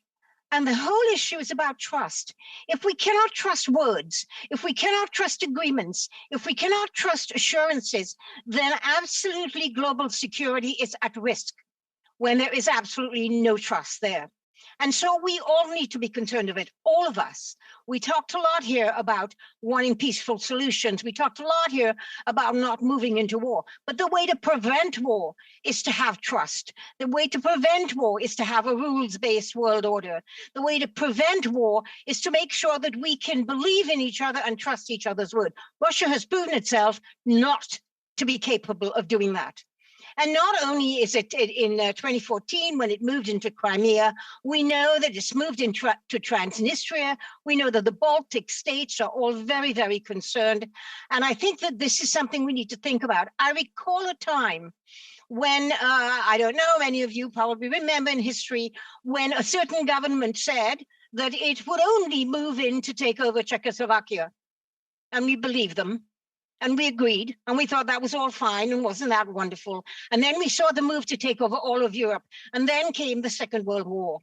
We are at the brink of a global war. We need to think about it. Now, obviously, we need to negotiate. Obviously, we need to try and find peaceful resolution to conflict. But we also need to have an iron fist and a velvet glove. As we talk about the kinds of things that we need to do in terms of negotiating, we need to have solidly in our backpack, pardon my mixed metaphors, in our backpack, things such as Magnitsky sanctions. We need to understand that money is being hidden in our countries by oligarchs and by Putin himself. That money came from corruption. It came from human rights denials of many people around the world. This is a government that we need to stop where it hurts in the pocketbook and into the personal pocketbook. If that doesn't work, we need to think about the fact that we, as members of the OSCE and members of NATO, have to be prepared to take whatever steps we need. Churchill said, it is better to jaw than to war. But sometimes, as he showed us, we have to do what is necessary to protect global security. Thank you very much. And comments, questions et commentaires. The honourable member for Calgary Centre. Calgary Shepherd. That's okay. I was looking at the other side. That's okay, Madam Speaker. I know that it's late in the hour now, and we've had a lot of these take note speeches back and forth. So I'd just like to thank the member for the contribution to this debate. I guess I'm going to sound like the one who has maybe a softer tone. I'm always worried that when we do comparisons to World War II, we're not getting it right. This isn't the Soviet Union anymore. It's still the same type of Russian leadership that we're seeing, though, that their default stance is to be hyper-aggressive towards its neighbors. We saw them do this exactly to Georgia just a few years ago now, it feels like, but it's been almost 15 years since that particular conflict happened. And since then, they've created two of these autonomous, separate kind of republics that nobody else recognizes. I wonder if the member would comment on what the possible interests would be from the Russian Federation in trying to either dismember Ukraine or destabilize it, because we in Canada, as many cabinet ministers have been mentioning, we've been contributing a lot to the humanitarian and civil institution strengthening effort in Ukraine. The member for Vancouver Centre. Thank you, Madam Chair. Madam Speaker, what I wanted to say is that I am talking about the word trust here. We trusted a government who told us they were only going into Czechoslovakia and they wouldn't do anything else. And then they moved to take over Europe. I don't know what is at the bottom line of Putin's agenda, but I do know that he has shown himself not to be trustworthy when he went into Crimea, when he's arming his warships in the Baltic, when he is threatening by his very presence a lot of the Baltic states and the Arctic Ocean. I think we need to remember that we have to be guarded. We shouldn't be naive enough to believe that whatever we are hearing from somebody who has shown himself not to be trusted, that we need to be prepared. We need to start softly, but we need to charge up, but we also need to be prepared. And I'm not going to say to war, but we need to be prepared to show our strength, to come together as members of NATO and the OSCE. Thank you. Questions and comments? The member for Elmwood-Transcona. Thank you very much, Madam Speaker. As I said earlier, I mean, the buildup of troops by Russia along the Ukrainian border is not acceptable. I think it is important that Canada work with our allies to send a very strong message about the fact that that isn't acceptable. But I have been troubled to see the extent to which some of our allies, are not always inviting Canada to the table, it seems, in some of the important discussions around a coordinated response. And I think of the fact that, for many years now, under many governments, Canada has failed to renew its military equipment, and so we've got very aged equipment in our own case. In terms of gross national income, Canada's foreign aid budget is actually quite low. And I think it's important that if Canada wants to play a real role in these conversations and have a seat at the table, that it recognize that it has to be on an ongoing basis, renewing its equipment for the men and women in the Canadian Armed Forces, and also making sure that it's an active participant on the world stage when it comes to providing aid and support to other countries. That's part of the infrastructure that a country needs in order to be taken seriously around these tables, and something that Canada had developed throughout the course of the Second World War, which was a reference that the honourable member had made in her own remarks. So I'm just wondering if she'd like to comment on how it is that Canada finds itself, I think, struggling to get recognition at international tables in a way that it used to, and what we can actually do in order to make sure that the Canadian name has the same force and value and presence that it has had historically throughout the 20th century.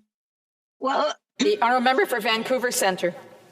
Thank you, Madam Speaker. Look, Canada is at the table.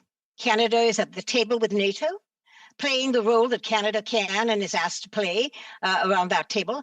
Canada is playing at the table at the Organization for Security and Cooperation in Europe, which is made up of 57 nation states. Canada is well respected and trusted, and at that table. These are the people that are talking about what are the steps to do to deal with Russia. These are the people who live close to Russia. They know what to do. So Canada is also a close friend and ally of the United States. We are at the table. We've been at the table ever since we've been dealing with OSCE agreements that included Russia and that included Kazakhstan Kazakhstan and that included Ukraine.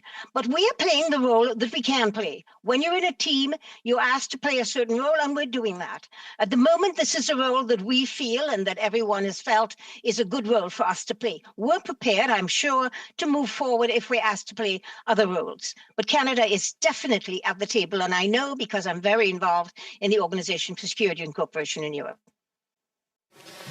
Reprise de débat. L'honorable député de Saint-Jean. The honourable member for Saint-Jean. Merci beaucoup, Madame la Présidente. Thank you very much, Madam Speaker. And I'd like to thank all of my colleagues who've stayed so late. It's quite a return to Parliament, but I think it shows, as many of my colleagues have said, the importance of this debate on the situation in Ukraine. And it's good to see that we're holding this debate in a very good way. So I'd like to, les débats en chambre ne changeront pas grand-chose, mais la instead of focusing on what we can do immediately, and we know we can't necessarily change what's happening right now with the debate in the House, but I think I'd like to take this opportunity to speak to what we can do in the future and talk about some of what the government hasn't done in its response. Diplomacy and dissuasion are very important and have been brought up this evening, but if those efforts are not coordinated, if they are not strong, then it's very hard to make sure a dissuasive message is passed. And so we've seen that, and we've shown that the Prime Minister continues to refuse an invitation to speak with Russia directly. Canada is saying that diplomacy should be the main weapon to find a solution to this crisis, but we're lacking certain leadership in our diplomacy.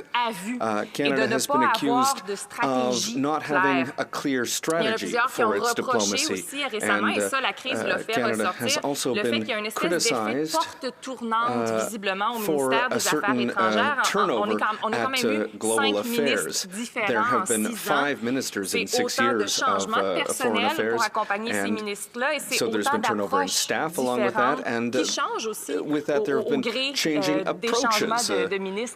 Our approach to foreign affairs has changed with the changeovers in minister and staff. So in the context of the crisis with Ukraine, Canada can't stand idly by. Canada has been asked to act, Canada needs to act, Canada can't stand idly by. But Canada wasn't necessarily ready to move forward in a clear and coherent way.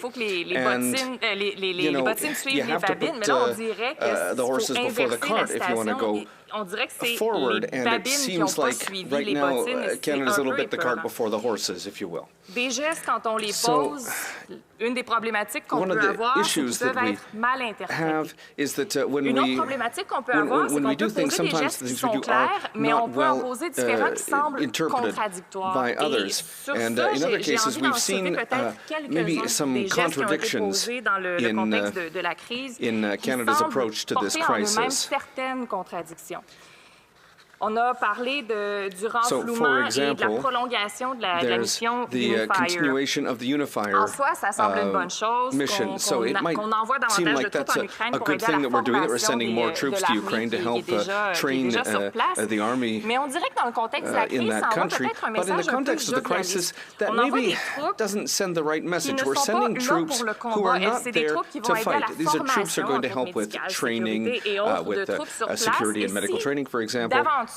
La crise devait éclater, on peut s'attendre à ce que la mission soit mise sur la glace parce que ce pas des troupes formées pour le combat qu'on envoie, on risque de les retirer. Et de notre côté, les troupes qu'on est en train de former en Ukraine risquent d'être mobilisées à autre chose avant que la crise éclate. Donc, ce geste est posé comme si on s'attendait à ce qu'il n'y ait pas d'action militaire de la part des Russes. Mais on le présente comme une réponse à la possible invasion de Un autre des gestes qui a été posé, c'est le prêt de 120 millions de dollars. Thing that Canada has done is loan $120 million, and that's good. But, however, there is a clause associated with that loan, and that is that money is not allowed to be used to purchase military equipment, weapons in particular. So, without having a debate on the basis for that, it does seem to be a bit of a slap in the face to Ukraine, who has been asking specifically for military support. But it seems like, once again, we're sending a message to say that, we'll help you, but we're hoping that there won't be a crisis. So this money will help, the economy, because there is a Russian threat to the economy, and that is destabilizing the country. But if the crisis were to get worse, well, that money wouldn't be used to fight the Russian threat. So once again, there seems to be a bit of an incoherence here vis-à-vis the government's other actions. So, for example, Canada has recalled non-essential staff from our embassy. Arrêtez donc avec votre côté alarmiste. Well, at the same time, we're saying maybe we shouldn't be alarmist. So there's contradictory messages that are coming out here. And on ne répond pas à la demande de l'Ukraine de fournir du matériel militaire. Answering Ukraine's request to provide military equipment. So again, without getting into a debate on the merits of that, we have here a democracy which has been asking for military support, and Canada is not helping with that. And that's to respond to a threat from an authoritarian regime. This is a democracy that needs help to fight an authoritarian region, but at the same time, we're still sending weapons to Saudi Arabia. So what message does that send? So the question is, why are we sending weapons to Saudi Arabia, but we're not sending any to Ukraine? So again, without getting into a debate on the merits of that action, these measures, and let's remember that these measures will not have a real impact on the ground, the measures that Canada has taken. Canada doesn't have the capacity to completely change the situation faced with an aggressive Russia. But once again, if we go back to the message that Canada is sending is not clear. Cette crise-là fait ressortir plusieurs problèmes au niveau de la diplomatie. Plusieurs ont mentionné que le Canada peut-être un peu trop une attitude de soft power dans so once again, le Canada seems to have a bit too much of an attitude that it's taking a soft power attitude, and that's not necessarily to our benefit. And so if I could read an article from Joël Denis Bellavance in La Presse this morning, and I'll just read a passage from that article. It says, Mr. Trudeau is not giving the impression that foreign policy is one of his priorities. That having been, and this despite the fact that he said Canada is back when he came to power. He really hasn't demonstrated that that's been a priority. He doesn't have a strong personality in his team, aside from Chrystia Freeland, who would be able to... I know the honourable member is reading what's in the article, but she can't use the names of the Prime Minister or ministers in the House. So the Honourable Vice Prime Minister, excuse me. So, aside from the Honourable Vice Prime Minister, there aren't other strong people in the cabinet who could increase Canada's presence internationally, according to a former diplomat. It's also unfortunate to see that the Prime Minister continues to name deputy ministers for foreign affairs who have never served as diplomats, and it's an aberration, according to an internal source, that the high-ranking officials at Global Affairs are not people who've ever worked in embassies. It's time for Canada to find its moral compass again when it comes to foreign affairs. But despite that, Canada's foreign policy hasn't been subject to a serious review since 2005. So what I'd like to bring to this debate tonight is I want to make sure that this debate will allow us to remember the importance of diplomacy and the importance of properly funding our diplomacy to make sure that we have a clear foreign policy.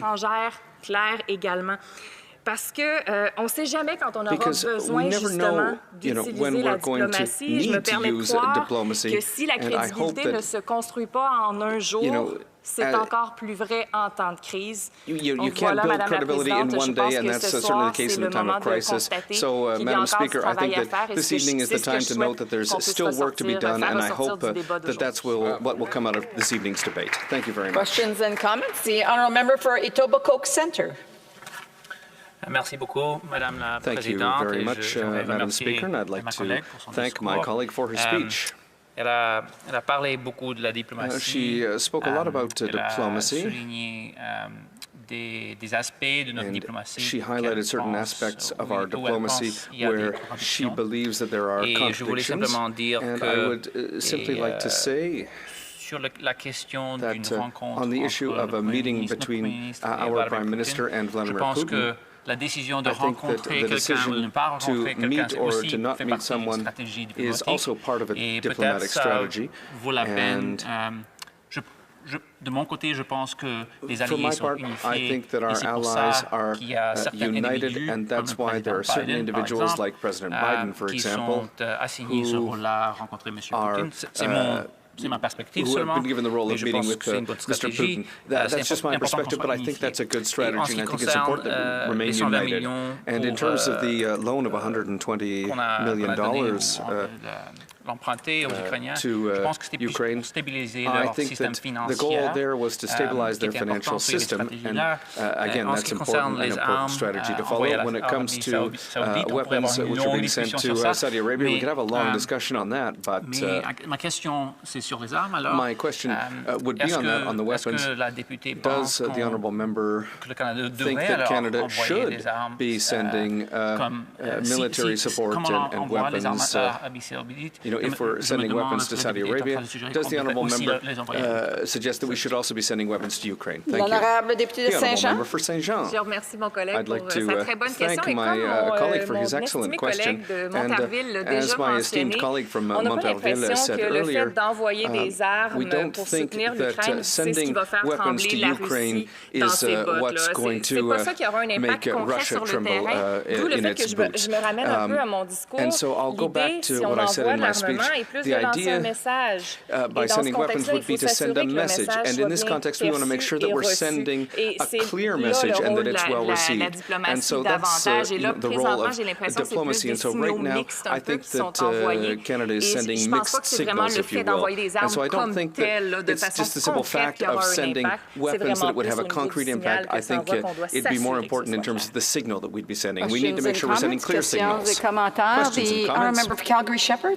Thank you, Madam Speaker. Pardon, Madame la Présidente, je vais le faire en français pour être sorry, Madam Speaker, respectueux de l'autre langue de notre pays. French, bon, to respect je plutôt faire des commentaires sur cette question qu'on débat justement en ce moment sur la question est-ce que l'approvisionnement d'armes à l'Ukraine serait peut-être un effort des pays alliés à l'Ukraine pour s'assurer que la Russie pense 2 fois, 3 fois, 4 fois avant de se décider à envahir. Moi, je pense que ça ferait une différence. Dans la diplomatie, on a vu pendant les dernières quelques années, le président Trump avait fait une rencontre avec le président Poutine et je pense que ça a fait beaucoup de dégâts diplomatiques en Europe et en Amérique. Ça a été une immense victoire de la propagande russe qui ont après ça émis dans toute la région, dans notre pays, grâce à Russia Today, qui est un channel à 24 heures sur 24 qui pousse la propagande russe, même dans notre pays ici. Il faut aussi se penser qu'il y avait 2 guerres avant que la Russie a combattu dans la Tchétchénie, où 50 000 soldats russes y ont participé à chaque guerre. Donc je pense qu'aujourd'hui, quand on voit presque 130 000 soldats russes sur la frontière Ukraine, russe, et aussi Bélarus, Ukraine, qui en vérité ce ne sont pas juste des soldats qui sont là de toute façon, c'est vraiment des unités de combat tactiques qui sont envoyées de toute la région, de toute la fédération russe. Donc aujourd'hui, je pense que la diplomatie, on doit faire attention qu'on ne joue pas le jeu de M. Poutine, qu'on ne joue pas le jeu de la fédération russe qui se prépare à une plus grande guerre pendant que nous parlons. Parler, ça peut être utilisé aussi dans un but diplomatique and it can be a good diplomatic tool, tard dans quelques semaines, dans quelques mois, on ne sait pas, c'est à eux de se décider. Donc je pense also be part of a wider game for a war that is upcoming. So I think that we need to be very clear-eyed, if you will, l'adversaire qui nous se présente to make sure that utilise aware of when our adversary is using our time and using our interest for diplomacy against us. Honorable député the honourable member for Saint-Jean. Oui, en fait, peut-être juste pour mentionner, la position du Bloc n'est pas de fermer complètement la porte à l'utilisation d'armes, mais je n'ai pas dit non plus que ça devrait être subséquent des efforts diplomatiques. Les deux choses peuvent se faire en parallèle, en fait. Et elles doivent se faire en parallèle, parce que s'il y a de l'envoi d'armement, il faut que le message passe bien également, parce qu'on peut envoyer l'armement et là, peut-être plus irriter la Russie qu'autre chose, mais si c'est fait en disant, écoutez, nous autres, on est prêts avec ça, il y a peut-être des gestes qui peuvent être posés de votre côté pour qu'on puisse se parler. Il faut que les deux voies de passage se fassent en parallèle. Donc, je ne suis pas en train de hiérarchiser l'ordre dans lequel les choses doivent être faites. Elles peuvent l'être et je crois qu'elles devraient même l'être en même temps. But I think things should be done in parallel at the same time. Questions and comments? The honourable member for London Fanshawe. Thank you, Madam Speaker. And I would also like to ask the question in French, but I don't know if I would communicate as effectively, especially at this late hour, so I'm going to stick to English. Forgive me, I'll work on it. One of the questions that I asked earlier in the debate of our conservative colleague on the Defense Committee is another I'd like to ask my honourable colleague in the bloc, and I do appreciate her work on the Defense Committee as well. It's been good so far, working together. But ultimately, there has been a huge lack of Liberal leadership when it comes to the men and women who are serving in the armed forces. There is a lot of doubt about whether it's safe. Women who have served there and are giving up their entire careers because they cannot go forward. And so we've talked about that retention, that recruitment problem. And this puts an additional stress on the women as we expand and amplify the mission with Op Unifier. So I would like to hear her comments, her thoughts on what we need to do from our end to better support the men and women of the Canadian Armed Forces and to ensure that the Liberal Party and the Liberal government does the same. Thank you. L'honorable député the honourable member for Saint-Jean. Madame la Présidente, je Thank remercie you ma very collègue. much, J'en profite Madam Speaker. justement I'd like pour to thank my mentionner colleague, and I'd like qu'on to a take une belle this opportunity to mention collaboration au that Comité de la Défense et ça fait we do partie work de well ce que together at the Defense l'ensemble des Committee, députés souhaitent travailler comme question, le recrutement et la rétention au something sein that we des all want to forces. work on Redorer is le this blason, issue en fait, of des forces qui recruitment a été, and dont le blason dont le vernis a beaucoup craqué dans les dernières années. C'est important pour la protection des Canadiens et des Québécois sur le territoire, mais c'est aussi important dans notre capacité de répondre à l'international lorsque here at home, but we also need to be able to play an important role at the international level. And we know that in this context where climate change is a major issue, we need to make sure that we're ready to help as we can. But we won't be able to do that if we don't have anybody left in the armed forces. And this is definitely an issue that we need to continue to work on. Questions and comments? Questions and comments.